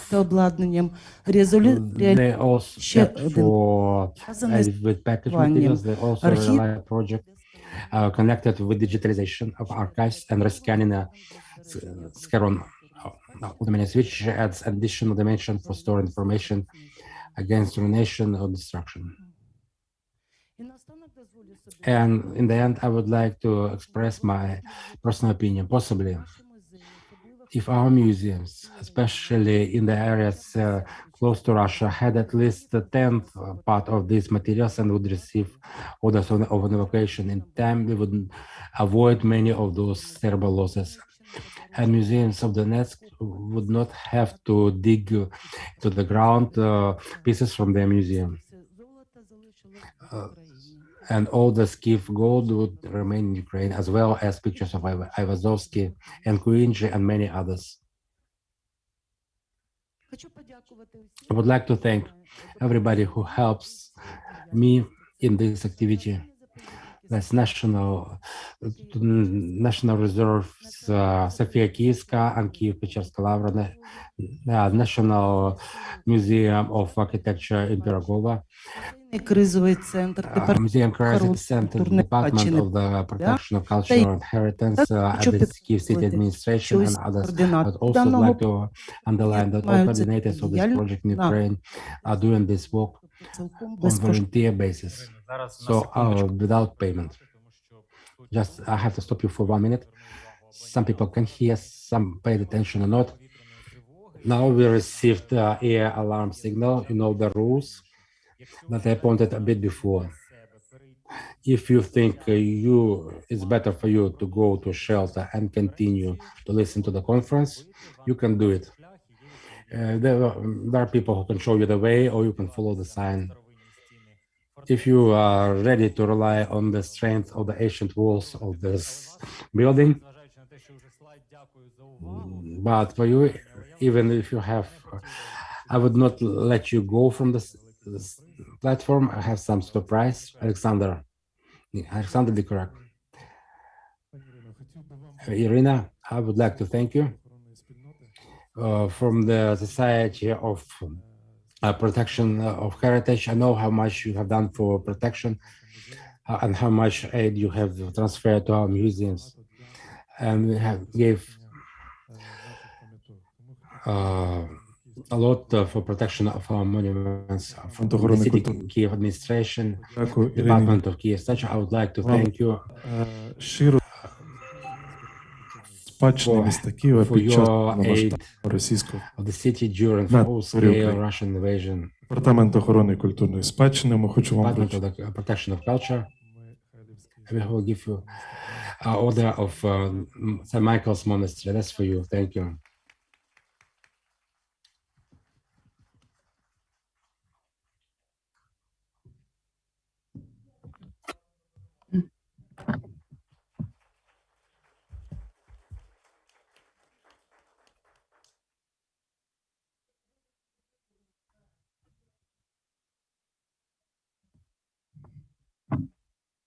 Вітання, величезна подяка. Greetings and sincere gratitude. I understand that the people who cannot be scared so easy, even with the fire alarms. Igor Poshevaila is invited. This is the director of National Memorial Complex of Museum of Dignity Revolution.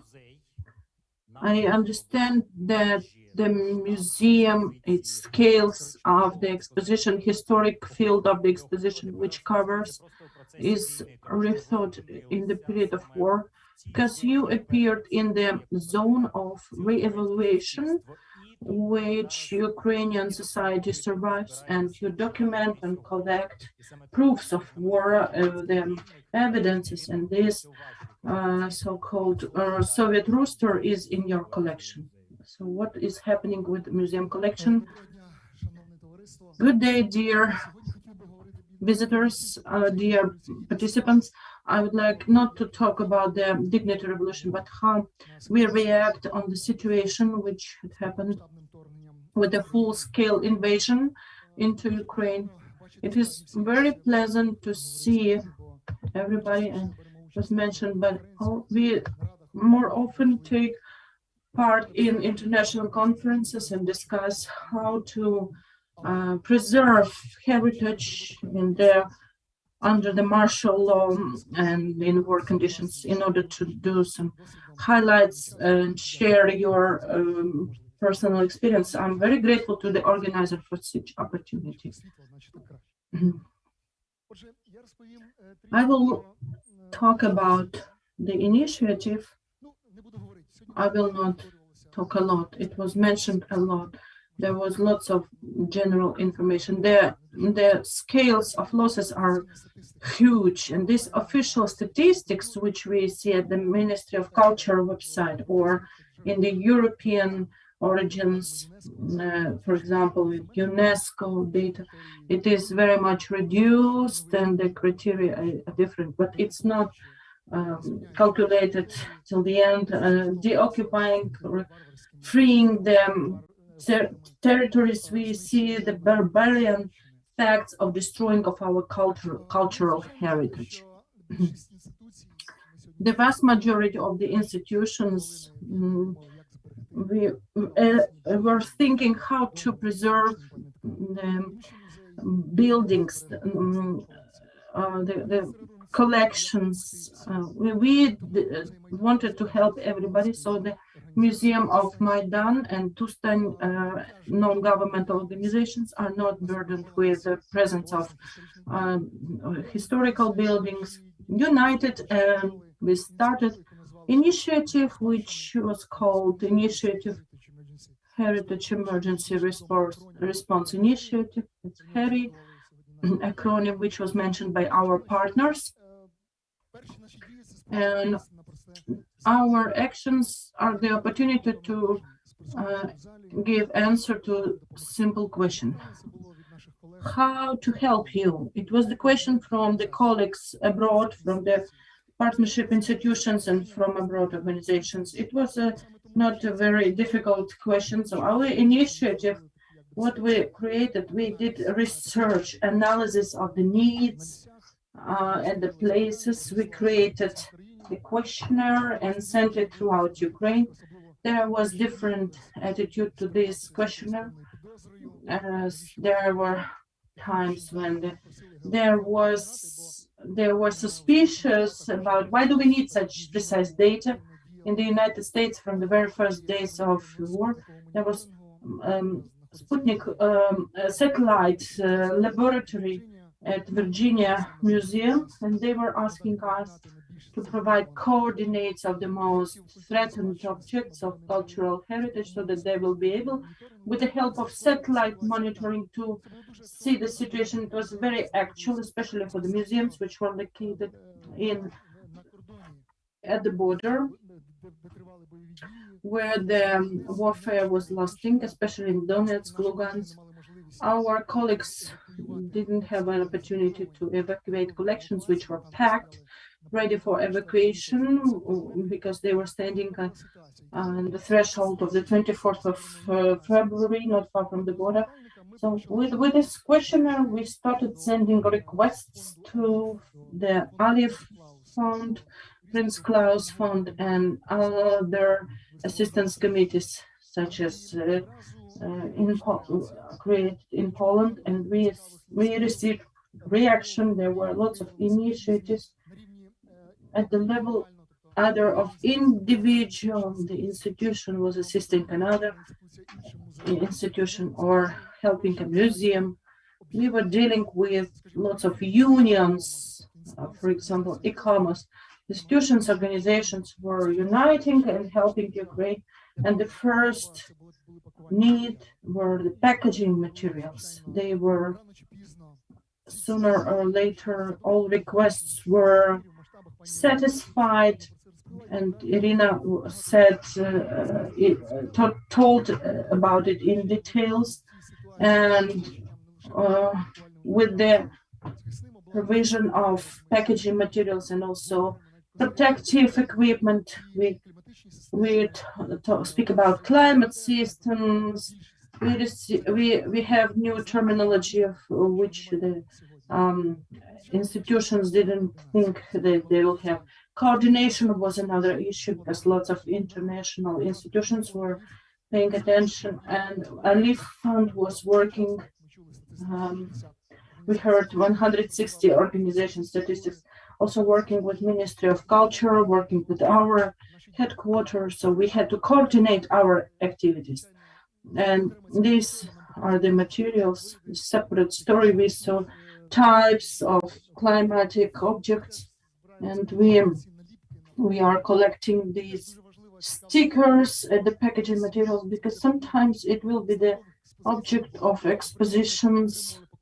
We were receiving packaging material from Estonia via Ministry of Culture, where there were special Ukrainian trizups engraved and written "Glory to Ukraine." This was moral support. And this is the gray carton, which we hardly noticed, but there was "Good luck, we are with you," and it was Louvre team. So Louvre team wrote, they support us. It is this moral support is so important. This love, solidarity, this care was very vitally important, especially in the first months when it was not so easy. Our initiative, besides general things, with the help of packaging materials, financial assistance, was mentioned today about the initiative Stipendium of Solidarity for Ukraine, Europa Nostra, Fund Aliyev, and World Heritage Fund, and other funds united, and the first tranche of thousands of euro helped to provide financial mechanism how to submit this stipendium to colleagues who are in occupied territories or resettled. This action continues. 125 colleagues received these stipendiums, 500 euro. And this stipendium is not just for me, but it is for expression of important actions in order to do cultural protection. And we received 2,000 requests, but we satisfied only 1/10 of it. Monitoring is another aspect. Monitoring of situation and documenting of the losses and risks. This is a separate topic. Our colleagues from ECROM present together with ECROM, we elaborated mobile application which helps to fixate damages, losses. It's important, as Anna Bonder mentioned, that these processes which are happening at the whole state level, preparation on renovation, reconstruction after war, there are certain international standards and procedures speakers were mentioning. It is very important to understand the mechanism of how to stabilize the damaged objects and how to reconstruct them later. And this international experience was very important.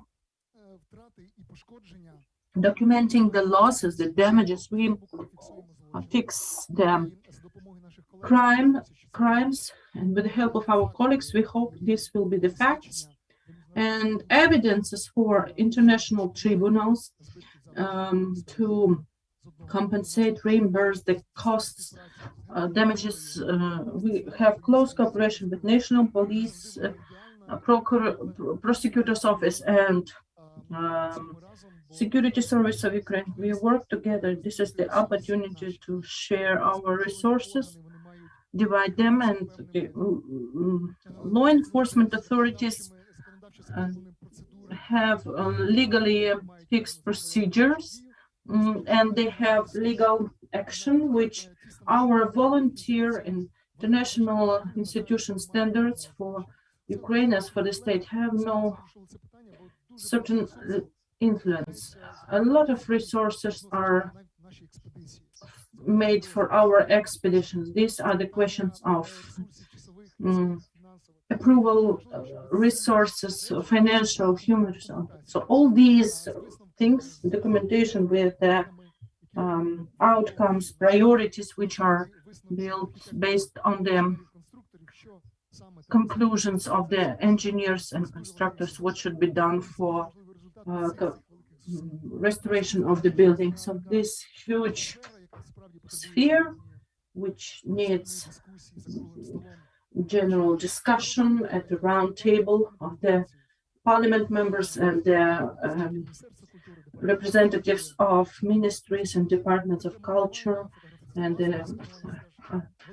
3D modeling is also a very important work.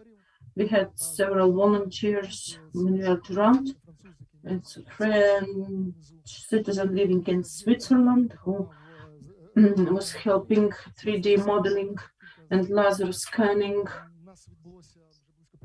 We did approximately 50 expeditions to Ukraine, and these are the most significant objects. This is the wooden church, Vyazivka village in Zhytomyr, Lukashivtsi village, stone church, who are in the national heritage. There are objects which are not in the registry, but they are the pearls, they are the objects. Recently we visited Kharkiv region, Balaklia, Izium.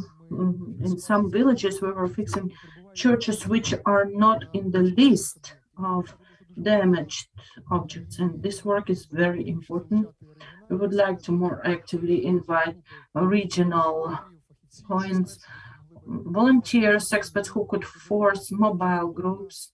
The methodology had been tried out already. We have resources. Prince Claus Fund helps us, Alif, and of course the trainings, educational programs. Our initiative, we translated some important methodological documents, ECROMA, for evacuation of cultural Heritage Day. It's present in printed version or in digital. We hand out these documents, these brochures to different regions which are deoccupied or are under threat.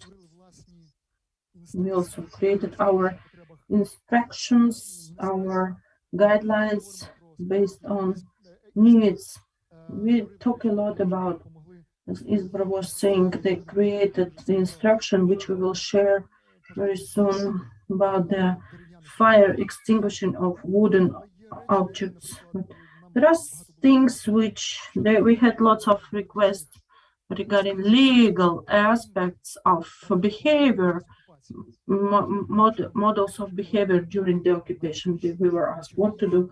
Our colleagues at Khersonshchina, Chernigivщина, what to do if your cultural institution is occupied, which actions, which strategies you may find. Sometimes the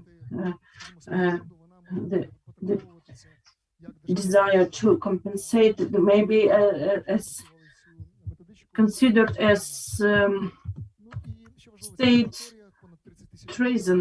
This laboratory with more than 3,000 objects, with the help of monitoring satellite laboratory, which is guided by Slitsyn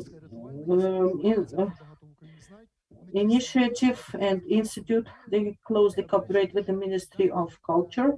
The data of our American colleagues help us to provide evidential basis for damage of the cultural heritage, of the on-purpose destruction of Russian rockets of the village in one of the villages. This is the 3D laser model. This is the Museum of Tarnovsky in Chernigiv. We see the base of documents collected. We all know what to do further. It was mentioned today. I think we may answer the questions which we ask to each other during these rare events and meetings should be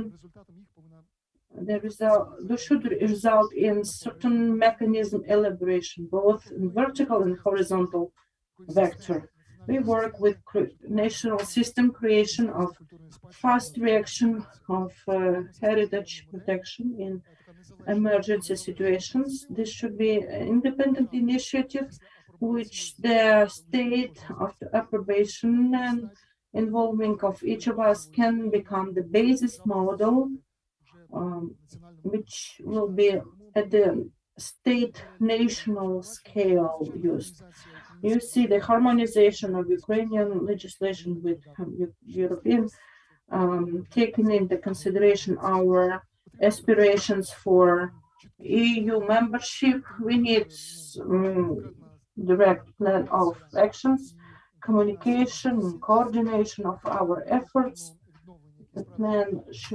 The reconstruction plan, which was discussed in Lugano, with involvement of hundreds of participants at different levels.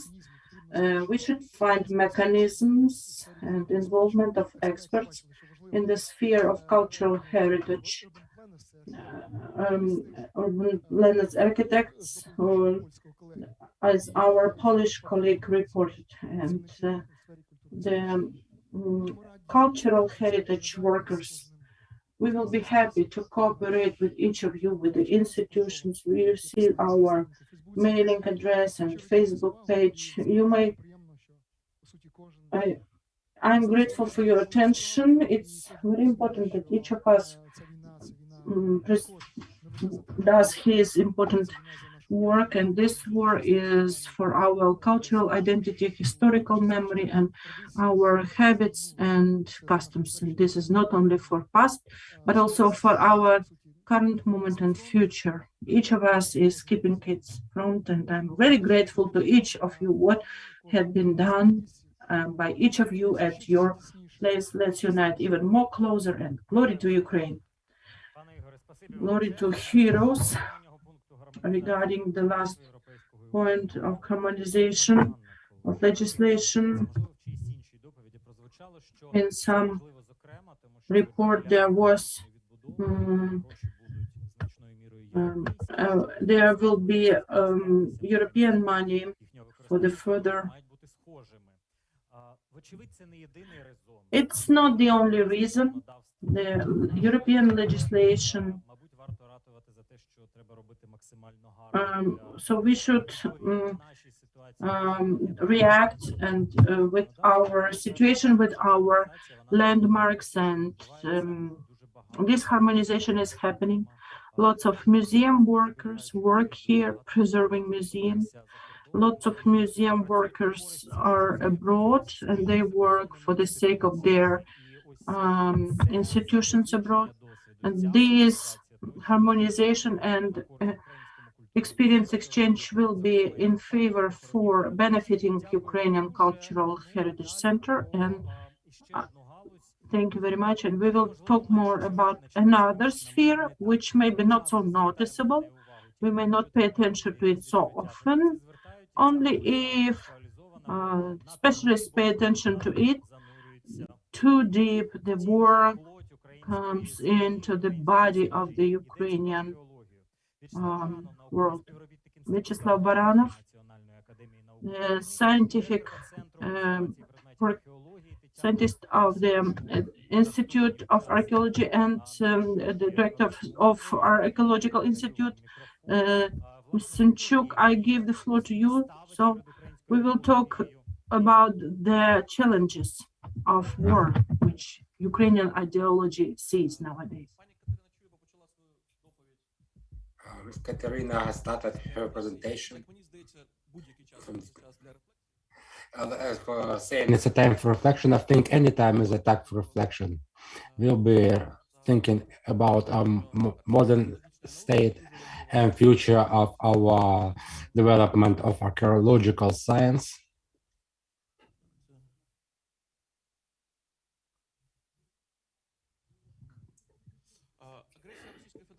Aggression of Russian Federation археологічну науку України в процесі довгої трансформації. Took Ukrainian archaeological change in the process of a long transformation that started since gaining independence and hasn't stopped today. Despite the lack of finance, we received, we were able to keep most of our potential, but we were not able to enter this science. There were many challenges that we could not find answers to. That's locations of archaeological sites. That's a unique case for Ukraine.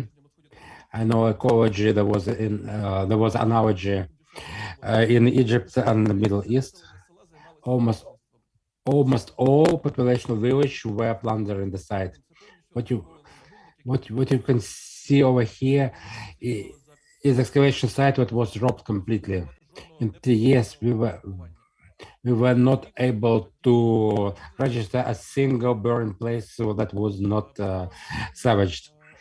Uncontrolled sale of metal detectors and lack of responsibility of their use led to huge scale ruination around all the territory of Ukraine. It destroys the whole level of national history. Also, great internet auction site Veoli facilitates this. Many people use it to fulfill their private collections. So these Bila Tserkva excavation sites, objects that were stolen from there. So it's connected to Western Baltic population that was protecting the country in the 11th century, connected with the modern Latvian and Lithuanian people.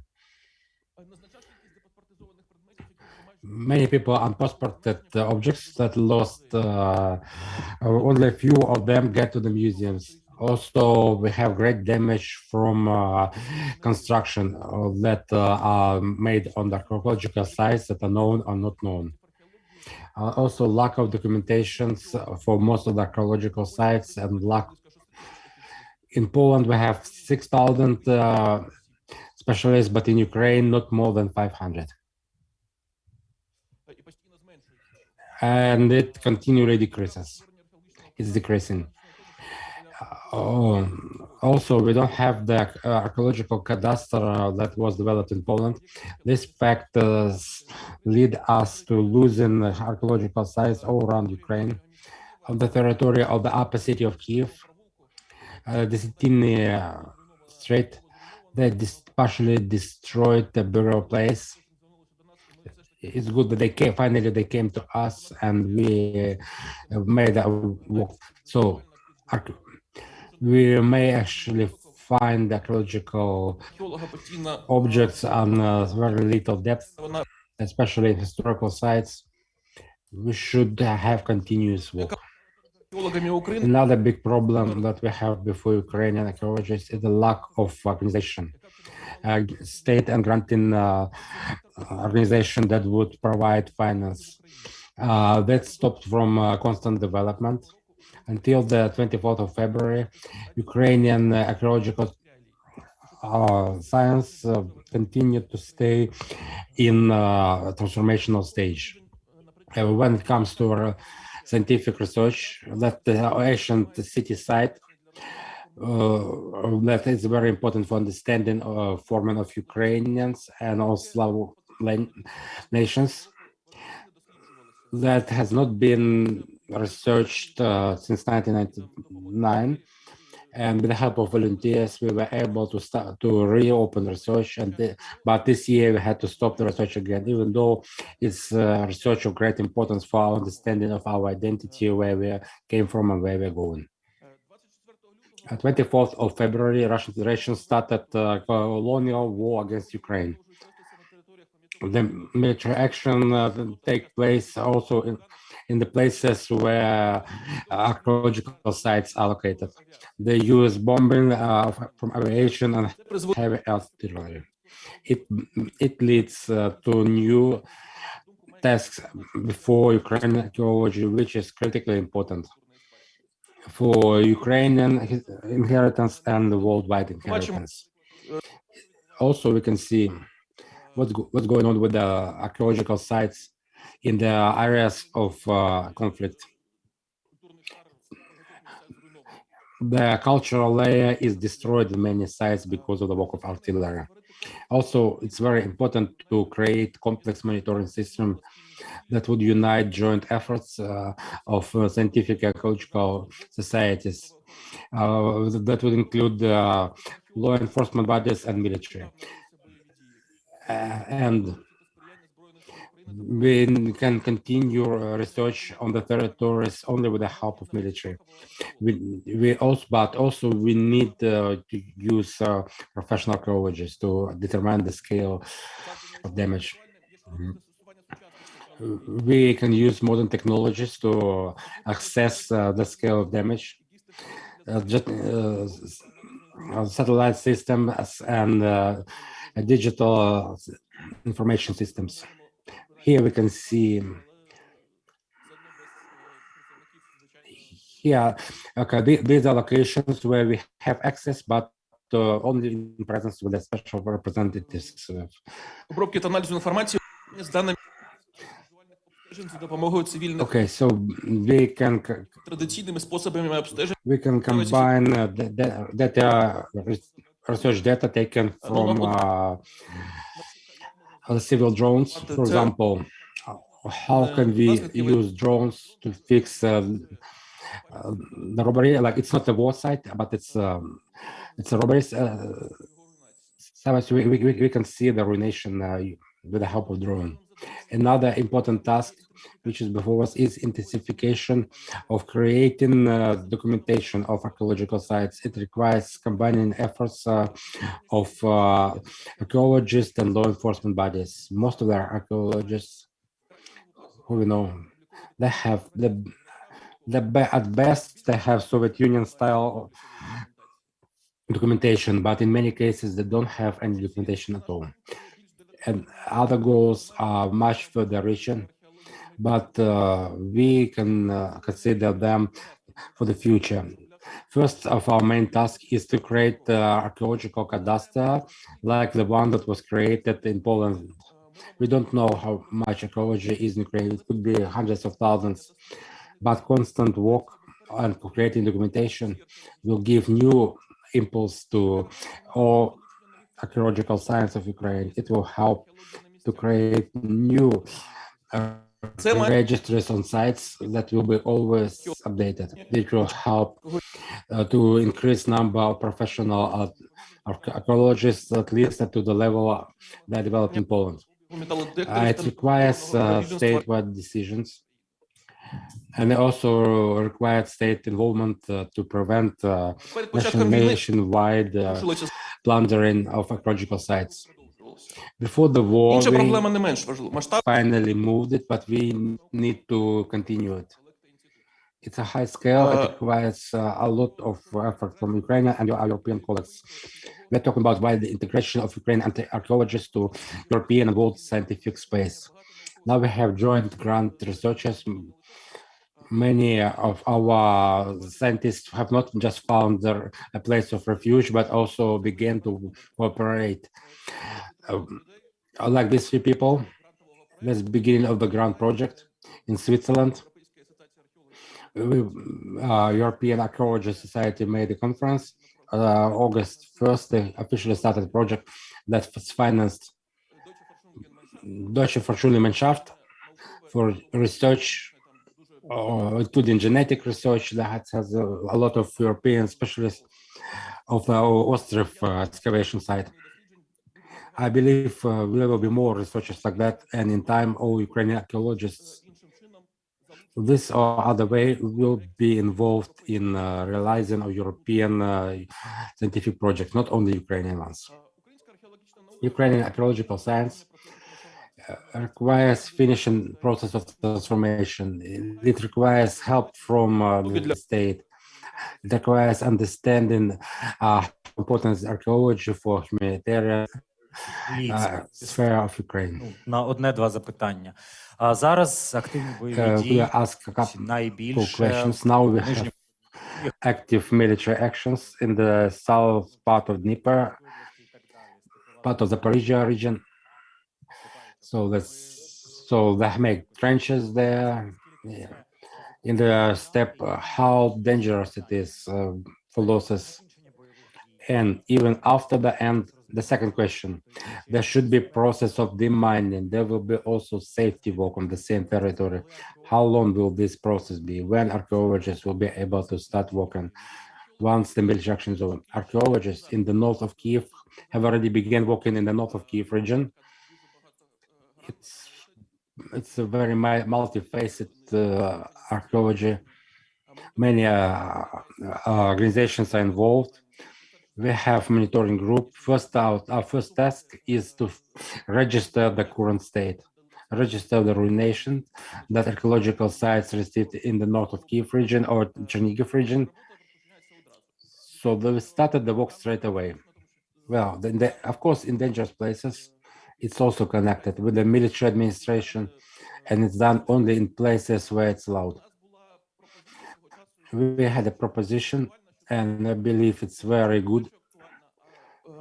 It's not just good. We know such cases inside of Ministry of Defense. We could create a special department that would concern with protecting of cultural inheritance. We know similar cases in Italy, United States, when they have special military units for that. So there are certain locations where only military can get. That's a normal European practice, and considering this level of ruination and processes that are taking place, that's very timely. Archaeologists can move in rather quickly. We have experience from our previous big war. Officially, Olve was freed in 1944. The scientific research excavations began in 1944. So in 1940, and since then we had research all the time. Like Olvia was researched every year since 1944 until this year. A lot depends on the army of Ukraine, and we will hope that we will be able to work. Thank you a lot. Thank you, Vyacheslav, Tatiana Simchuk.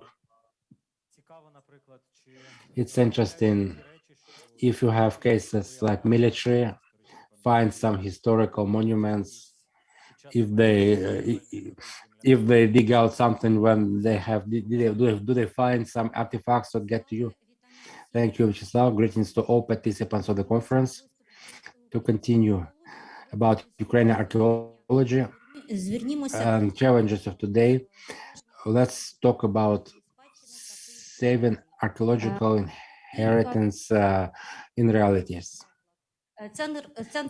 A little bit about our facility. The Center of Conservation of Archaeological Objects was made in 2018 by Kyiv City Council. It concerned the archaeological sites of Kyiv, and we began operation in 2022. Our main task is saving archaeological inheritance of the city of Kyiv. We're talking about research, documentation, restoration. Archaeological inheritance is on state registry, as in the Soviet Union period, so in the period of independent Ukraine. We have 25 national importance archaeological sites that are in the National Registry of Immovable Inheritance, 34 of the local importance and 14 of the newly found objects. Archaeology of Kyiv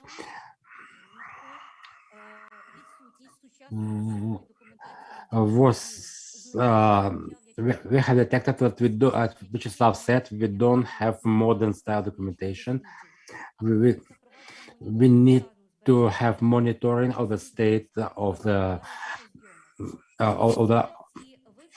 sites, including using area pictures, and we have applied to executive department of the Kyiv City Council on archaeological sites. So we have 29 objects on the list, and we plan until the end of the year to add 14 more objects. By application of our center, we have entered 4 more objects of archaeological inheritance to the registry of the Kyiv list of cultural inheritance sites. And by the end of the year, we also planned the application for another 6 objects. So it's the preparation of the documents will help us to determine the damage done by aggressor. Working on conservation and modification of archaeological items, we also pointed out legal aspect that it complicates our operations. Article 17 on law and protection of cultural inheritance, they indicate as state property, but the sites of land, they could be either in state, municipal, or private property. So as a result, we are lost in the legal situation. When the body that distributes the money is neither owner or user of the sites, so we need to detailize on the legal level of the term user of the archaeological site with the right of using the property right on the site. This problem is not new, and it's well known. It had been seen on the medieval Kyiv site on the left bank. Now the center is taking measures to protect artifacts found during excavations. We are providing saving materials and the state of the items found. It's with involvement of the head of the Institute of Archaeology of Kyiv, Vsevolod Ivankin. We have developed methodology and protocol of conservation considering international experience. We have prepared the method of conservation of the wooden frame. Another method provided by public organizations, non-government organizations that we work together with. Also, talking about one of the modern day challenges, as you have noted, is saving of the movable artifacts that are found by military in the areas of battle. And the center within a special program is ready to be involved in saving those findings. The resource potential of the center will give it ability to do all the restorational works and also provide all the scientific attribution and transfer them to the state-owned museums. At the moment, we have highly specialized artists on restoration for metal, wood. In 2 years, our specialists have restored over 100 objects. The site for sharing experience on protecting historical sites. We have our scientific publication. So before it was noted, when we talk about archaeological monuments, to provide for the purpose of recreation of archaeological sites that were destroyed, we can create 3D models.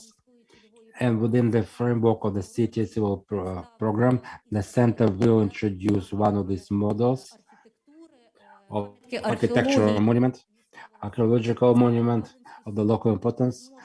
It's Bohuyavlinsky Cathedral. You will be able to see this monument, to see the 3D model on our site, on our Facebook page. And thank you. And we are ready to work, to cooperate. Thank you very much. On behalf of organizers of the conference, I would like to point out that practically every speaker speaks about some package of methodical preparations, including international, some findings in the international procedures. We can share all our findings, we can create our common base, and we can use them because they are effective, but every organization is still looking within their spectrum. The organizers of the conference can initiate, and they are willing to be some coordination center who can gather all those workings and start coordinating your cooperation. So please, if you have these initiatives and ideas, please speak to them, send your propositions, and we will hope it will bring to result for legislation and for decisions. So about international experience, or how we can see this international experience from the point of view of Ukraine. Anatoly Antoniuk, National Coordinator of the National Center of Research of Cultural Heritage, restoration of lost and restoration of damaged objects. Thank you. Dear colleagues, I see that people are tired a lot, and I will try to speak very briefly just to name the main theses which should be told. First of all, the question is very important and it's a burning issue. The conference is dedicated to, and I think that lots of speeches, suggestions, reports we could hear. The vast majority of them are very important and very interesting. I can say that this problem should be divided into two factors. The first is what to do in this current moment when we have the amount of historical heritage places destroyed, and what the state should do in this situation. Any work should have organizational whole, and I think that the work of volunteers is extremely important, and each landmark that is destroyed should be studied, examined by the specialists. Micron, we suggested and provided to the Ministry of Culture our suggestions how, in our point of view, we should organize this work. It was mentioned that, first of all, the head of this work should be from the Ministry of Culture. There should be created groups of specialists which would have the architect, constructor, the architect or restorator, and specialist on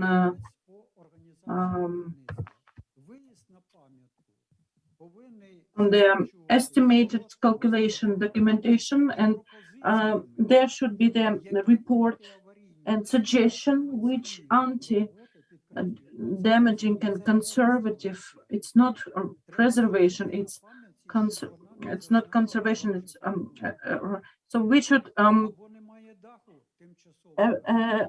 provide assistance so that the landmark will not be destroyed. Cover it with some foils, with some shields, in order to preserve the landmark from further destroyal.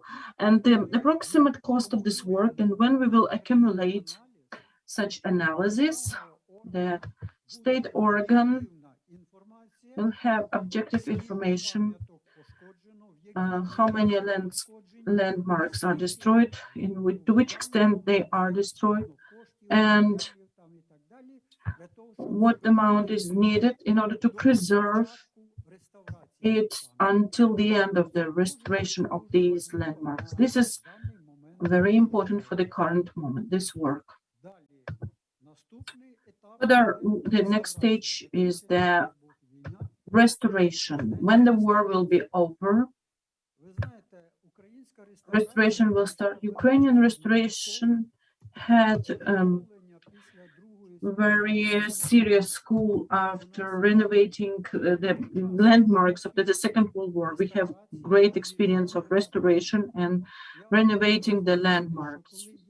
I would like to tell you that when I was reporting at different conferences, sharing the experience of restorators of Ukraine, as for example in Krakow, I was given 15 minutes. I started reporting, and the organizer said,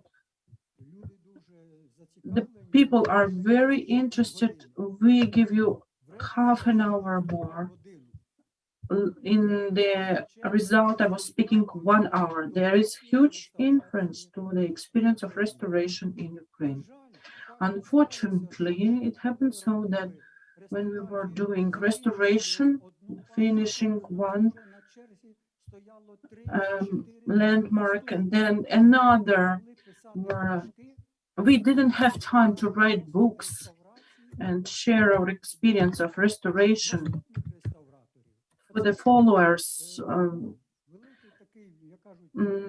This is a huge blunder, but what we have is we have the people who have this experience of restoration are not alive, unfortunately, anymore.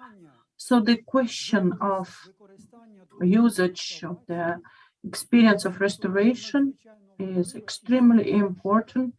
And if we see the restorators who have these tens of objects of restored serious objects, we should collect them as pearls and accumulate them to preserve them and give them the opportunity to share their restorators' experience to the people who will be working as restorators. Restoration, I started working in 1983 as director of the institute and of the construction. I had construction of industrial and civil objects. It was a absolutely different philosophy, psychology. The person who starts working in restoration is totally different from any person from the construction. You need to remove that and build another one on its place. And the restoration of Uspensky Cathedral of Kiev-Pechersk Lavra, I am one of the organizers of these restorators. And the experts were coming from ICROM, ECOMOS. Briefly told them about restoration of the cathedral. They were impressed with this work of the Assumption Cathedral. We have huge experience, but unfortunately we didn't keep this information in the books in written form. So the question of preparation of restorators for the following work, it will be very serious and very huge amount of work should be done. I think these people, I know them, those who are alive, we should accumulate their efforts. Unfortunately, the Institute of Ukraine project restoration, which we may say for dozens of years were enforcing, trying to make it as appropriate scientific organ, is now just, you may see the name of it. And that's the time for the state organs to think, to provide assistance, to collect, accumulate in this institute people who can, there can be 5 specialists of that scale who can start working in such institute and be managing the young generation who will come to their place. This is very, very important. To my point of view, if we will calculate this, we will have the opportunity to restaurate everything. If we will not, we will invite some specialists from China, from anywhere, and foreigner who will work here will not preserve our culture. It is our task to do. Thank you. Thank you very much. When we talk about the task of the state, it is very important to understand the rules and control their execution. There will be a lot of initiatives, and the money for restoration of the landmarks of the monuments in the future, to make it with the preservation of the form of the importance of the monuments is very important. The next block is different regions experience sharing. So we may see far above where from the territory where we can reach. Specialists are fixing and observing the changes, the challenges. We talk about the Crimea, about the currently occupied Crimea and its Bakhchisarai state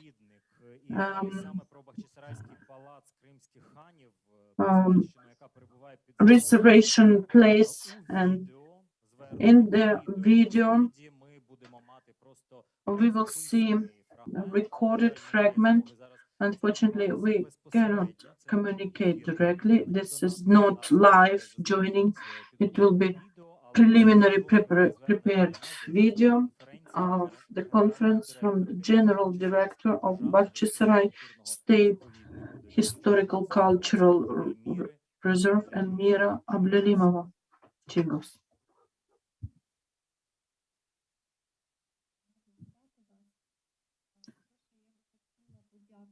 Good afternoon, dear colleagues.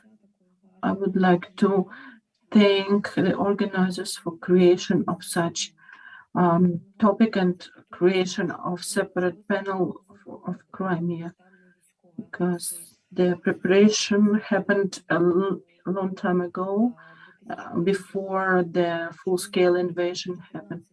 It started in February 2014 when Russian Federation, violating norms and principles of international law, started this military aggression against Ukraine and occupied the Crimea Republic, Sevastopol and Donetsk and Lugansk regions. And on the fundament of this severe criminal acts against the civilians, about violation of international and regional security, imposing damage to the environment.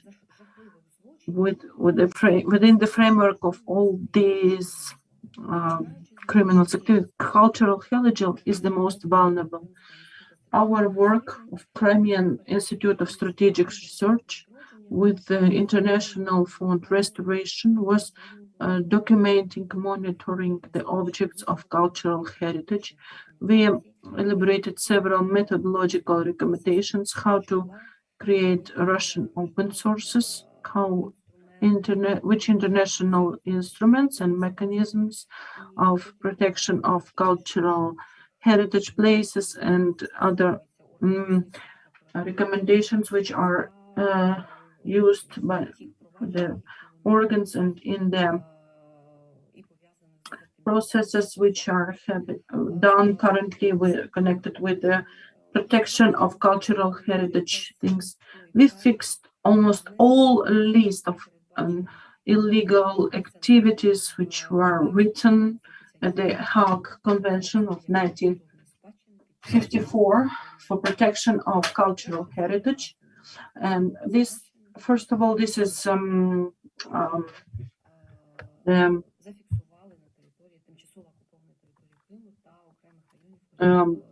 appropriation of the cultural heritage at the mentioned territories. Secondly, it's illicit, illegal archaeological researches which are not sanctioned by Ukraine.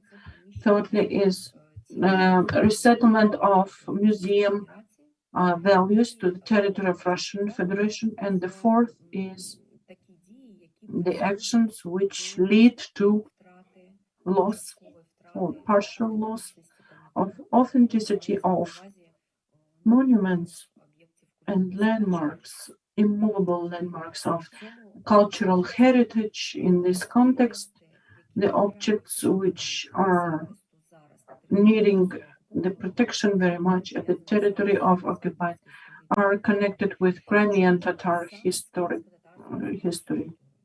and culture. First of all, it's because they are not into a Russian political ideology. And at one of the international conferences, which was held last year by the British Analytical Center, Charlie House, one of our international partners advised Ukraine in order to lose these Russian narrations regarding Crimea, Ukraine has to rethink, realize the history of Crimea, reconsider it, and the history of state creation of the Crimea Tatar nation is very brightly showing who does the Crimea belong to. And if Russia may use the thesis that Crimea was and will be Russian in brackets, that's why Russia tries to destroy authenticity of cultural heritage objects which are connected with the territory, because this old monument, which is substituted by new copy, loses its value of the historical evidence of the past. But this landmark of material culture, it doesn't exist. The second reason of such attitude to the landmarks of Crimea culture is the politics of Russia in regards with smaller nations. Russia, with its ethno-political concept or construction of political construction, it vanishes the national borders and authenticity. And the Crimean Tatars have very strict identification, and the identification connected not only with historical past, but also with the future renovation at the resurrection at the land. That's why the Hanan Palace has symbolic meaning for Crimean Tatars. It's not just a monument, a landmark. It is the witness of state formation and birth of the nation in the Crimea. It's not just the monument, which is symbol of Renaissance at the land. It is the object which is the road of our national identity, and this nivellation of the meaning is actual not only for this activity, but also for our nation. In 1917, there was the first meeting of Crimean Tatar authorities of our nation, and there were three main principles of restoration works: the principle of scientific principle, the decision-making principle, and the third is the works, restorative works. It cannot lead to the change of the landmark. It cannot worsen its historical and scientific value. We also noticed that the usage of contemporary materials, contemporary technologies, which are not typical for the period of construction of this monument. Our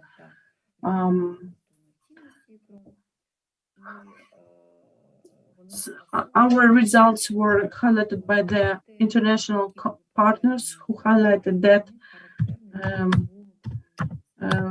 these works are typical for new construction, and these conclusions bring to the idea that this is the main violation of this monument.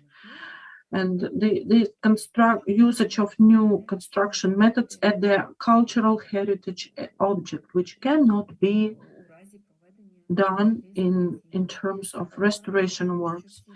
For the frame, as all works are made in winter and autumn, since a lot of precipitation comes inside, and the facades are very faded because of the precipitations, and there are cracks at the north facade of some of the objects of the mosque, the eastern minaret of the mosque, which before this restoration was leaning, and on 8th of February 2022, as you can see, that due to horizontal movement of the grants, it was turned away from the walls, massive of walls, and all of this was deformated with spiral deformation. Besides this, the usage of hard construction technique, and also jackhammers caused to serious damages, which destroyed some of the objects of this complex, and their fresks were destroyed inside. You know about the substitution of the old-time roof cover. Roof tiles were substituted with modern Spanish roof tiles, and also substituted other parts of the building. The system of installation of the tile on the roof was different. For the current moment, the so-called restoration works, which are happening, are all objects of this complex. They are made at the main core, and in the 18th year, the main core was installed shelter without geological research. It is also another threat. There are works made at the harem, at landscape objects, and also at the towers. In autumn last year, the works were focused on the area before the Khan's palace. It was the deepening of Churuksul river, deepening. They were done without any proper research, and the layer at the channel of the river was under the level of Materik and mainland. Fundaments were destroyed, and the bridges as well. From the last information which we received recently is the plans of the substitution of marble floor for 6 square ceramic tiles, and also there is new construction of the system of beams at the object which were constructed with the new construction materials, the usage of adjacent beams. They started unglue.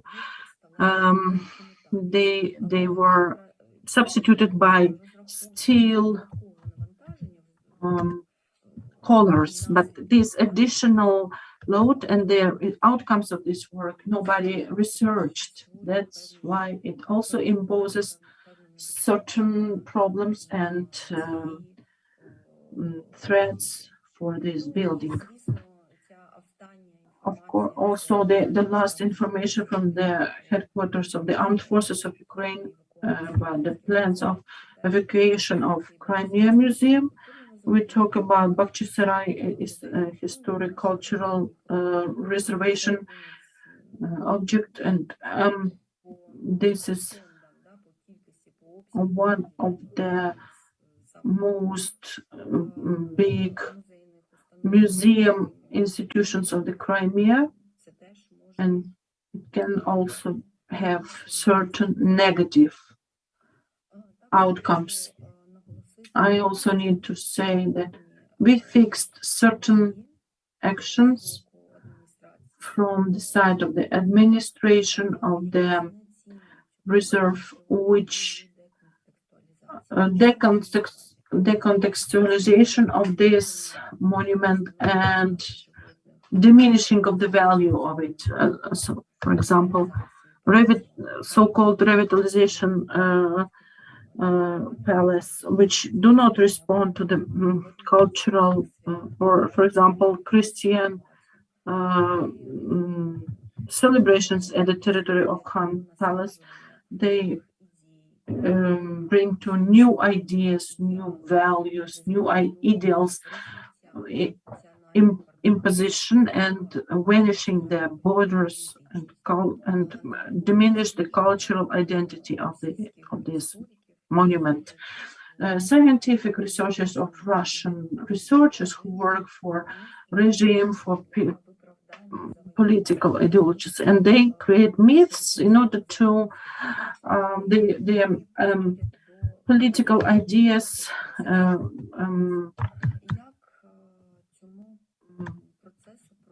the conqueror ideas to be somehow understood. The imperative to have cultural humanitarian policy of Ukraine in general reinforced. And today, unfortunately, from one side, we have very good process when the Ministry of Culture and Informational Policy conducts monitoring and documents the violations of the cultural heritage which are took place after the February 2022. But in this list, there is Crimea doesn't exist. These are different types of violation. Violation after full-scale aggression in February 2022, they have more destructive character, but these violations which we fixed at the territory of the Crimea are not less dangerous, notwithstanding that they are done in the glove. So this Crimea imperative should be in the state politics of Ukraine. The second is conduction of new effective measures of protection of the cultural heritage landmarks, and the policy paper is being elaborated by our team, which will be dedicated to recommendation on the basis of the world experience of creation of such systems. I hope that closer to December we will have materials which will be presented in our community. And the third moment, which I would like to pay your attention, is reconsideration of cultural heritage. Unfortunately, for many years, we worked in the context of Russian narrations and Russian imperial colonial politics. Unfortunately, we didn't lose the track of these narrations till the end. So we have very serious need in more deep academic understanding of these challenges and reinterpretation of the objects of cultural heritage, cultural values, and museum expositions. To my point of view, cultural heritage as a terminology is now being transformed from the object of the past to active element of formation of our national identity. I would like to thank the organizer once again for the opportunity to be involved into this event and to share my ideas. Thank you. Thank you on behalf of the participants here who are here, and it's not all the Crimean bloc. We will also be able to hear about the archaeological inheritance of Crimea, which is in danger now because it is located on occupied territory, and the processes that happens to it are quite similar. And we'll hear it from the archaeology Aliya Ibragimova. Good day, dear ladies and gentlemen. Thank you for invitation to this conference. Despite the war, it's a very important and necessary conference for the time. The theme of my report is archaeology located on the territory of the occupied Crimea. From the moment of occupation of Crimea, they have created Crimean Bridge, crossed and Tavrida Highway. It's a huge project its making money, its policy, its military strategy. Over 260 careers were opened in the preserved areas in Crimea. It's really destruction of nature of the peninsula that led to ecological catastrophe. Over 90 ecological expeditions are working in Crimea since 2014. Basically, they are just robbing the historical sites. First of all, they are working on antique necropolis and skiff kurgans. Another goal is destroying monuments of Crimea, to destroy the historical memory of the nations of Crimea and change it into new ideology. By their ideology, skifs and sarmats have become ancestors of Russians. They have even taken Etrusky as their inheritance because of their name sounding a bit familiar. We cannot give the exact number. We believe there are much more than we expect. We can see exhibitions from collections from museums from Odessa, from Simferopol, Kerch, and these exhibitions are done in Hermitage and Pushkin Museum in Moscow. At the same time, it's a huge robbery. It brings them to euphoria. Oh, they're getting crazy about it. The biggest ruination was done to objects of the Han Palace in Bakhchisarai and to monuments of the ancient city.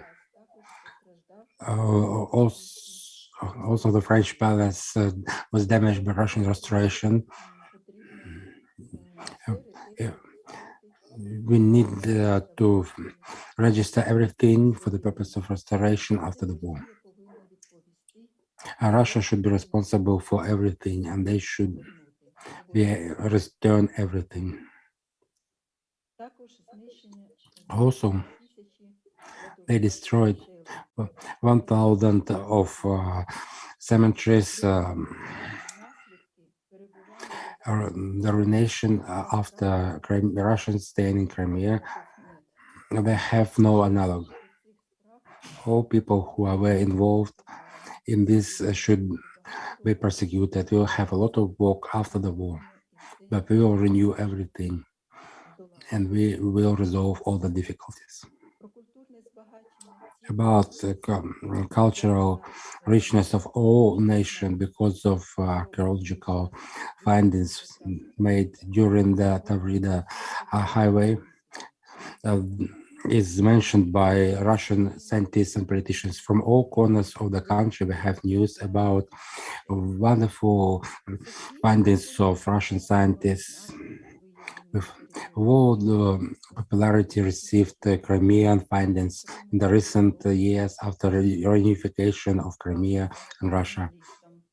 So they boast about findings on the next territory.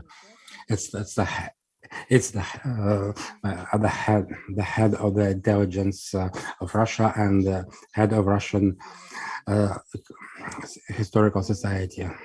Naryshkin at the conference in Moscow. Excavations are done by Russian Academy of Science. It's high scale, up to 1,000 people are used in excavations. We're using such a large number of people.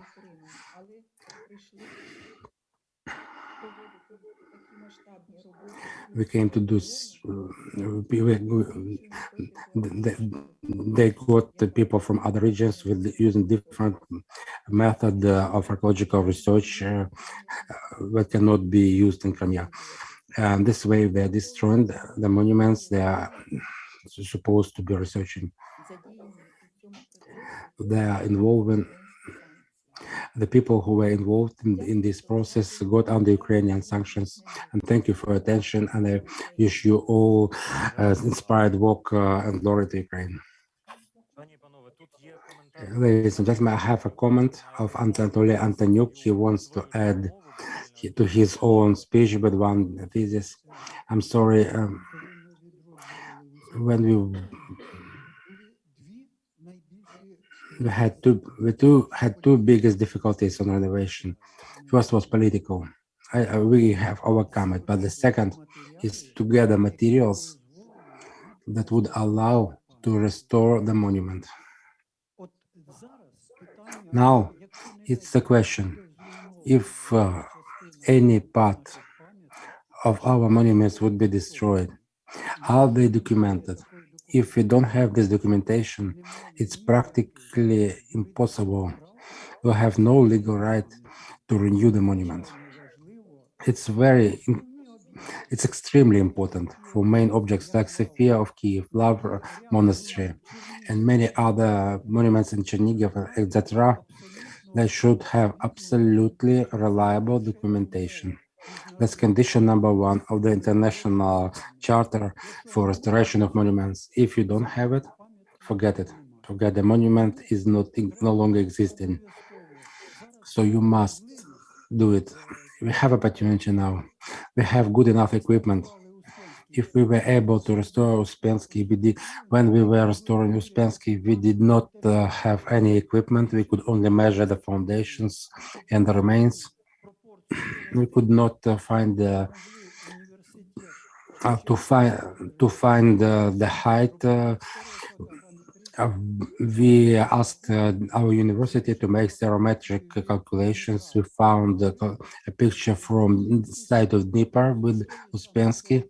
Then from the same point, we made a picture of Lavra Monastery without the cathedral, but with the rest of the monuments. And then we made the proportional calculations. We found the heights of the Uspensky Cathedral. Then later we found something in the archives and clarified the data, but it was very, very tedious job. But as long as you have opportunity, document your monuments. Thank you. Thank you very much. Nelia Kupovalska was talking about similar things, but when we're doing measurements, doing the ultrasound scanning, etc., when you document, you can put every place of every piece. When we have preventive saving, providing ourselves with opportunity to recreate monuments. So we have finished with the Crimean bloc. We have paid attention to this. Now we have a block that concerns other regions. I understand that speakers have very difficult tasks and it's getting even harder, except that they need to carry their position in detail to tell about the fact. They also need to pay attention because all participants are already, they need to hold the attention of the audience. It's been a long time since we started. So methods of fixation of cultural inheritance in Kharkiv, for example. Then we'll hear about this from the director of the department. From the Anton Rudkovsky from the Kharkiv city administration is in connection with us. So next presentation is, so Mr. Anton, 10 minutes for you. Good afternoon, dear participants of the conference. The city hero Kharkiv greets you. As you know, Kharkiv region is a sad leader of Ukraine among the damaged monuments of cultural inheritance. By today, we have damaged 156 monuments, among them 3 objects of the national importance.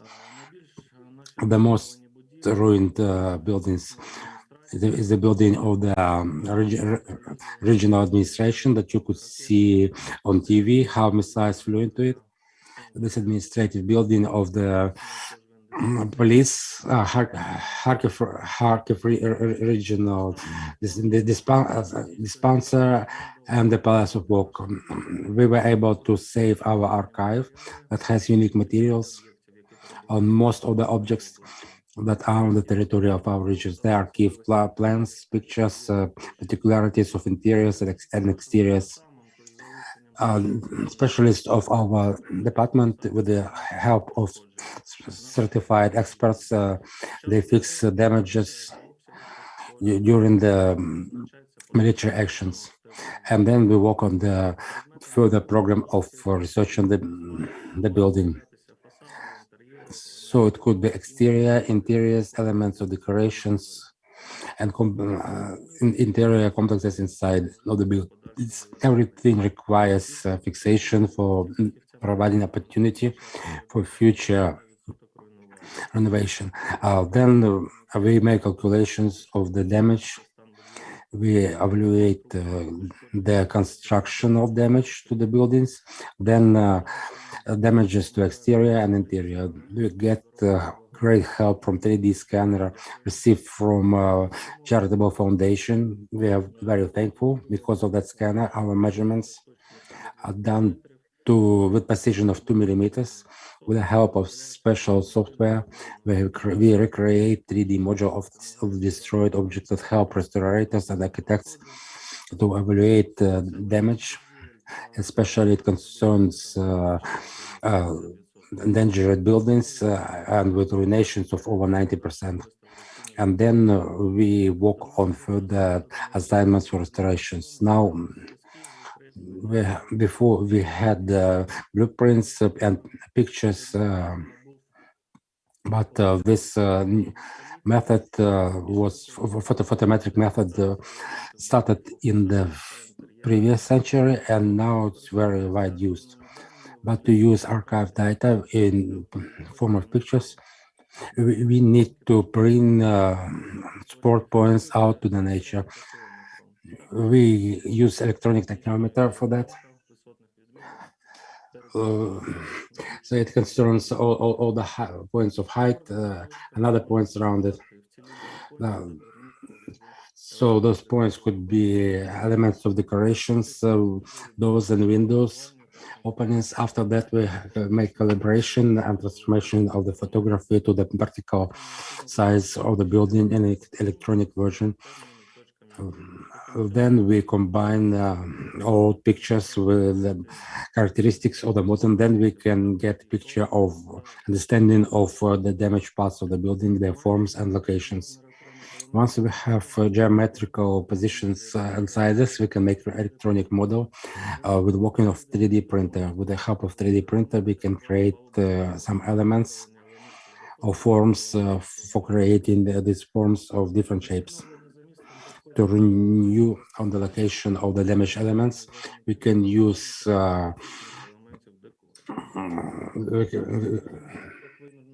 elements that are used by the parameters we received. So we can use information from 3D scanners. We can recreate all the elements without any exclusion. In this way, we get an opportunity to renew the walls. And at the same time, we can strengthen the exteriors, and we can use for that modern materials that have long longevity perseverance parameters. We need the additional training of our personnel in the 3D scanning and 3D modeling for coping with today's challenges. With the help of 3D scanning, we'll create archive materials for our descendants who will be able to recreate it in the future. Thank you for your attention. I have finished my presentation. Thank you, organizers. Thank you very much, Anton. I began to look the eyes. How would people think? The last phrase was a bit different for me. Is it possible to use some new modern elements? I'm not specialist, I cannot evaluate it, but maybe it's a future for all future ideas. We need to fix how it is, how all those buildings look now. What is happening in Dnipro?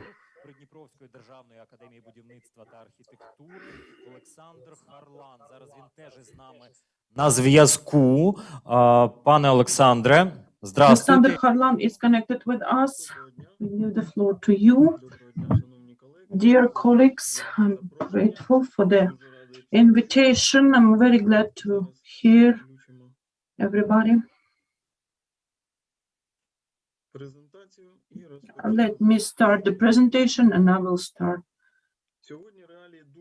The realities are not simple. We lack time as there was reflections and strategy. The monitoring is happening very slowly, as not always we have the opportunity to check the data due to lack of connection and lack of security.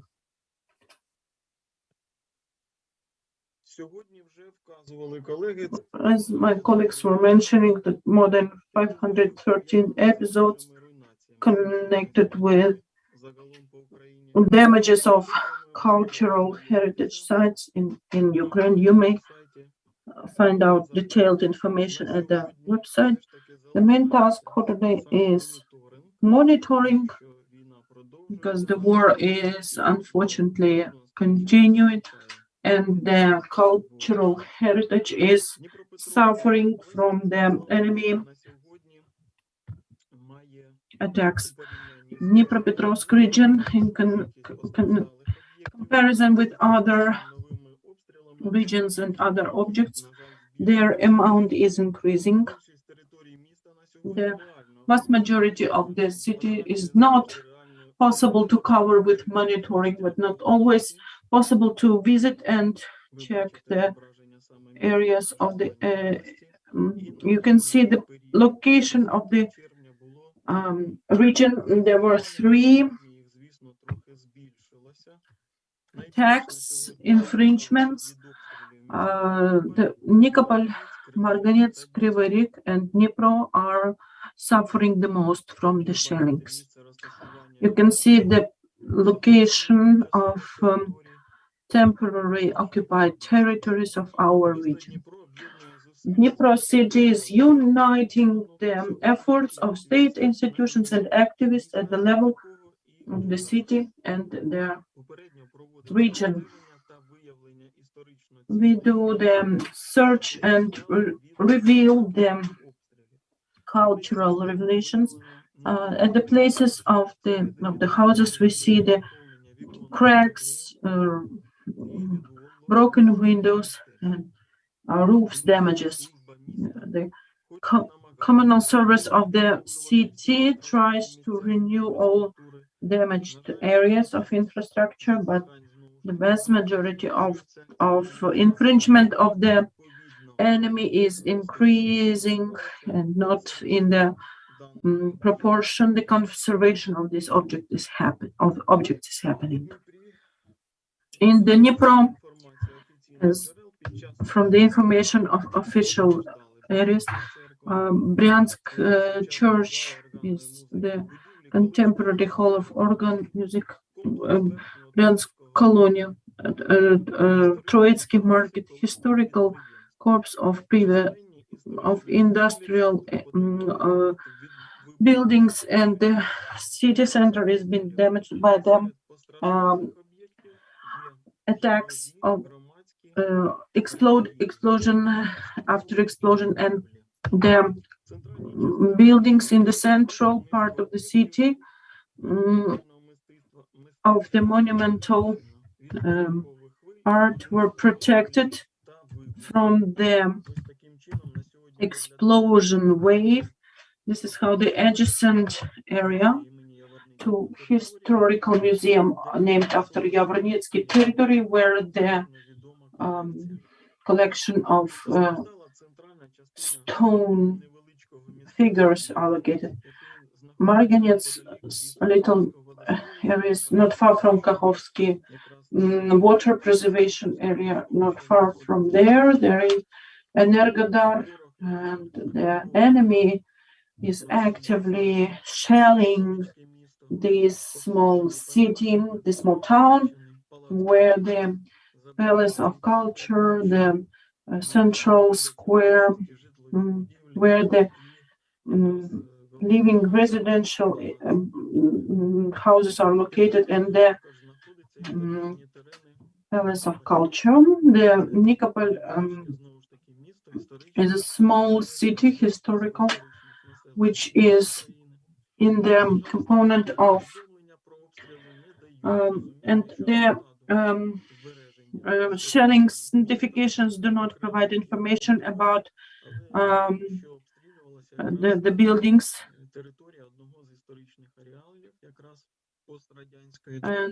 and post-Soviet period social city, we have definite losses. And the hydraulic,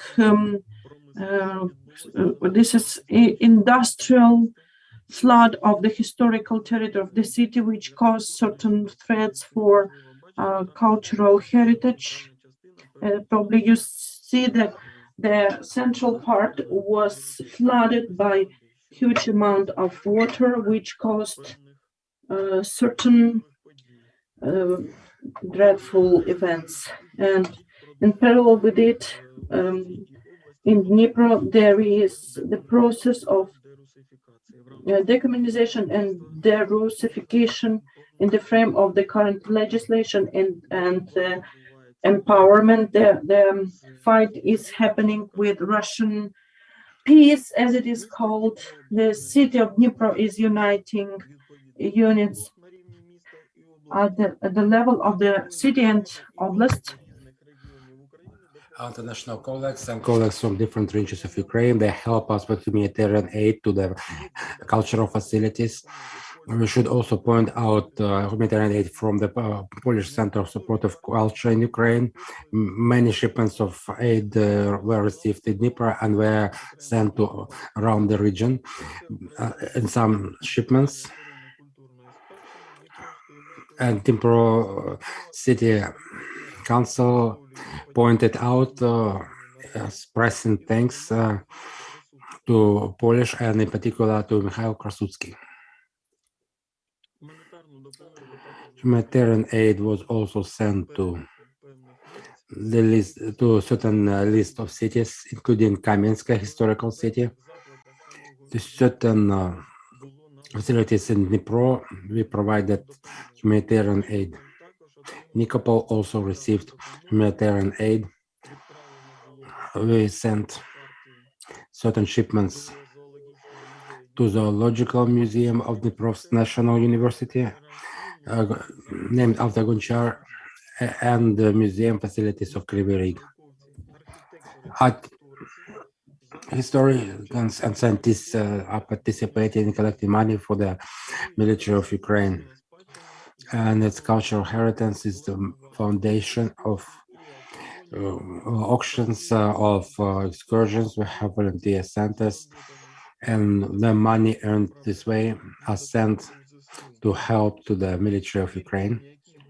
The solutions that we have to work on, the strategy that we have to build with regards to monuments and objects of cultural inheritance that should be protected. We should protect all the monuments and objects in Dnipro. We don't have a great number of objects of inheritance that suffered. If we had much more of them, then we would not have enough ability. But at our stage, we are able to make it, and may we do it later. Thank you for help and thank you for your attention. Thank you a lot. Now the focus of our attention goes to Mariupol. I personally wait for this presentation a lot because it's clearly we have a lot of talks about Mariupol, but in this monitoring, I would like to hear in detail what is the state of the city, what is the state of the monuments of the city, and can we actually accept this difficult, dramatic formulation. Журналіст, історик, соціолог і громадський активіст Андрій Марусов.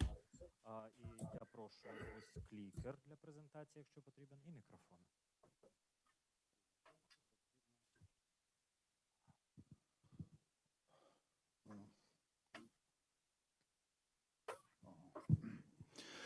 Так, добрий вечір усім. Good evening, all participants. I'm grateful for the invitation and for that somebody managed to finance and to support this conference. It is really very important and up to date. You can see the topic of my speech. I'm the director of Mariupol organization. Most probably, I'm the rare example of cultural heritage. When the World Heritage work saves your life. Nearby my house, I was arrested by Russian soldiers just because I was blocking the entrance to our courthouse, and secondly for the photos of the destroyed cultural heritage places. For some couple of hours I was kept in the detention, and then one of the Russian soldiers took me to Stalin hospital to kill me. When I was kept there, I was telling to this soldier that and his friends about that there is Mariupol necropole, which we renovating since 1920s, and these are the Greeks who established this town. When he brought me to this hospital, there was another officer. They discussed something and they decided, I think I was let go, actually just go and you will sit with your family in the basement, and in the morning we will, of course, in the morning I went home, and the next day I took my legs to my hands and left on foot. This is the example when he is historic and he's scientific. He is not a spy. He took photos, smartphone with photos, so we can let him go. This personal story, just talking briefly why I speak and why I can speak. In 2018, we founded our organization, and for crowdfunding money with the help of local mecenates, we did archaeological expedition with volunteers from Lviv, and it was conducted in 30 kilometers from the front line.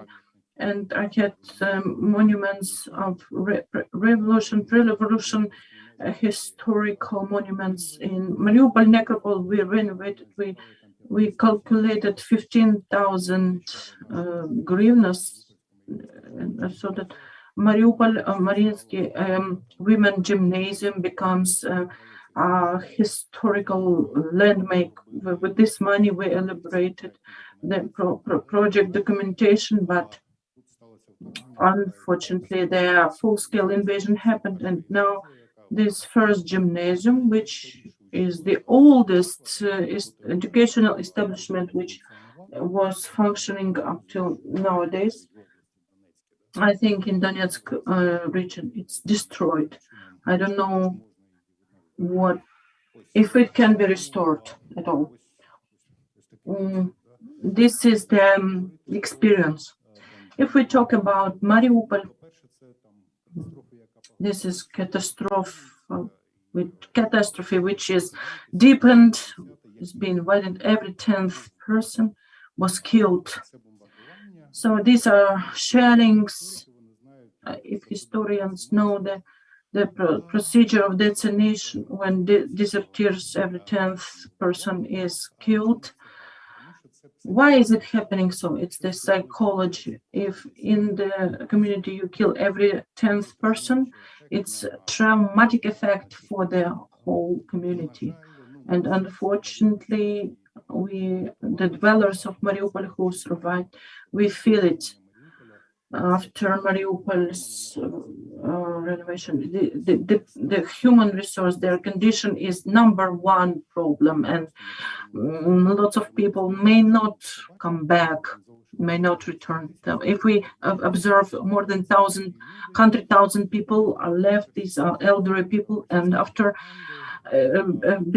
despite of the all Russian propaganda assertions that there is no central heating there.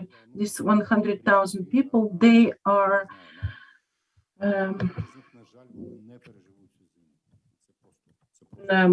doomed not to survive this winter at all. If we come back to our topic, based on the open source data, we made the map of destroyed only the multi-story buildings. But if you look at the empty spaces, as Azovstal, this is the private sector. You don't know what is happening at the private sector. And if you see for the destroyed architectural heritage, you may see that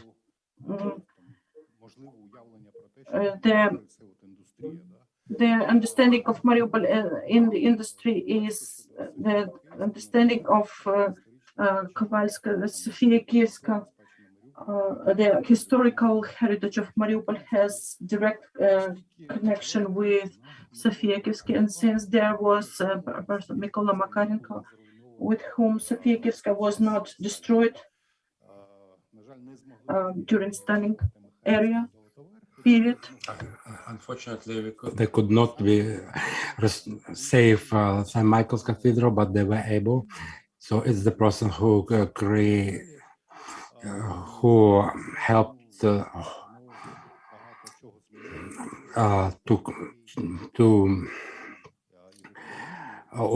make excavation in other territory of Mariupol. Now Professor Zeleznyak of Kiev Mahila Academy says it's probably was proto-Indo-Europeans. We are all people here came from Baltic countries, so we can find a lot of archaeological heritage. And on the other thing, when you enter National Museum, you see the Mariupol icon. It's made of wood. It's very unique. Altogether in the world, there are no more than 10 of such icons. It belonged to Greeks. In Mariupol, we have, actually Mariupol is the capital of pre-Azov region Greeks. So there are several villages in this Azov Sea region. And if we talk about this architectural inheritance, most of them are construction of the second part of the 19th century, first part of the 20th century.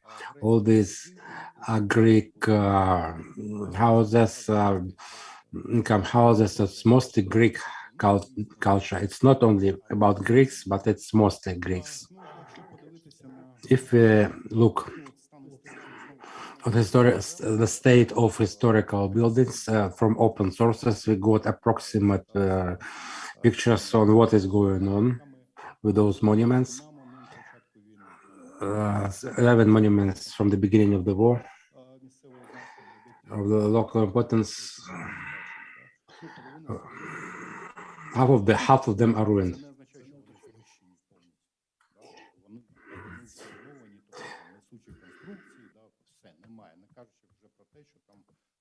Not talking about that, there is no roof. The first slide was showing how at the end of March we see Hotel Intercontinental, the end of 19th, beginning of 20th century. It was as part of Azovstal at the moment of invasion, and it was contemporary art center Intercontinental. It burned out. There is nothing inside. Everything is destroyed, no roof, and everything burned. So we understand it's damaged. Thank God, at least the walls, the frame remained. But if we observe 65 buildings. The Institute of Cultural Heritage, when there was project of architectural frame a plan, and these 75 buildings were supposed to be the landmarks of the architecture. And gradually the project documentation was prepared and the scale was increased. But if we observe, we know some half of it, just because the people are publishing some photos, but another half we don't know. We have people who can do it. We have people who left, who we contact with. But in this condition, there should be some financial assistance. The first request to appeal to international organization for support was unfortunately not successful. We didn't receive these couple of thousands of hryvnias. This is the memorial which was mentioned in Ust-Kamensk, and not another damaged condition is Mariupol museum. The Makarenko collection of the local history museum, where the burials of the people were raised without any damage at the second floor. These photos which we received, everything was damaged. It was burning so that the metallic parts were melting. Besides it, the Priazov Greeks, the Catherine II award for deportation resettlement from the Crimea in 1878-79. It was burnt, and it was at the second floor. Besides it, the industrial museum, one of the biggest in Ukraine, of the plant named after Ilyich, is buried under the remains of the building. We were mentioning today about Kuinji, the arts collection. They are robbed, destroyed, or stolen by the occupants. And Kuinji's pictures, we don't know where they are. They are from some part of the library of the land historical museum. And it was happening in spring, and a month ago there were messages that as if it was returned back, and the occupants want to the occupiers want to create some museum at this place. But lots of people don't know that in the exhibition center named after Kuinji, there was a very good collection of artists which are not very was not very greeted by Soviet authorities, the dissidents artists. It was the practice that their pictures were bought by some local museums, and this is exactly that case. When some of the representatives were in this collection, they were in the center. What had happened to them is not known. What was happening there with the museum of adjacent to Azov communities, we were traveling throughout all these villages of ex-Jewish, German and Greek colonies and communicating. Lots of interesting things were in old Crimea. We found a very rare photo from Gulag when there was Greek operation, so-called NKVS, when thousands of Greeks were killed by Stalin in the labor camps. Some of them, just few people managed to return, and who returned, he brought the photo. If somebody knows non-censored photos of Gulag, there are a few dozens. So it's very painful for us. These small local social libraries, and their importance is not only that this is a rare collection items, but also this is the soul of these communities. Granitna Pampa, all these front adjacent frontline area, which before the war was the area of fights, and people are losing material. Why do we need to come back? Any reason? So these things are very social, and they are even more important than some culturological aspects. What is happening in Mariupol now? You may see that it is a very systematic clearance of the history. They say Mariupol is a Russian city, but it is the capital of pre-Azov Greeks, which was before, and before that there was Greek. It was Greek location. Soviets. We had prospect of peace, and I was living at. It is called Lenin Prospect. Now I live at Soviet Street, Lenin Street, which is now at the street of Lenin, and the monument to the victims of Holodomor was demolished, and a couple of dozens of monuments will be demolished as well in Mariupol and area of Azov.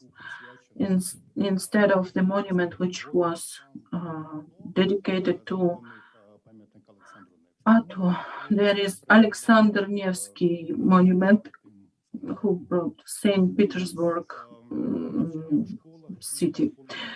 And the education at schools, they started absolutely different type of education, Russian narrative that it is a Russian city and so on. The opening of the unit of Russian historical community. We communicated with to Mariupol, the director of Institute of Archaeology of Russian Federation, Makarov, came, and he was taking part in the opening of this unit. I'm grateful to this conference organizers who shared that he was in European expert councils, and systematically he was doing all Ukrainian archaeological projects. They were financing money, and this is coming back. What does Russia do in UNESCO? It becomes rhetorical question, declaring that they are renovating something, but actually it is destroying of, and also about the problematic issues and the outcomes, the lessons. Besides military component, it's close of institutes of memory. All our historical museums, they hated it because it was closed. You may not ask for snow in winter, asking the local history institute to show us the catalogs or creation of the projects of Mariupol. They were refusing to do it. So this is the result. The bomb fell, and not only one. So we have no collections, we have nothing. We even don't know what was there, what exactly was there. the preservation areas were absent. All the procedures of urgent saving.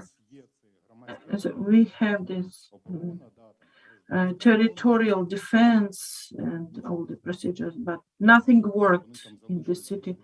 They stayed there and they just burned. There was nothing digitalized. In 18th year, we made request for Mariupoliana to different foundations, and there was no response. This is the absence of policy of the government of Ukraine for preservation of cultural heritage. Psychologically, I'm very angry for the government, for international donors who declared that they are helping front adjacent territories. And as far as I'm communicating with them, I say that it's 30 kilometers away from the fighting area. Fighting all the time, one rocket, one bomb will fall and everything will burn. And we didn't manage to open this door. Despite all this House of Europe, Ukrainian Cultural Fund, all these declarations, nobody actually didn't support us in this. What should be done today? Up to my point of view, first of all, occupied territories and adjacent to front areas, Chernihiv, Sumska, Kharkivska region. If we talk about movable landmarks, museum collections, it should be all digitalized in Kyiv. We have specialists. Mariupoliana, we were doing very soft. It needs some money, scanner, but it should be done exactly right now because we don't know when the rockets will fall and it will all die. Regarding occupied territories, it should be done from one side. If we talk about adjacent to Azov Greeks, in the historical state archive, we have Mariupol Greek court. They had self-governance system. This is the only state archive which speaks about Greeks who occupied territory of living at the territory of Azov. And if some shellings happen, then nothing will remain. And if we know that the Kherson is occupied, then let's see the funds which we have in Kiev, at least to do the digitalization. Then the culture of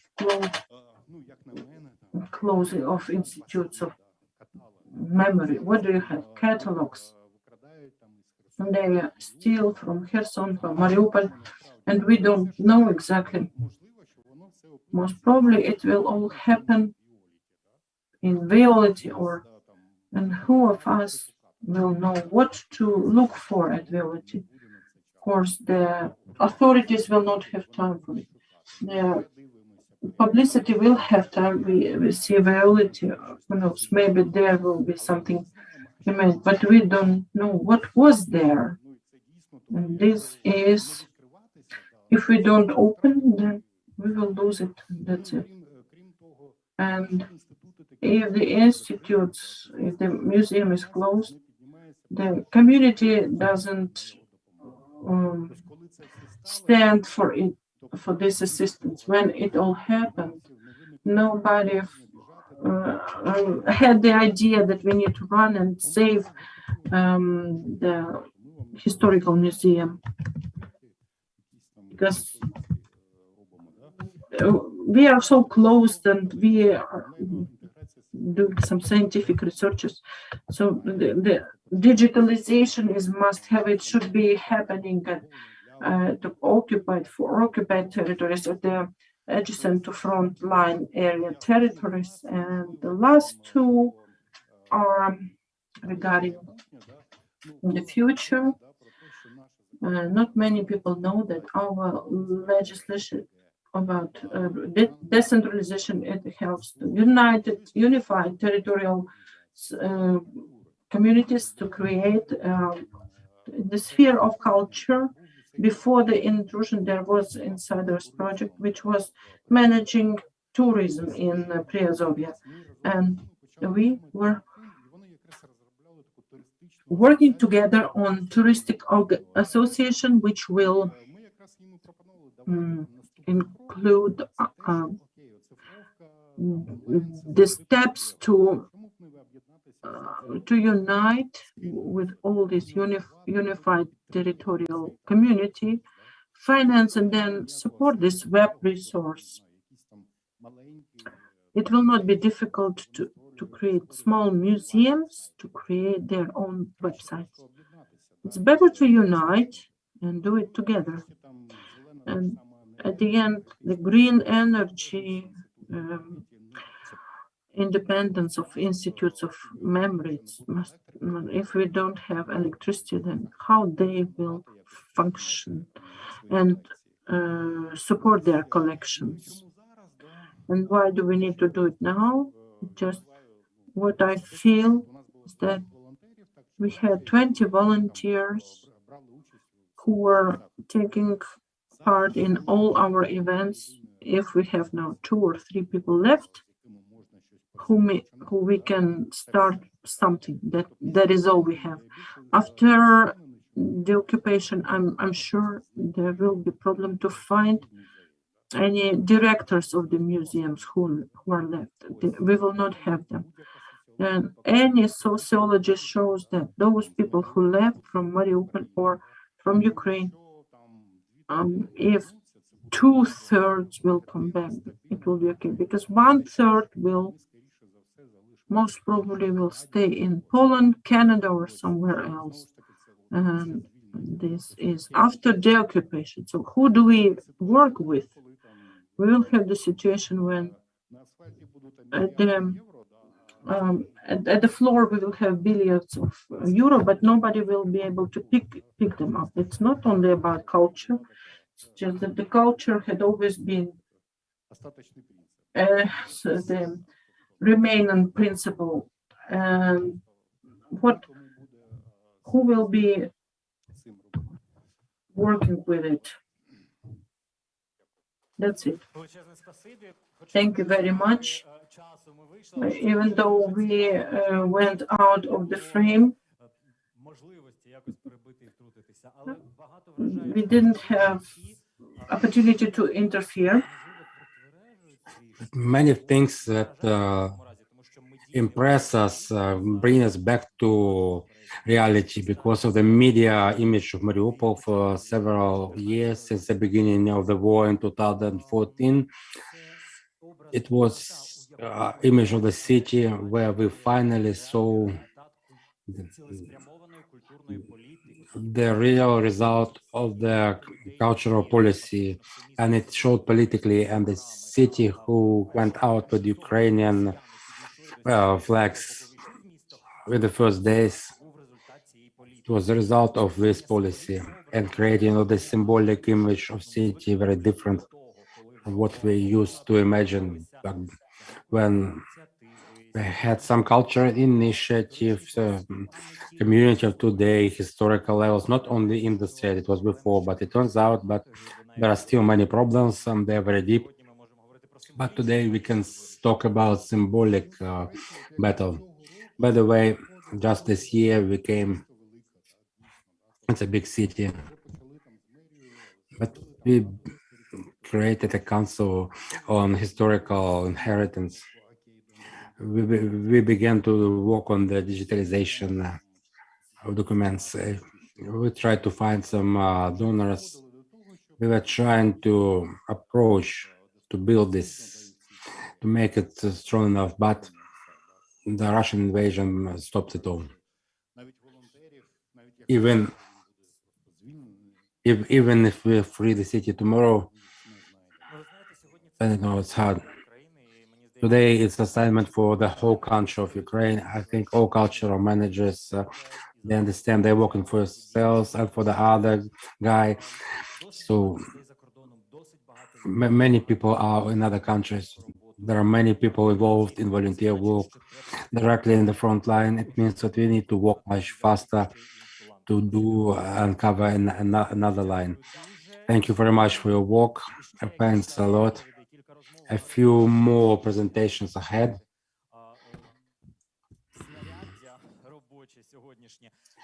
So, okay, then we have a history of Chernigiv. Online, we'll have Katerina Litvin online, assistant of the head of the culture department of Chernigiv City Council. She'll talk about catalogization of the objects of cultural inheritance that were ruined during the war actions in Ukraine on the example of Chernigiv. Good day. I can see and hear you very well. No, it's I feel a big responsibility to speak after Mariupol.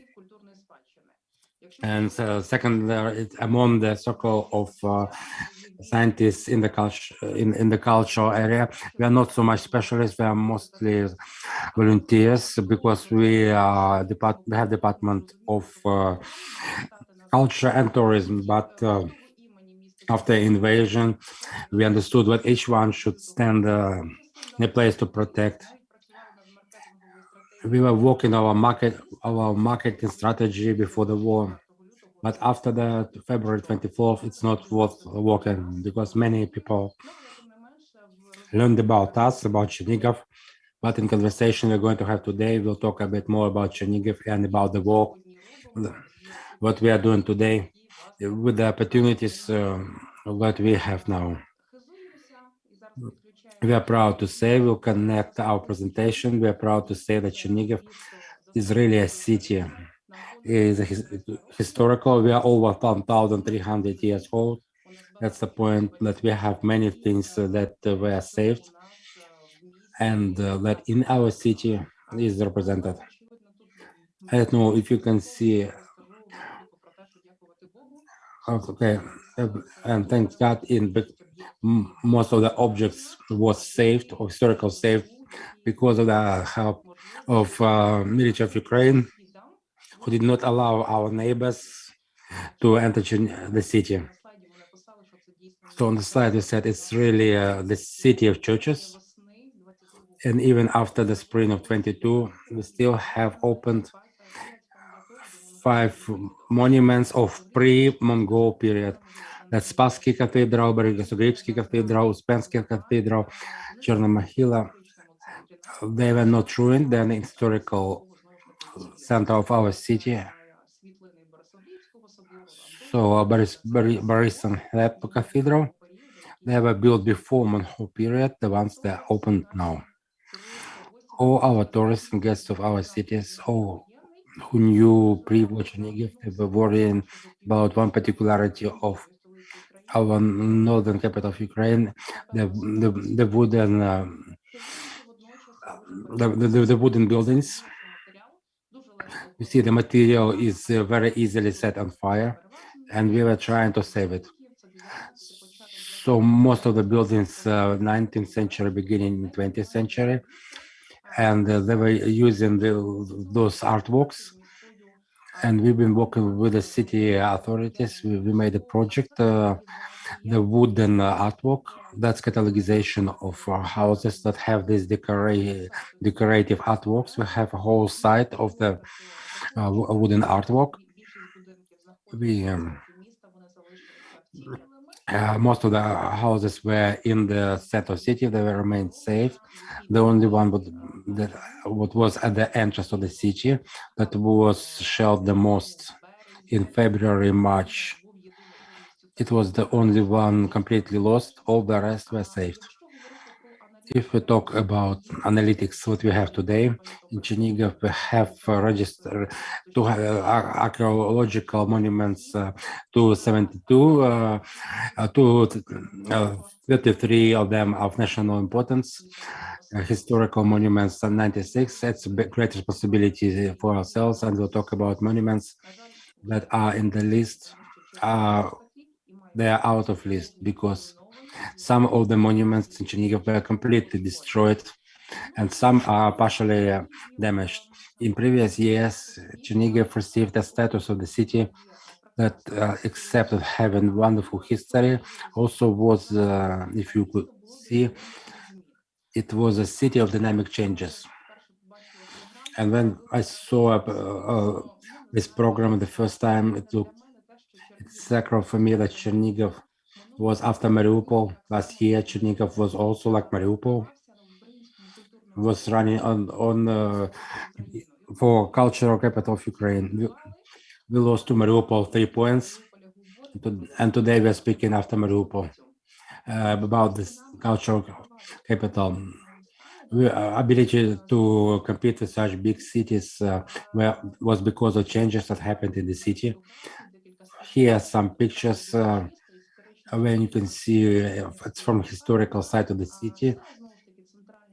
That's a central alley of our city, and there were many plans before February 24th, and 24th of February changed our life. It broke it into parts before and after. It was our main bridge for road. It was the main source of supply of city.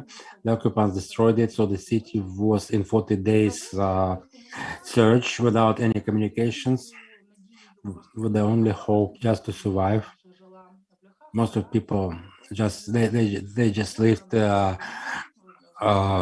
as they could, some in the street, taking water from the river, and the river saved us that they were not able to build bridges, and they could not occupy the city.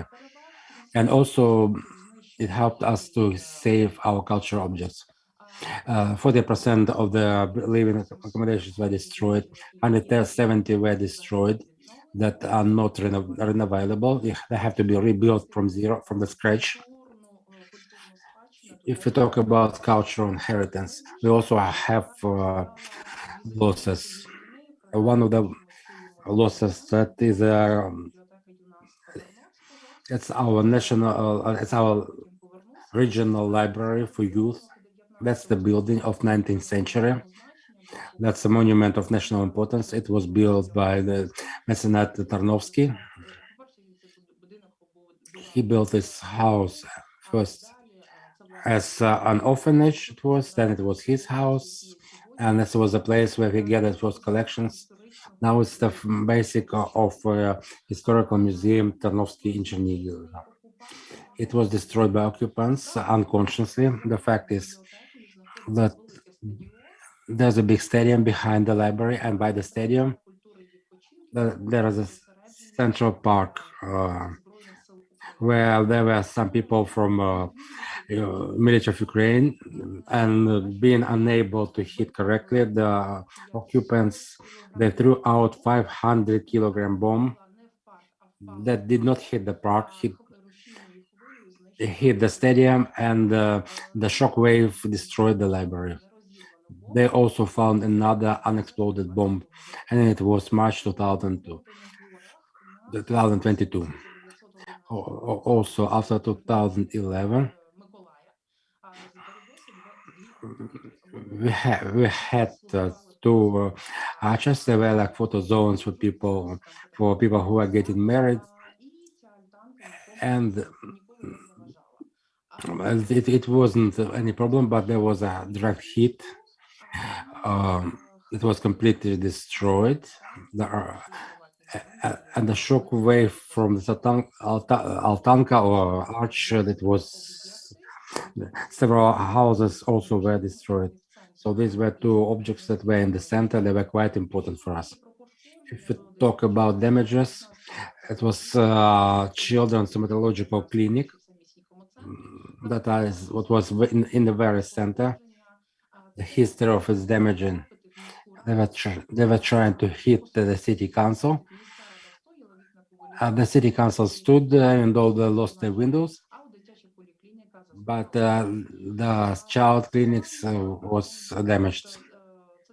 Also, it's already March aggression. After Hotel Ukraine, Korolenko Library, they were shooting just anywhere.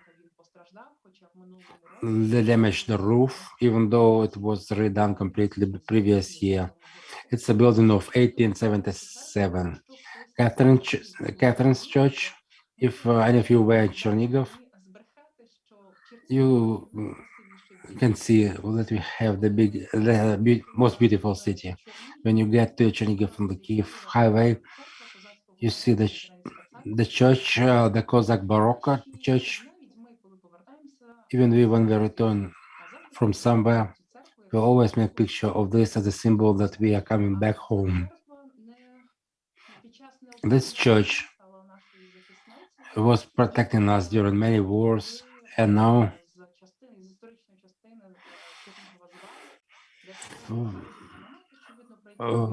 when we have more around the central part of the city with 12 historical guns that never shoot. But behind it, there was some real artillery, and now Chernigov people know how can artillery shoot. And next, we have Catherine Church that took the hits, but it stood. Now it has been restored. Now it looks nice again and ready to protect us again from the enemy forces. We have over 1,000 kilometers of border with Russia. Then is Kazan Church, the church that's located in the living apartments. It wouldn't attract any attention, but unfortunately, since the schools did not, our occupants did not like the schools, and the bell tower of Kazan Church was shot. It can be reconstructed, but yet it was damaged. And also a convent, Elitsky convent. If we talk about complex, it was the first constructions was 1060s. Uspensky Church that's opened only for the summertime, but the Elitsky convent is known by a film that was the first horror movie in Ukraine, in Soviet Union. And when people were going out for holidays, they were going out into our convent. Across monastery of the convent, there is a prison that they're trying to hit the prison, and fragments hit the bell tower of the convent. Okay, we stood through this 40 days of surge. We hope that we believe that our military helped them to make decision to leave our region. So in the beginning of April, we began to walk, and we started to describe all the damage that our occupants had done. Chernigov, many journalists and the foreign delegations, they began to come and show in different corners of Chernigov. It becomes uncomfortable, and they began to feel all this information massive. From the practical point of view, we decided to arrange our catalog of objects that were damaged in spring 2022.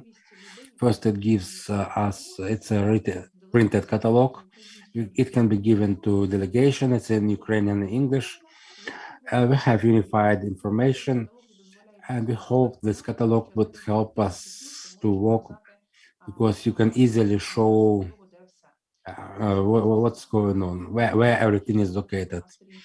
So that's our first page of our catalog, and we have 19 objects that were either destroyed or were considerably damaged. So one is library. So you could see everything what was done. It's the name. That's the legal address. And also very short historical review.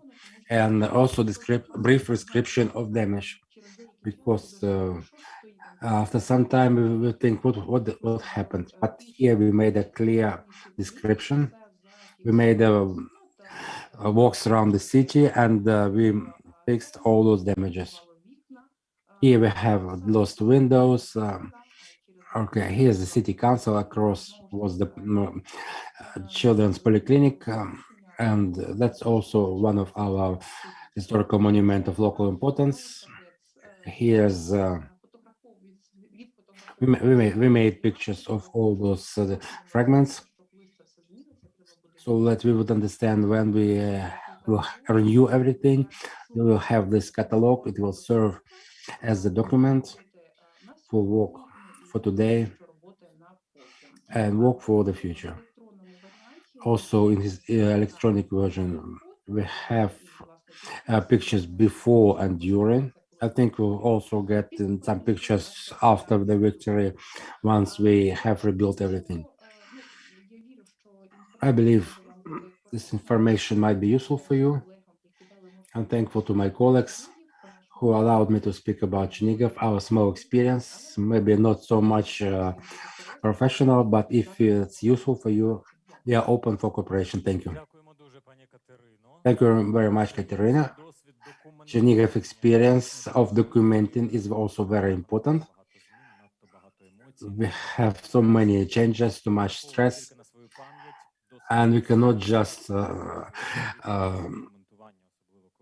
йдеться про системну державницьку роботу.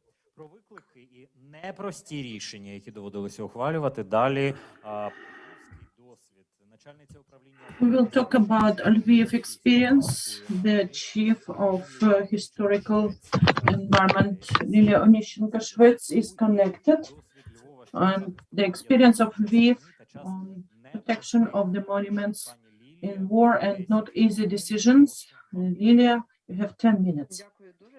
Thank you very much. Thank you for the invitation for such important conference. I hope there are some people left in the hall, and I would like to share the experience of Lviv. I will start my presentation, the time of not easy decisions.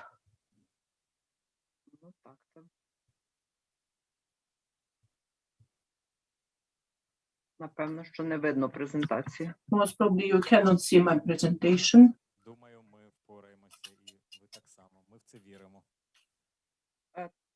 Я маю надію, що зараз видно презентацію. I hope you can see my presentation now. Чекаємо, але що скажуть там режисери наші? О, тепер Онлайн видно. Тепер уже презентацію видно. Добре. Yes, we can see the presentation now. Окей. Перепрошую. I apologize. Чи вона правильно йде? I hope it starts correctly. So, why did I name it time of not simple decisions? It was difficult time, and the decisions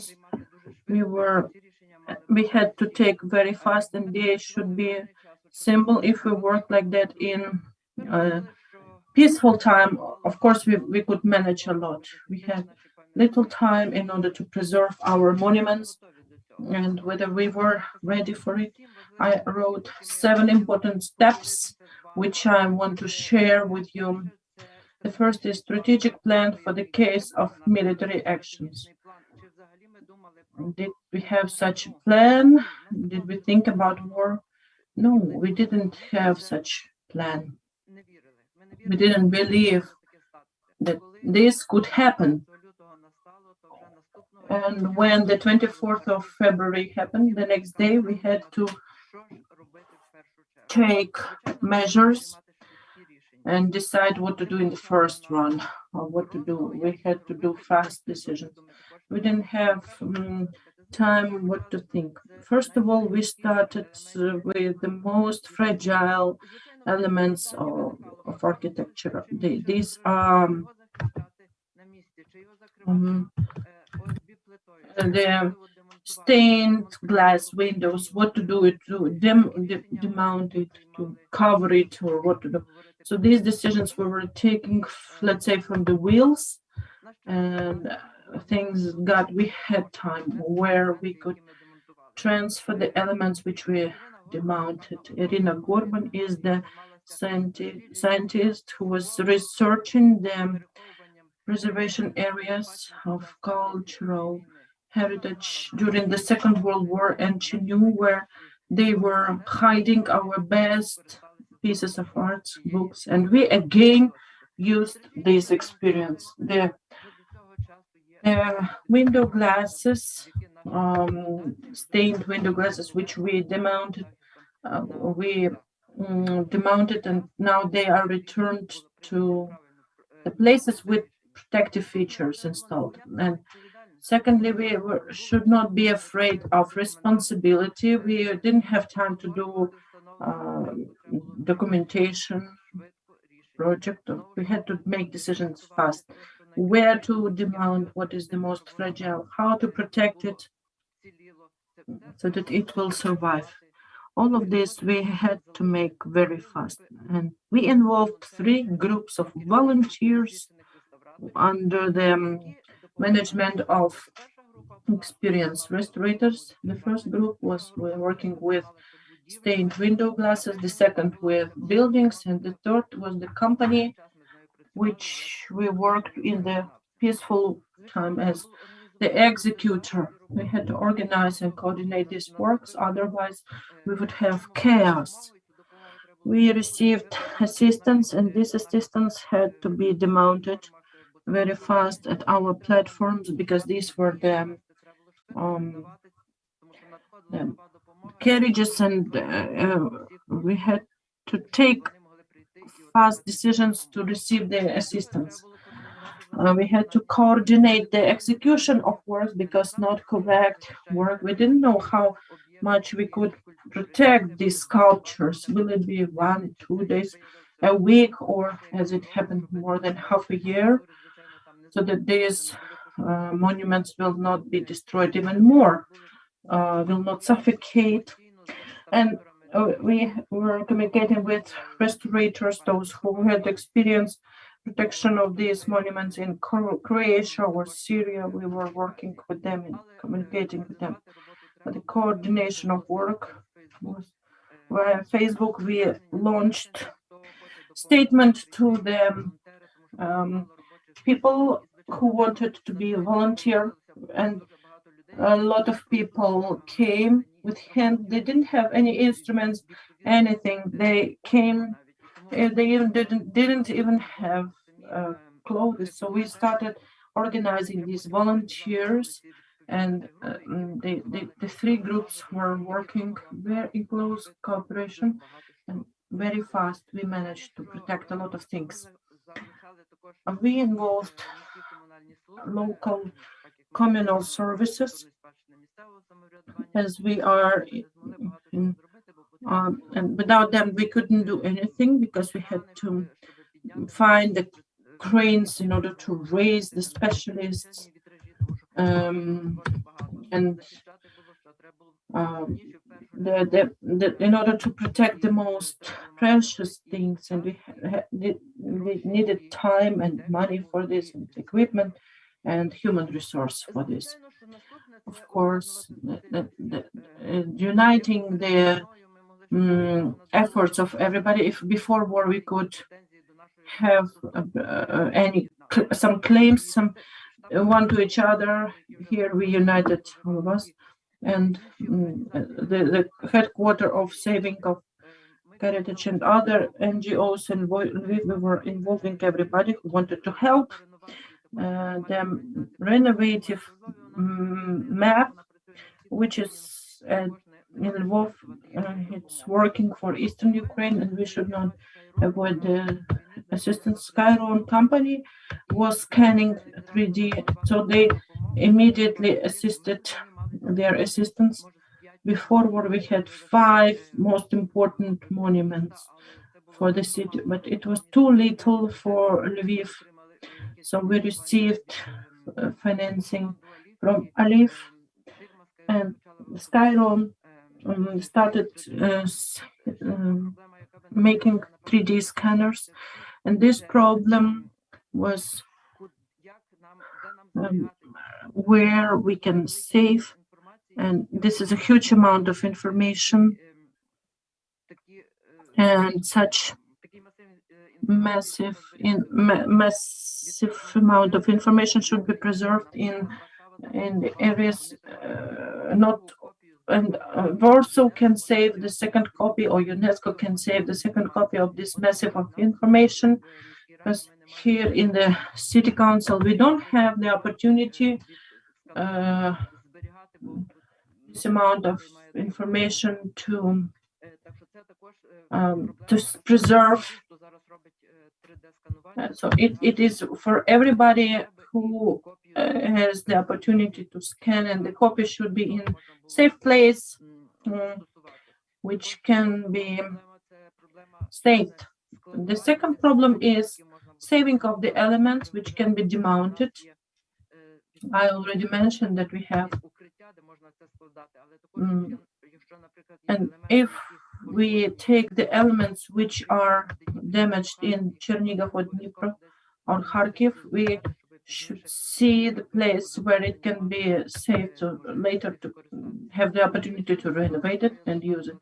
The fourth is what we can see is the assistance. It happened almost immediately because we had very close cooperation with Ministry of Culture of Poland, Polonika Institute. They immediately called us and said, what do you need? We didn't know ourselves what we need, but we wrote to all institutions that we definitely knew we need fire extinguishers, materials of protection, which we were buying first at our money to make it fast. In March, we received this assistance. In cold March, we were downloading the assistance which arrived, and also Prince Claus Foundation we received from Aliyev, as I already said a lot. We are very grateful to them. And the Fund of Cultural Heritage of Poland, from the Institute of Polonika, with which we worked many years and continue working on restoration of the monuments. We actually, everybody supported us, but the most important is we were touched by the organs of cultural heritage. Had the partner in Warsaw, Paweł Krasucki, who was the conservator of the same department in Lvov, in Warsaw.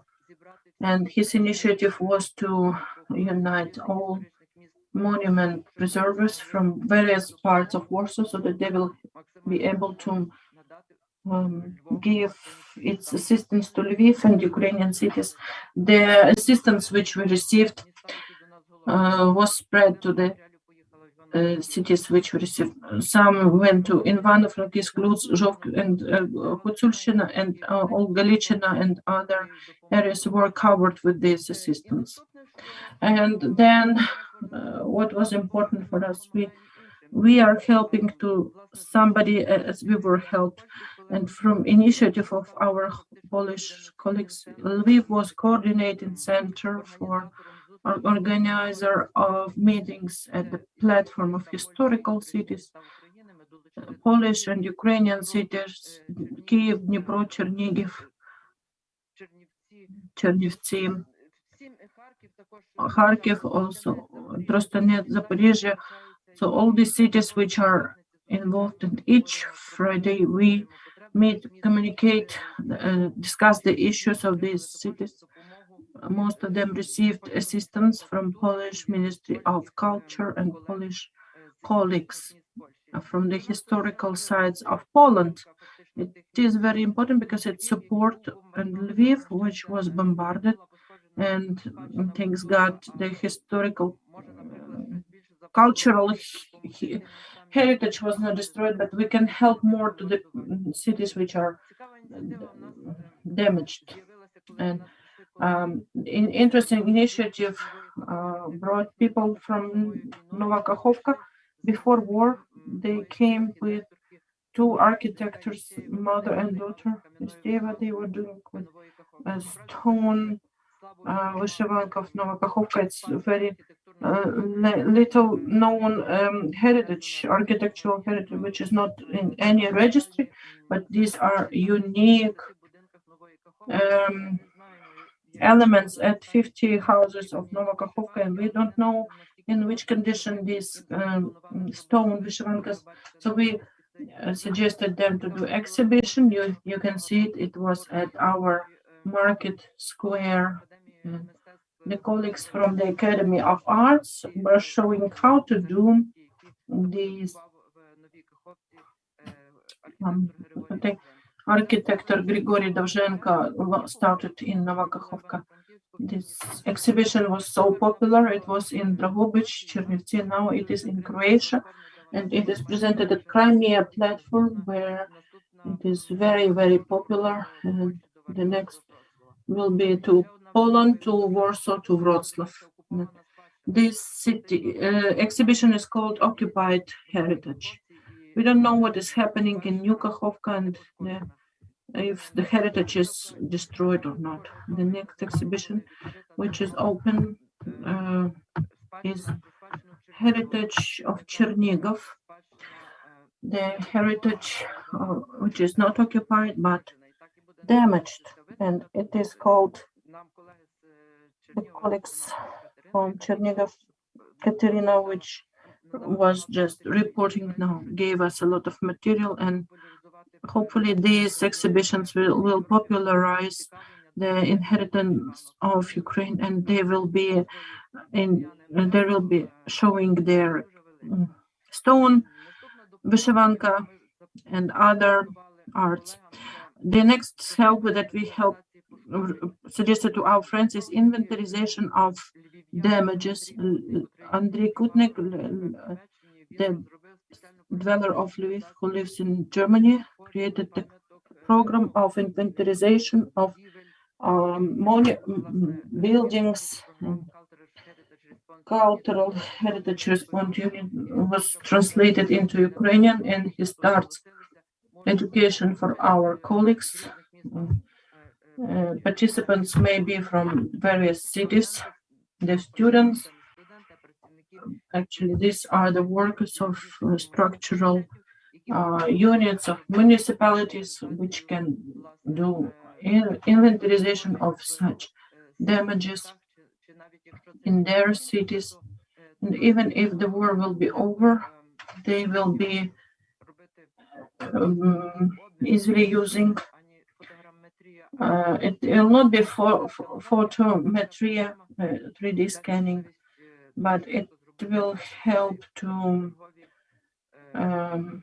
take first steps, inventarization for restorative works. And also we are working with our colleagues from historical cities on the suggestion of alteration to the legislation, how to fulfill first need works, and in the war condition, how to weaken this procedure of receiving the authorizations. And these monuments which are bombed, which are damaged, they will not survive winter if they will not be protected now and very fast. If we talk about legislation, unfortunately, it doesn't give us the opportunity to do it fast, to protect them without violating the legislation. And at the end, a couple of slides, photos of how we conducted these actions. And you may see the photo, beautiful facade. It's like iconostasis with and there was metal framework and very fast. The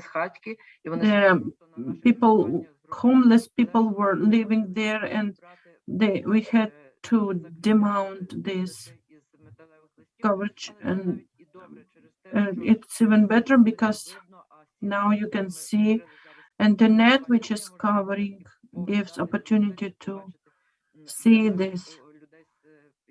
And people who came from Lviv to another to Lviv can see this architectural pearl, and we know that there were the monuments were covered with sacks of sand. We don't have so much sand as in Odessa, but we know that they should be covered also with something. They don't survive direct sunlight and rain, and then this sand goes out, even with this little amount of sacks. But we did protective nets, and lesser sculptures are covered with special clothes which will protect in case of some particles, some debris, they will be not destroyed. With the interiors, we were working from interiors of iconostasis of our Pyatnitska church, which was covered with fire-resistant cloth, which we received as Ministry of Culture of Poland. And it was very difficult communication with the priests who were saying, we don't get any income, we don't do weddings or baptization, but we were asking them to do this. But the lower part with the most important icons for the cathedral is open, and it can be very easily covered at any need. Also, Jesuits cathedral are also covered with the fire-resistant foil and taken to safer place. Such things. This is the wooden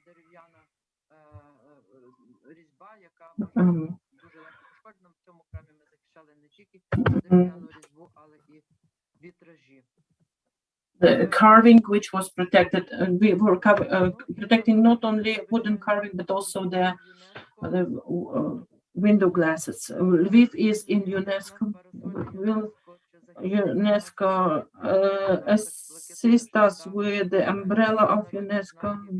This blue sign from as we see up till current moment, the committee of UNESCO is headed by a Russian, and with his initiative, the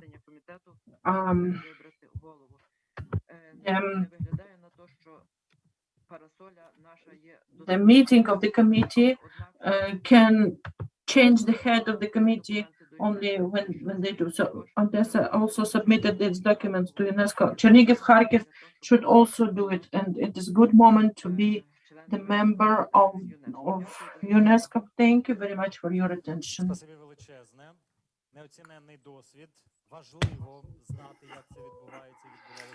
Thank you very much. It was very important to know how it was happening and is happening in Lviv.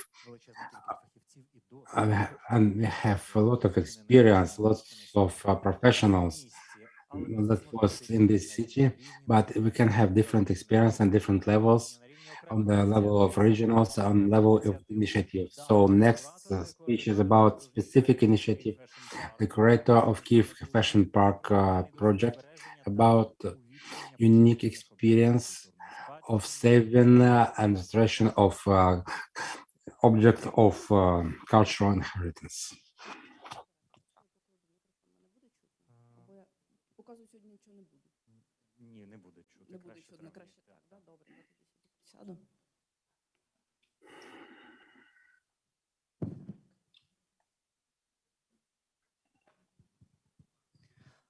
Доброго дня, шановні. Good afternoon, dear participants of our conference, or almost good evening. We still have ERA alert, and I'm so happy for this opportunity to be present here and to share my story. I will have rather short experience about how we can work in cooperation with creative industries. It's not only its history, but one of the main uniqueness of nations. and it's a moving power for our further development. If we base on UNESCO materials, understanding creative industries, there are many ways to protect cultural inheritance and saved in many different ways. One of the ways that's not used that much in our country is saving with the creative industry, And for me, it's a question why it is so, because in creative industry, they have become an important component of the post-industrial economies and modern society. So the culture influences everything, all our actions, all our lives. And cultural inheritance and culture can be based on this inheritance that can be determined as a multitude of all those signs in every culture and humanity in general. So now, well, I am interested in this because we had this lot of discussions for several decades, but mostly in 2005, UNESCO, in one of its documents, offered that cultural industry is an industry whose purpose is to save cultural inheritance and culture, whether it's tangible or intangible. Not to make a long speech, I want to tell about my experience that we can offer for your consideration. And we were able to make this connection of cultural inheritance and cultural industry, how we can connect them on a specific example, on a specific initiative. The history of creating of reform art object. That's the name of the project. It started in this year, 12th of May, during the war. As a consequence, it's not because of some damage from missile or hit the drones, but because of the weather conditions. A local Petromahila monument. It was a tree, Petromahila tree. It's a historical tree. It's near National History Museum, and at the cross of Vladimirska Desetina streets on the 12th of May. It was damaged because of nature, and part of the tree was separated from the main trunk. So the damaged part was taken away by communal services for restoration, but the part that remained, it was studied. Stingerless biologist, researcher here said that in the future, we would need to develop system to take care of the wound of the tree, and we need the system of dynamic stabilization. So what happened to that part of the tree that was separated? And I want to say what should happen when there is a part of historical, a part of architecture that unfortunately cannot be restored in general. So in our case, a part of the tree it could no longer be returned to the place. So what we could do in this case? So understanding that this place for many citizens of Kiev, it was very famous. So under influence of this information, that this was very famous tree actually. So over 350 years, so attracted attention of one of our partners of this conference, the family office, and they got interested how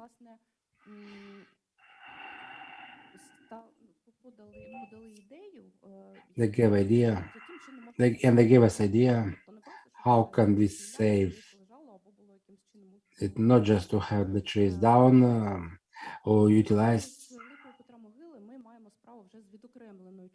So what we have a famous tree and we have a separated part that cannot be reattached. And in the beginning of the project, we got an expert group with architects, historians, ethnographists. So, and collegially, we decided that it can be, I cannot call it a material. So this element, this fragment of historical site could become art object.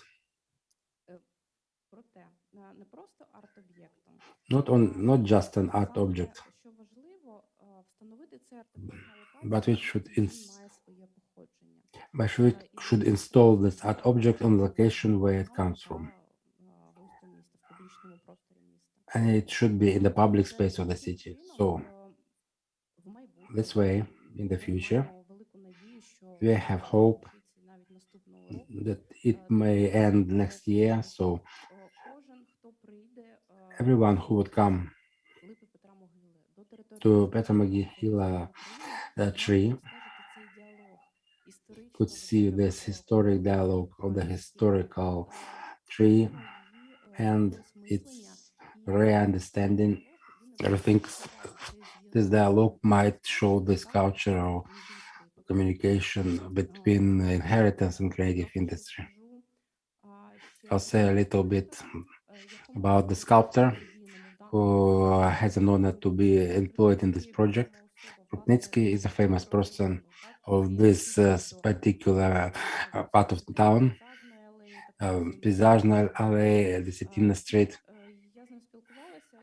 I spoke with him. He said, I cannot treat it to this material. I treat it as an artifact. It's as if I got into the museum grounds and I have a unique opportunity to walk with an artifact, with a museum value. So that's how he treats this fragment that he received. So the work continues.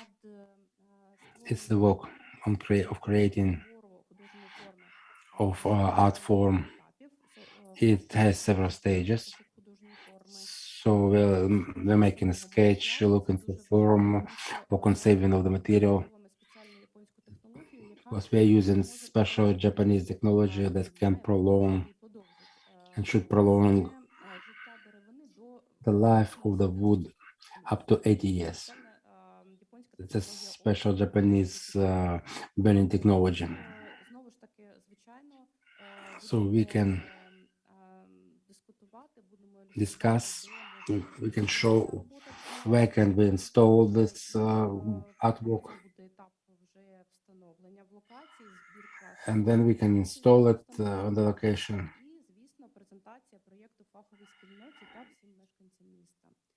And it can be helpful to this community and all the citizens. So that's a new understanding of connection of history and today, inheritance and modern creative industry. And that's a creative.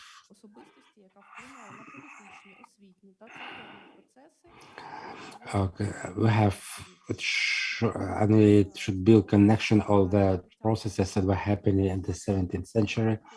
That's a reform. It was a reform that which be formed, that would be 100% formed from historical artifact, from the historical branch. It was planned for spring 2023, next year. If everything goes well and we get victory, we will be done. It will be done. A small summary. Well, I promised to have a short speech, but all above shows that in modern society, there are many ways to save cultural inheritance. I believe personally that its creative industry is one of the most effective ways. And this project illustrates a unique experience of this ecological saving of cultural inheritance. And what's more important,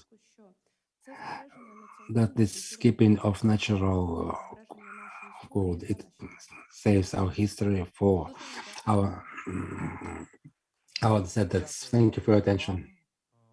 Thank you. And next block, I'm very interested in the next block.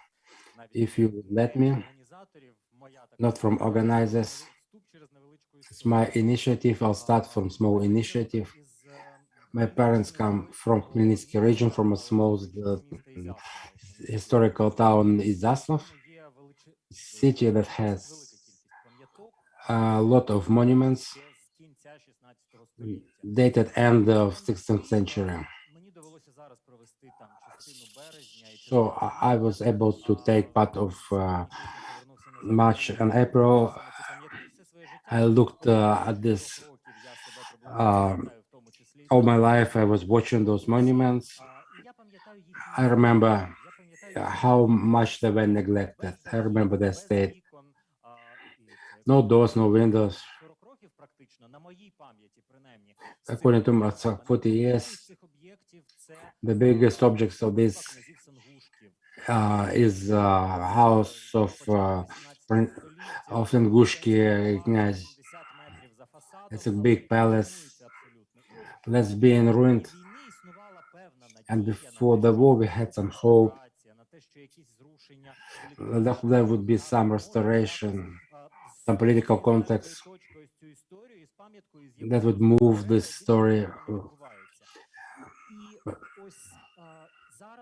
So now I believe one of the losses for Ukraine is that we're pulling out financial abilities, we're pulling out from Ukrainians organizational abilities. It also the amount of our losses, what the turn will come now, because it's considered not the first time task.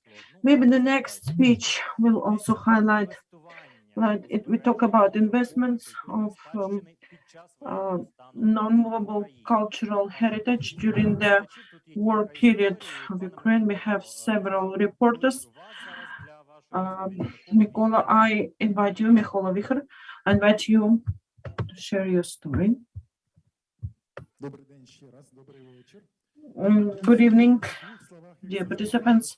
I will be brief, sharing the problem, which is for current day investment into restoration. The war and investment is very contradictory, but as we mentioned before,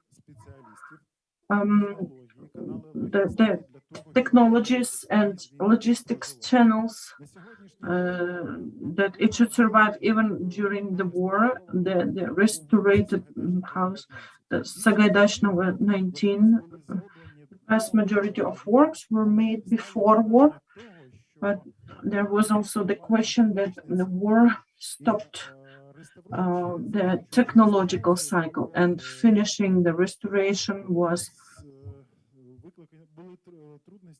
there were difficulties with opportunity to take restorators who were ready to restore facade and finish this work. And it comes out so that the cost of works increased, and the biggest amount of builders are at the war, participating, defending the country in trenches. And thanks to investors, this house has been done, and despite the event that it doesn't bring any income, he financed it. But I have the question to our conference, and this is the one-time event. Will it repeat these months again, or without stimulating of these processes, we will not be able to preserve specialist technologies and chains. As a suggestion for further negotiations, we have two decisions: the assistance of the state financial grant, and so I understand the front needs the money, but not for restoration of commercial objects, but stimulating investors to receive some non-direct moral moments, which would help another status, for example. It can be in state registry, those who accomplish the object in such complicated times, or in the future, the preferences for the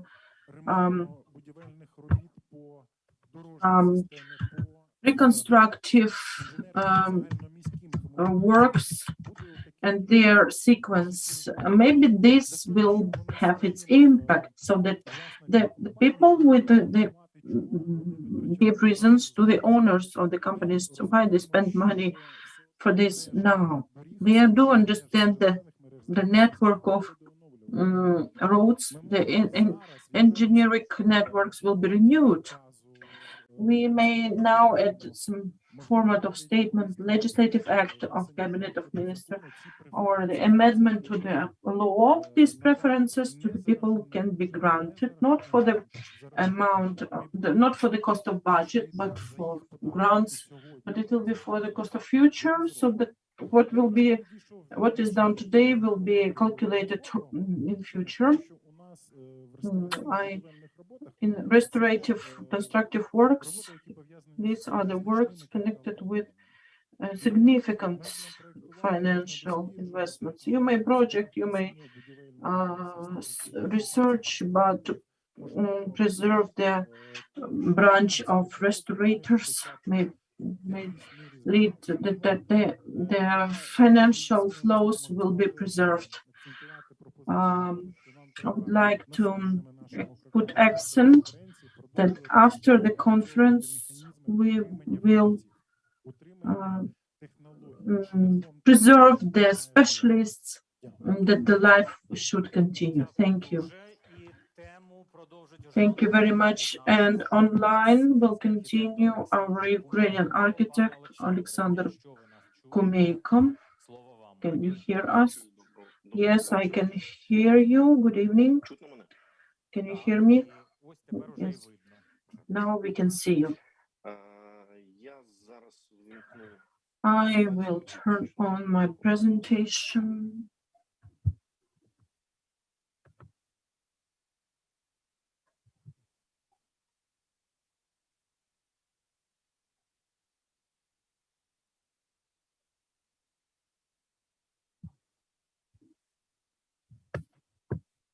Так, скажіть, будь ласка, видно вже? Can you see my presentation? Good evening, dear colleagues, dear participants of the conference. I would like to tell you something about the investments of creation of the monuments and with the example of well-known object, which is now being under restorative construction works. This is Kyiv River Station, which is located at Pastova Square at the bank of the Dnieper in historical area of Kyiv, and it has status of local historical landmark, and there are certain restrictions which we should be guided. And with this example, I want to raise the issue of the three problematic issues which we had working at this object. First of all is preservation, conservation, and restoration of cultural heritage. First of all, if you select the work of the object, you have economic miscalculation about the reasonability of the investment.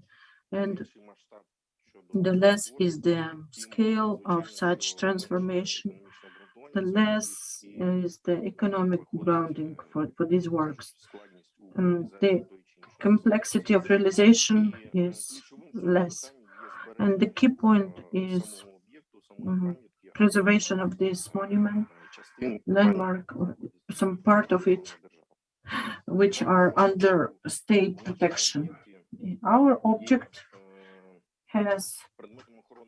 is the subject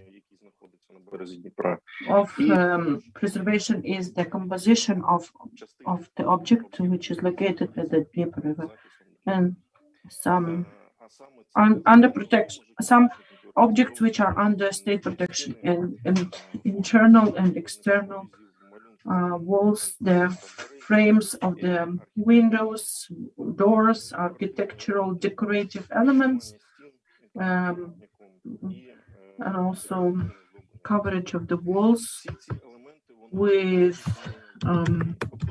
the limestone from Inkerman, and they are in the agreement which should not be changed. We should preserve them or improve their condition, but not change. And in general, in this project, we managed to cope with this project, added a new function to it, which I think in the next year Kyiv City will have and see and attend. At the same time, we have the problem protection, not as project. We did the project, but in February we had new challenge, new protection. Protection against bombardments and shellings for such objects. For each object, we do not have any methodics of protection. As we saw, different cities, it was done differently, making decision fastly just in order to preserve them, the monuments. So for such huge objects, there are no physical or legislative methodics of protection. And this is the question which should be raised at the conference, and it should be with the initiative to elaborate certain methodics. It can be systematization of the objects, their functioning and level of responsibility, and certain amount of works done at the example of 3D scanning, which is done for many times. I would like to add also to 3D scanning that you should not only scan, but also elaborate more or less detailed 3D models, because the scanning provides monolith object. The walls are the consolidated plain area and space, and the walls have very detailed places. If the object is partially damaged, it's okay, but if it is damaged totally, then for renovation we need much more work done, especially project work, so that the constructors will take some decisions which they have to fulfill in authentic state, as it is, as we are obliged according to the legislative act. And one of the things which before the 24th of February, in 21st February, were the presence of shelters in the objects, and a lot of shelters were, можна сказати, перероблені або взагалі changed or didn't function in the way as they should be functioning. And at the same time, for our object, we decided to create Займаємося змінами до проекту. We started doing changes into the project in order to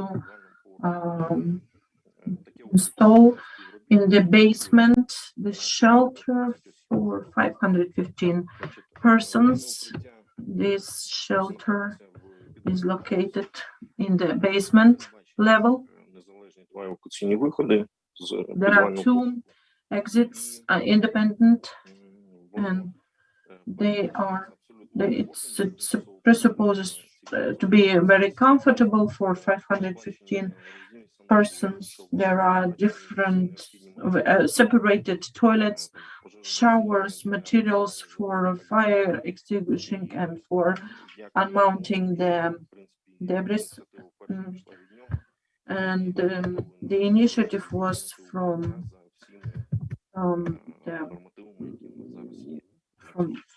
with all normatives which should be done. And we see the plan.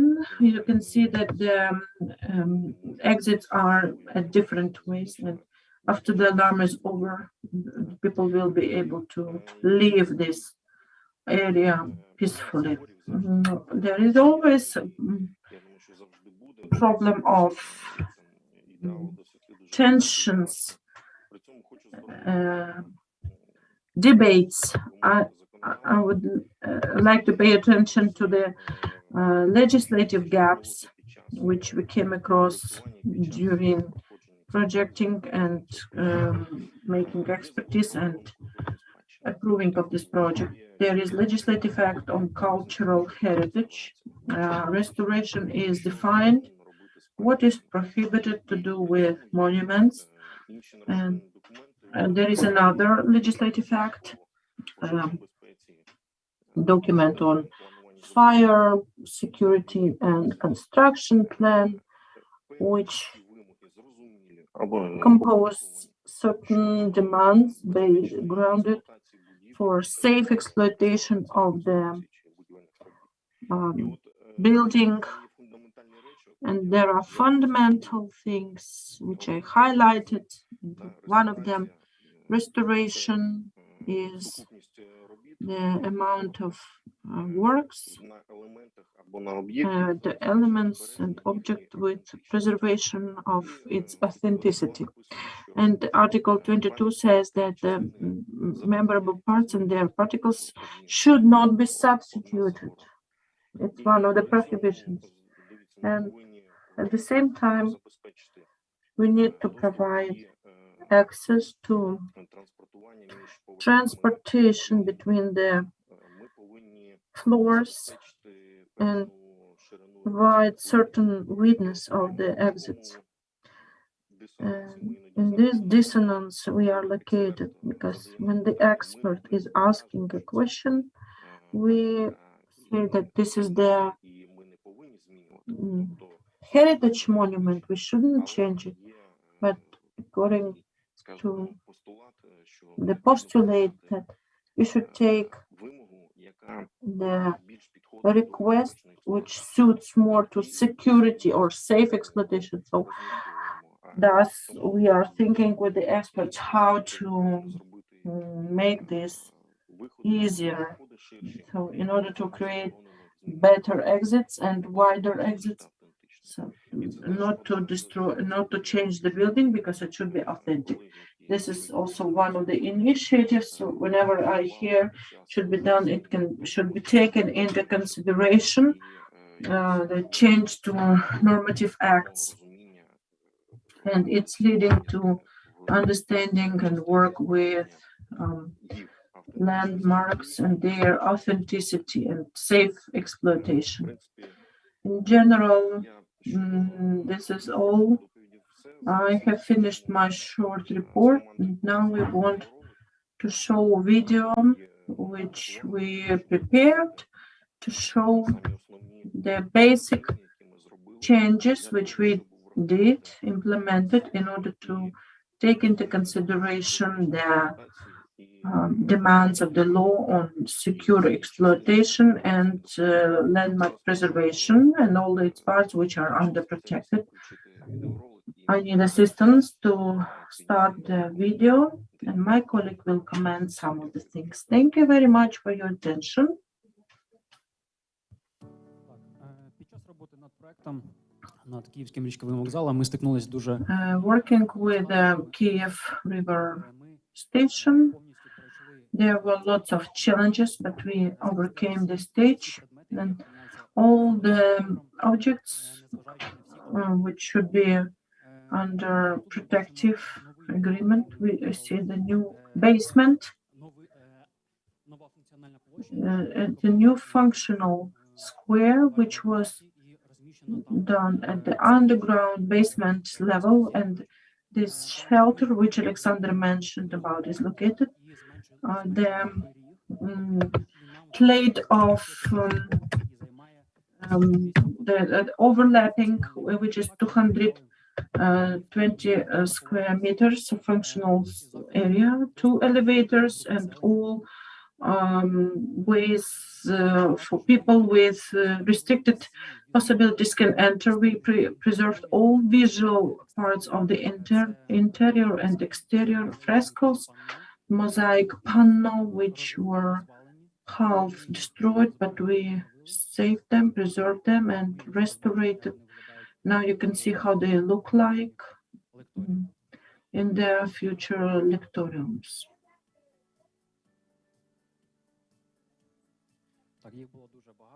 There were a lot of them, almost in all, in every auditorium.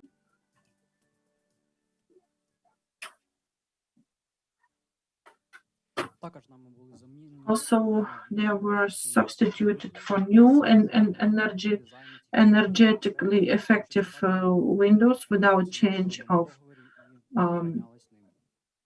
the image. It was written in the agreement, and renovated all the fences on the roof and inside, because it was also preserved by the agreement, and they are absolutely authentic.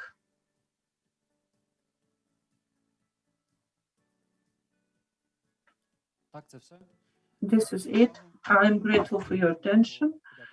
We would like to express our gratitude for the opportunity to take the floor at this conference. We are always ready to work for heritage restoration, not only here, but at all Ukraine. Glory to Ukraine. Thank you. Now we have the notice from Odessa, and we will be able to see video of Odessa agreement due to light turn-offs. Fedor Stoyanov was not able to connect, the chief of cultural heritage of Odessa City Council, but in the in war conditions in Odessa can be talked on video.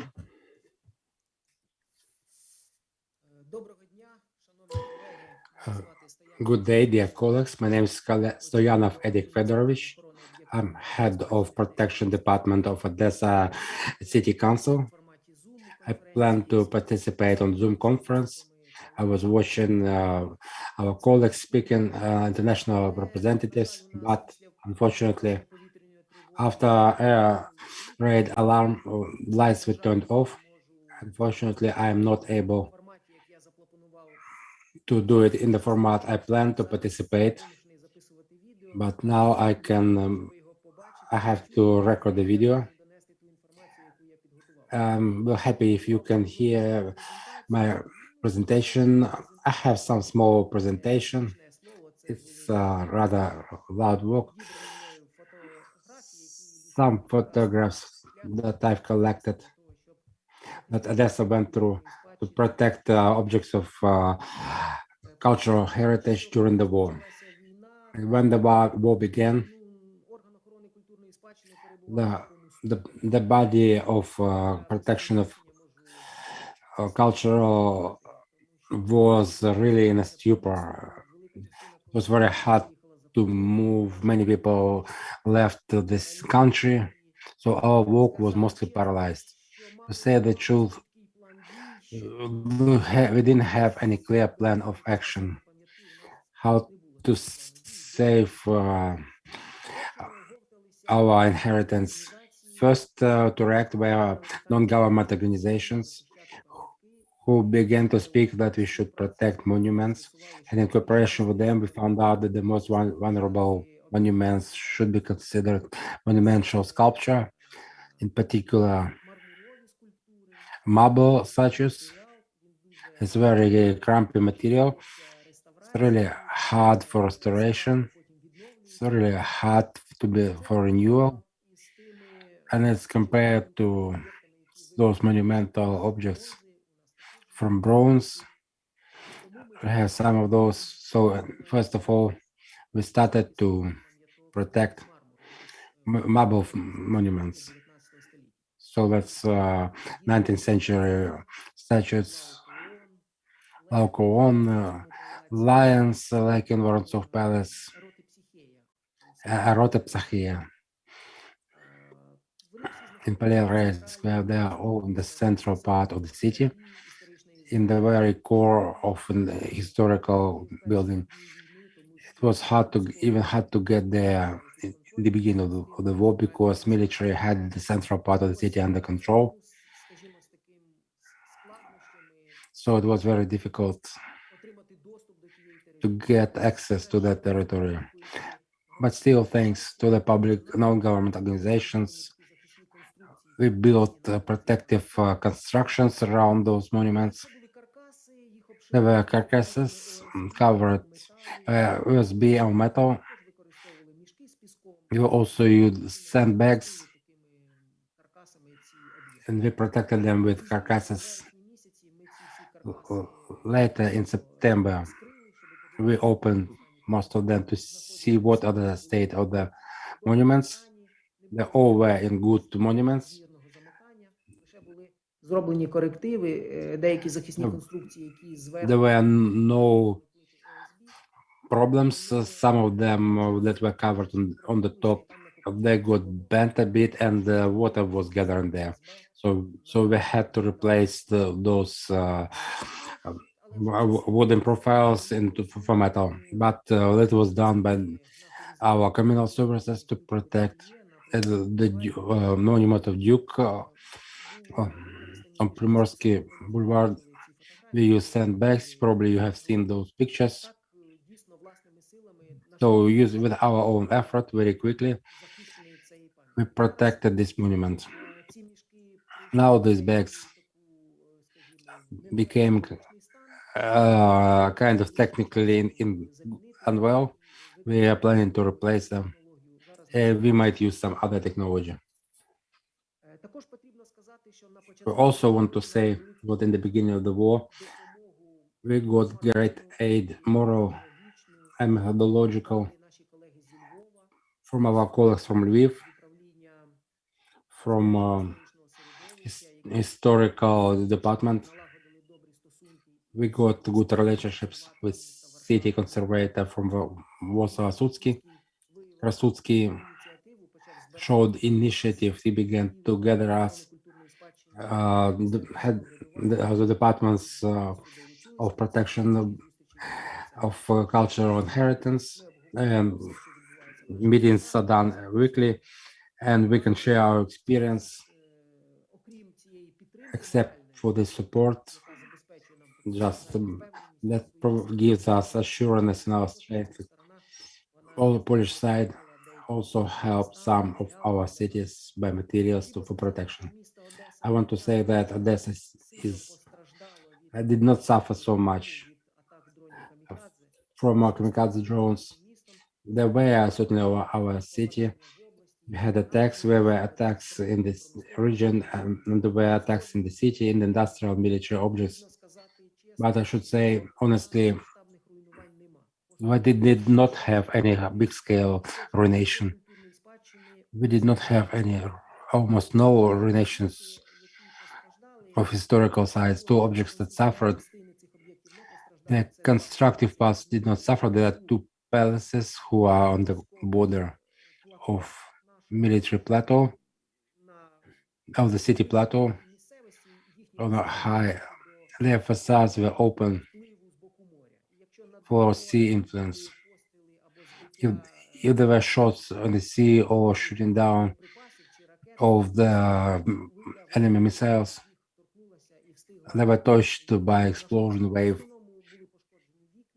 Mostly that's windows, glass, some lost frames, window frames. In Sofievska Street, street lights. I want to say once again, fortunately, we did not have any major damage. Second wave of protection of cultural inheritance from damage was recent. Also, one of NGOs initiated them. This NGO protected another group of monuments, monumental in the historical center. They were not only objects from marble, but also from bronze. I should say most of our monuments to famous people of 19th and 20th century, some of them are of much scale that are very hard to protect without any additional finance. It's hard to find engineering solution with a lot of load from the wind. Even more that, as you know, we have some objects in the city that have criticism from part of the society, that some people believe they should be removed from public space. So because of some political parts when they were not protected, and the protection measures were developed by that's our technology. It was very well used, and we have some objects that are professionally protected. So we hope for the future we'll try to use this technology. But maybe not only this, but similar to this. Also, I would like to say that this city council gives a lot of attention of including the central part of the city for entering the central part since 2009 to the UNESCO cultural.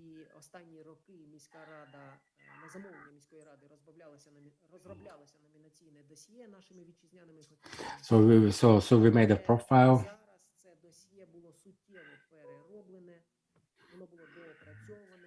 It was there were criteria changed. It was elaborated further, and the object of nomination changed. The group of quarters, blocks, which are considered historical center of the port city of Odessa, were the elaboration of dossier, working together with the with the foreign specialists, creating the file of the city. And I should say that Odessa City Council used this opportunity by that UNESCO statute presupposes opportunity to include with a shortened procedure, taking into consideration that we have war activities and these objects are under threat. Using this opportunity, we did all our efforts in order to involve, first of all, diplomatic channels, because the elaboration of the file, this is the scientific part of this work, is absolutely clear to all of us. But the question of promotion of this idea at the diplomatic level and organization of it, this is the final. I think we heard the idea Thank you very much. And this experience is very important. And it was interesting in the final when the work with UNESCO and usage of special mechanisms, procedures, which can be involved in such situation for Chernigov, Kharkov, and other historic cities should also think about how to launch these questions to involve their places to UNESCO World Heritage. And it was mentioned not for one time that it is very important to have detailed documentation of the objects, of their work, which materials they have, so that in case of their damage, it will be possible to renovate them. And very important to have legal fixation, legal description, because their creation, their return is also depending on the documents. The international community, our counter agents, if they don't have such documentation, you cannot prove that you are the owner, that our state is the owner, and these values can be returned. We have them in our state story about reparations, restitutions, but for studies and reaching the further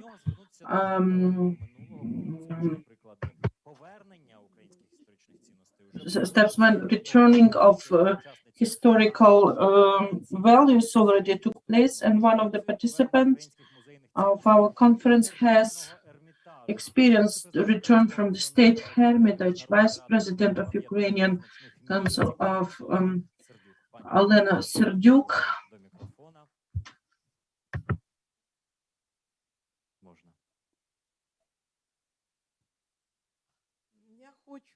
I would like to return everyone to the topic of Ukrainian war with Russia. And the first question which we have is after when did it start? The Mikhailov Golden Dome Cathedral will give us the floor. The biggest burials at its territory were dated back in 1612 when they were brought from Moscow during Kazakhs were of Zaporizhzhia were governed by Ataman Sagaidachny, Ukrainian Cossacks. They were buried here at this territory, and there are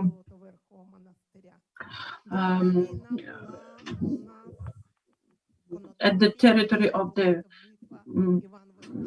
Mikhailovsky Golden Dome Cathedral. We had also Konotop fight here, Poltav tragedy. Then Mikhailovsky Golden Dome Cathedral was under attack of Russian Bolshevik troops. I ask you to show. It was January of 1918, and since that time we started having the topic of Michael Golden Dome Cathedral. We will talk about restitution of cultural values. The topic of this restitution is Dmitro Sagunsky, one of the symbol of ancient time Kiev. I ask you to continue. You see the same cathedral into the dome of which the southern part there was 17 Russian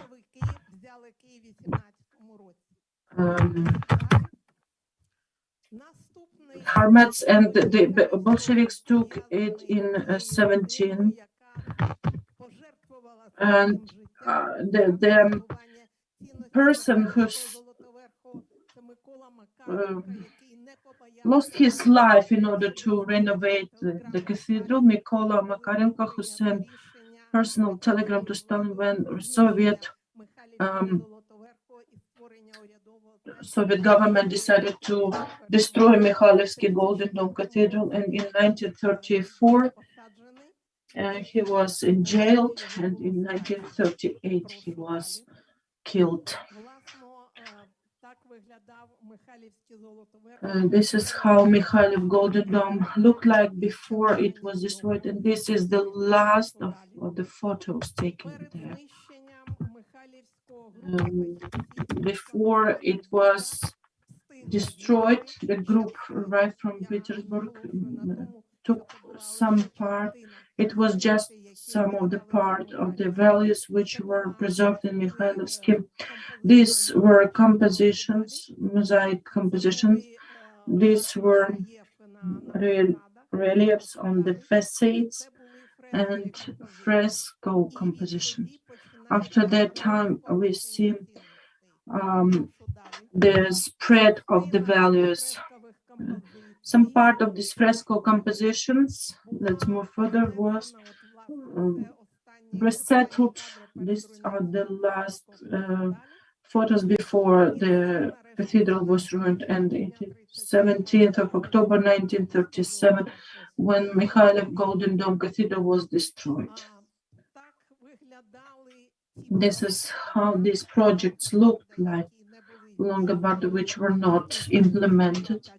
Only that part which was built at the place of the church.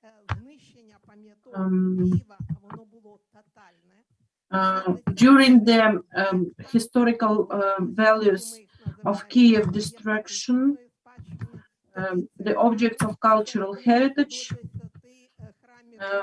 the 10 cathedrals of ancient Russian period were destroyed at the territory of Kiev. In Moscow, there were only one cathedral of the Christ. Kiev, with its heritage, the heart of our and old Russian state, became the object of destroying by this totalitarian government who appeared to be here in 1934, moving from Kharkiv to Kiev. Here you can see at the destroyed Mikhailov Golden Dome how a museum of Lenin should look like, which had never been built. Exactly in 40 years, in 1957, 74, the competition for a Lenin Museum at the place of Mikhailovsky. This construction should appear, and thanks God it didn't appear.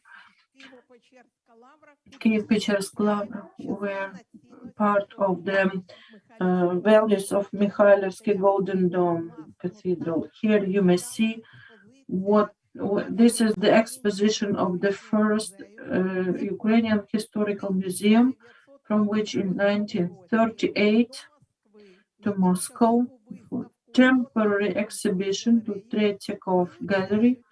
They withdraw totally the collection of Mikhailovsky Golden Dome Cathedral, which is in Lavra, 10 objects. They didn't come back to Kiev, and that Dmytro Solunsky, who was the symbol of this restitution, you can see in this exposition. Tretyakov Gallery. Next slide. So that we all will understand, this is the first hall of old Russian art. The next is icons of Rublev. This is how the art of our northern neighbors start from Mikhailivsky Hall in Tretyakov Gallery. And we see the right for this heritage. In Tretyakov Gallery, we see not only Dmytro Solunsky. We will come back to this topic. Let's continue. Sofia Cathedral. And one of the biggest collections of them are pieces of art of monumental of Mikhail Golden Dome Cathedral. Pieces of art are located. This person should be mentioned because the restitution of cultural values, its fixation and return to Ukraine is connected with his life and activity, and with him the work in State Hermitage 1999 by the group of Ukrainian experts who were in charge of Sergei Kot. I was in this group and we worked in Hermitage and we proved of 11 frescoes which were in Hermitage to frescoes of Mikhailivsky Golden Dome Cathedral. Here, this is how the exposition looked like with returned frescoes. And out of 27 pieces which were taken, only 11 were returned. For the current moment, the collection of Mikhailivsky Golden Dome Cathedral, we see at the territory of Sofia, Kievska National Reserve, and I hope together with colleagues with unclear reasons for me in the funds of Kiev-Pechersk, and nobody sees them. They are not given to museum,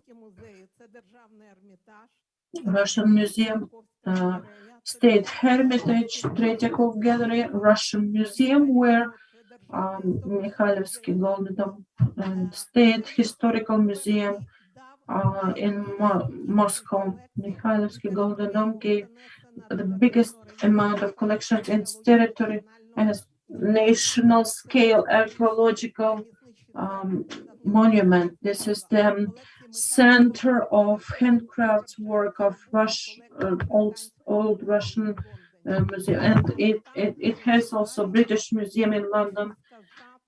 And further, I need to take that the most important values of Russian Federation are in front of you.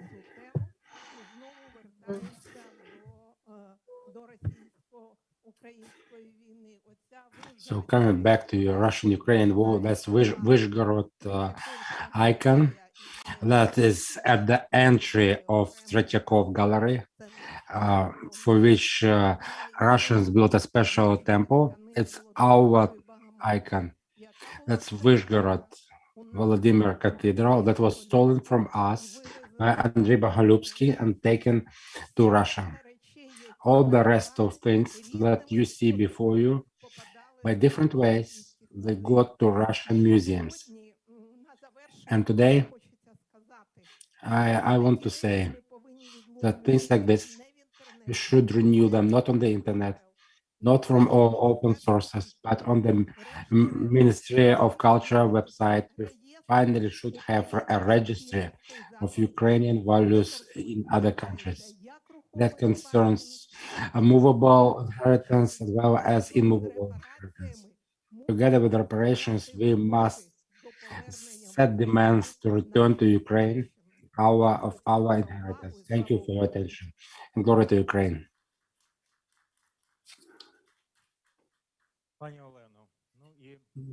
Olena, now you have to become the main hero of the final discussion. Just find a place so that suits you. Interaction with international organizations on protection of and restoration in the military time is the subject of our discussion, of your discussion. I think I will just give management over into your hands. So now you are the main specialist.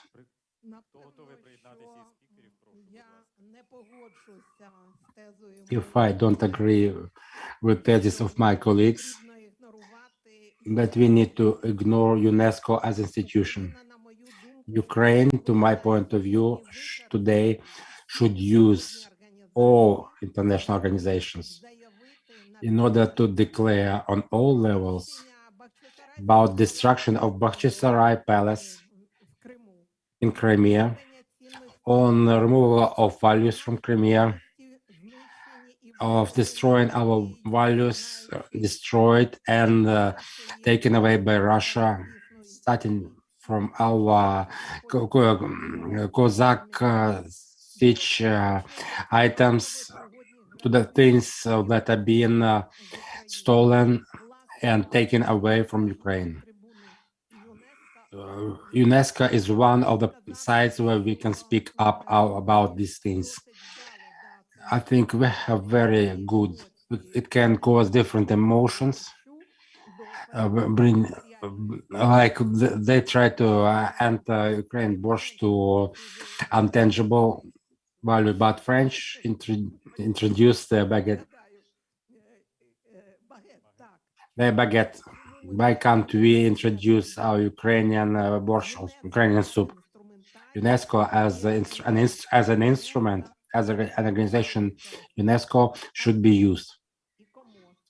ICROM, ICOMO, all those institutions that come through and those that work with them, we are open for cooperation with them. If we have a word to say, we can continue to speak about it. And I give word and I invite to. I think we will have. How can we? Alexander Nikaryak, I will invite one of the organizers and the person who represents today our event. He represents Kyiv City Council, Kyiv City State Administration. Thank you very much. It's very good to finish to our conference. I really hoped on your speech, very interesting things I found for myself. I know that many people who are still watching us, those who are in the hall, we received many things from you, from your presentation. I'm so pleased that today we had so many famous speakers who were at this stage, those who already left this hall. It was very interesting and constructive. We had a good international conference. It was very interesting to listen to European speakers who shared their experience of renovation after the war, renovation of cities, how they did it, how they renewed it, what methods were used. It is very interesting for us, and we need to know how to do it because the war continues in our country, and we have to be ready for this. So I want to say also for Europeans, there were many questions. Many European media came to Kyiv. They asked to us a question: what were the methods? How we saved? How we protected and covered monuments? And we have something to share in this respect. We have things to say. How exactly what were the approaches to this or other monument? I believe that today this site was useful for all cities of our country because many other cities have suffered from Russian aggression. Many monuments were destroyed, many were damaged, and I believe that it's that conference that was needed. There were many questions, not many answers, and we don't want to stop here. We want this conference to be just a first step, and then we plan to gather round tables. We plan to break them into sections. We plan to discuss these or other questions or problems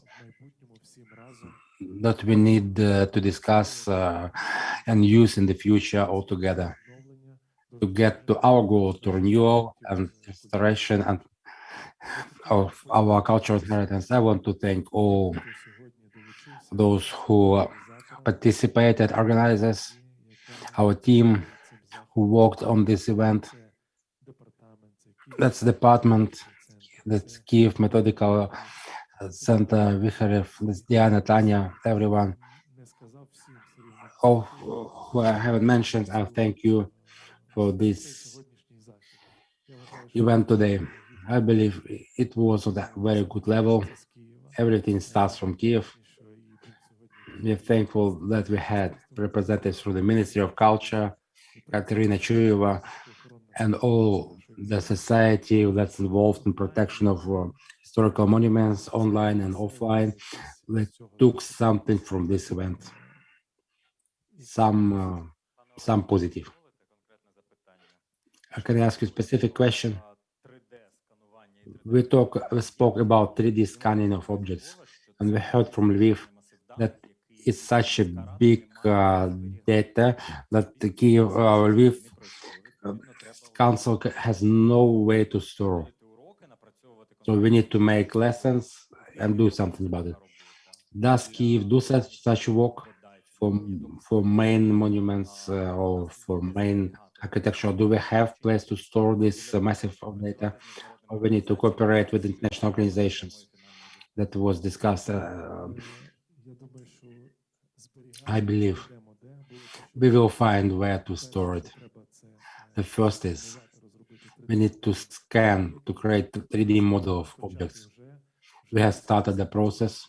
We have over almost 10 objects were presented to the Council on Protection of Inheritance. They are volunteers. In the time of peace, they were ready to do it for peace, but in the time of war, they are ready to do it for free and give to the city these materials. We have worked on our discussion council on protection, a list of objects that are valuable for the city, the first range of objects, and this team has begun to work with 3D scanning and 3D modeling. The same approach we had on monuments that we covered in Kiev, 28 objects of monumental art. We took 10 as a first priority, then we increased it. And the monuments that you can see in the city, they all are famous. They're covered and protected. I want to emphasize that these objects were protected without any budget money. It was all donor money, all the volunteer work, non-governmental organizations. That in time of missiles flying, explosions, they were working at their own risk. There were very few specialists in Kiev, but they got connected. The team worked together. We gathered people, we put them into sections, and we did the work. Special thanks to Mikola. He coordinated this work. And it was done very fast to the good quality. And the last arrival to Kiev of missile, it showed that the protection was effective. The objects stood. I want to say the enemy cannot overcome us. When Ukrainians are united, they are so strong that you cannot overcome us.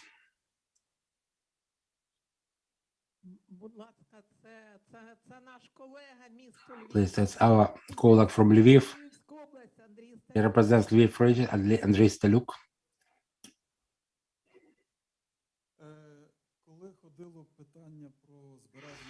When we discussed about storage, it's not what we can store, but also about a safe place, not only in Ukraine.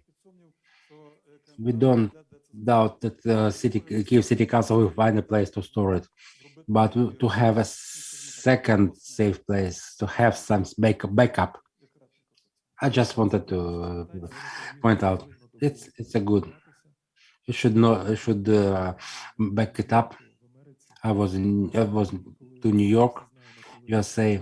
You know, when the airplanes hit the tower, the Twin Towers, when terrorists attacked, it was about, the history was told, they had many offices, many companies, and all the data was in one location. After that, they relocated to the other bank of the river. They relocated a resource, backup resource. And yes, it should be backed up. I think Lvov and Kiev and around Ukraine, we should have minimum two resources. There should be two places or two different cities. We need to find such approach, how to do it the best way. Well, colleagues, we have our flagship who represents our inheritance in our parliament, Ms. Ondereva. Thank you a lot. Well, flagship, it's a bit too loud, but according to my specialty, I'm an architect and specialist on art. I care for these things.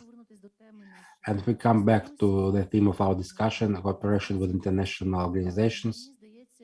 I believe that we have this unique chance. Today, Ukraine is in the center of attention of many governments, parliaments of almost all the countries of the world. For the last 2 weeks, I've been to 2 conferences in Poland and Czech Republic. I felt how they accepted us.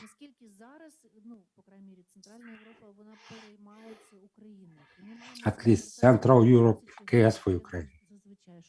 We should not only concentrate on money. Whatever we say, we need money. Of course, we need money because restoration is expensive and the scale of ruination are huge. Ukraine hasn't seen such ruination since the World War II. But we should use also their, not even technology, we can also make it, but their management system. That's a very important point. For example, in Krakow, Poland, director of the Department of Protection of Culture, they spoke about this Krakow phenomena. Why the city is so polished? Why is it so safe? Every stone is in place. It's not only money, it's also management system. So they are opening up to us finally. We should take all the knowledge we need and implement them. Discuss and implement. That's very important. Starting from ideology, going down to what we have many discussions. Usually we only have questions. On every conference, I never heard the idea about making certain policy. It could be a code of ethics of restorations. It might not be a law.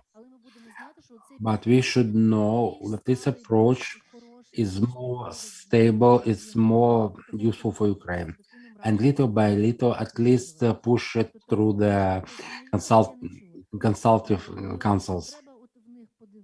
So we need to take the experience, how they do it in Poland, in Romania, in France, and other places to see what would be most acceptable for us and develop this policy little by little. I believe it's a very good chance because now Europe is open for us. Thank you very much. The management system for today requires, and we understand that it requires revision, introducing some constructive changes. We have 2 forms that exist today in Europe trust model that Ukraine refused in the early 1990s, that Great Britain is booking, but there's also centric model that we tend to use. That's like Poland, France, Lithuania, and our not an aggressor, and we use this centristic model I think what we should review some of the foundations of our understanding of the local communities, considering that we are in the process of decentralization. And today's conference has shown that in Ukraine, we have strong traditions of Magdeburg right. We have strong self-governance, local government. And even though the Ministry of Culture are working on their own work with international organizations, the local authorities in Ukraine has organized itself, and we have seen many examples today how they are working. So even with a centric model, maximum of power to local authorities, these departments of cultural inheritance, creating this vertical and renewing, I believe it's one of our tasks. I will not take time. I want to say that we are a unique nation. They're killing us. They're bombing us. But we are being creative. We are thinking of some incredible things. I was excited from presentation of Alena Zubkova. I would like to invite her to board just for a brief word. Has microphone on. Thank you very much for giving me a word. I'm not a specialist of creating a system of management, but in my practice, I've been working for 8 years with certain deficiencies, some lack of information, some lack of structure and mechanics of interaction between all our institutions with the communities. So once I heard our colleagues today, I understand that we should move on very actively, systematically, very deep into the direction of systematization, of constructing this mechanics that would be understandable, and some practical experiences that we already have from our European colleagues and American colleagues. We can take everything useful as much as possible. We can accept it and introduce it into the experience that we already have. It's like cross-functional. We can also share them with our European colleagues. I also want to add with regards to cooperation with UNESCO. I'm a member of International Organization of Art Specialists, what was founded in the 1950s, ICA. And in March this year, we gathered together. We were physically scattered, but we got united and we made a petition on boycotting Russian art workers. And our Italian colleagues were trying to answer something. We made a letter. We're talking about art. That art always reflects to what happens around. We cannot just close our eyes and say we don't see anything. I don't know if it was our Ukrainian section letter or some other reaction to the events that happened in March around Ukraine, starting from the 24th of February. So this petition was accepted, and there were certain limiting actions taken against Russian participants. Thank you very much. And finally, I want to say we have one more person who really corresponds to his name, like Vikhorev. So, Vikhorev, please, you can say them. Don't you think that every presentation that was in our, especially in our Ukrainian part, was a part of the plan of action? Especially, I was impressed on the report on Mariupol, because the speaker pointed out the problems clearly, and he clearly proposes their solution.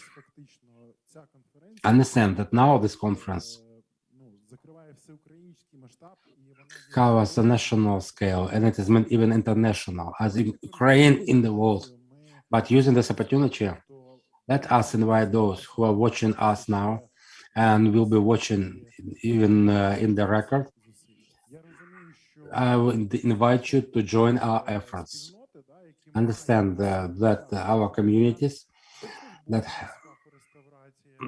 everybody who is involved in restoration, workers of projects, construction, we should unite all our efforts. We have a lot of work from scientific and practical points of view. I would dream for our conference to become beginning of something great, to resolve issues on the regulations, on the construction processes, on protection of objects of cultural inheritance. But it's a work not for one person. It's a work for hundreds and hundreds, just as it was in March this year. In March, it was work of hundreds and thousands. So in final word, that Alexander is going to say, I would like to mention this call to unite all Ukrainian professional community who is connected to the cultural inheritance. May I intervene with the question before the final word? Several speakers stated one problem. Maybe it's possible to resolve.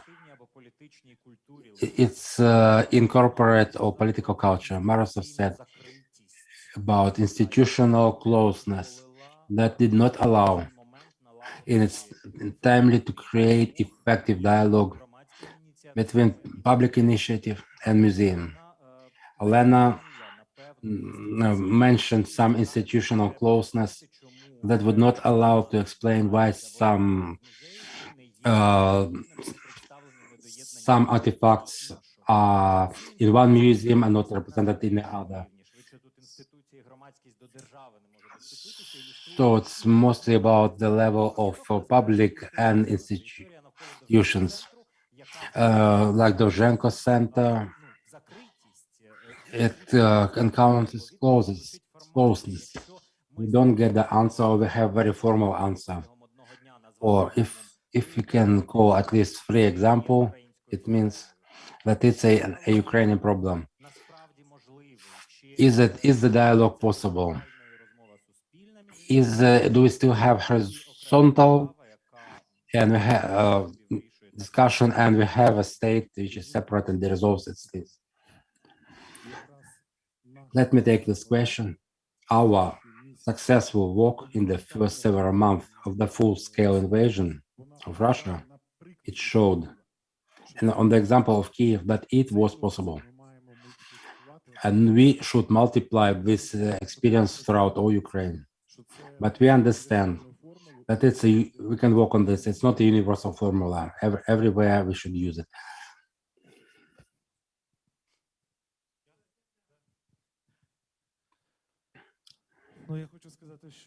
So I want to say, without all of you and without us, this event would not take place. So I would like to thank all society who are involved in protection of inheritance. There are so many of us and there are so few of us. The theme of cultural inheritance is in every city. We have lots of villages, cities that we need to protect and transfer from generation to generation. So I believe all who are present here today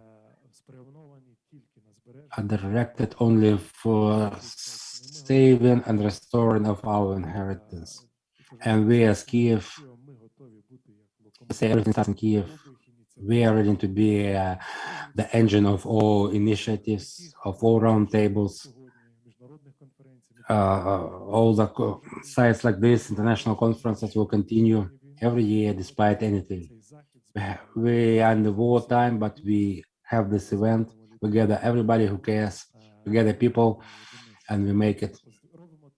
I believe we are doing what we should do. Thank you very much for today, for this walk. I love all of you and see you. Bye. Thank you.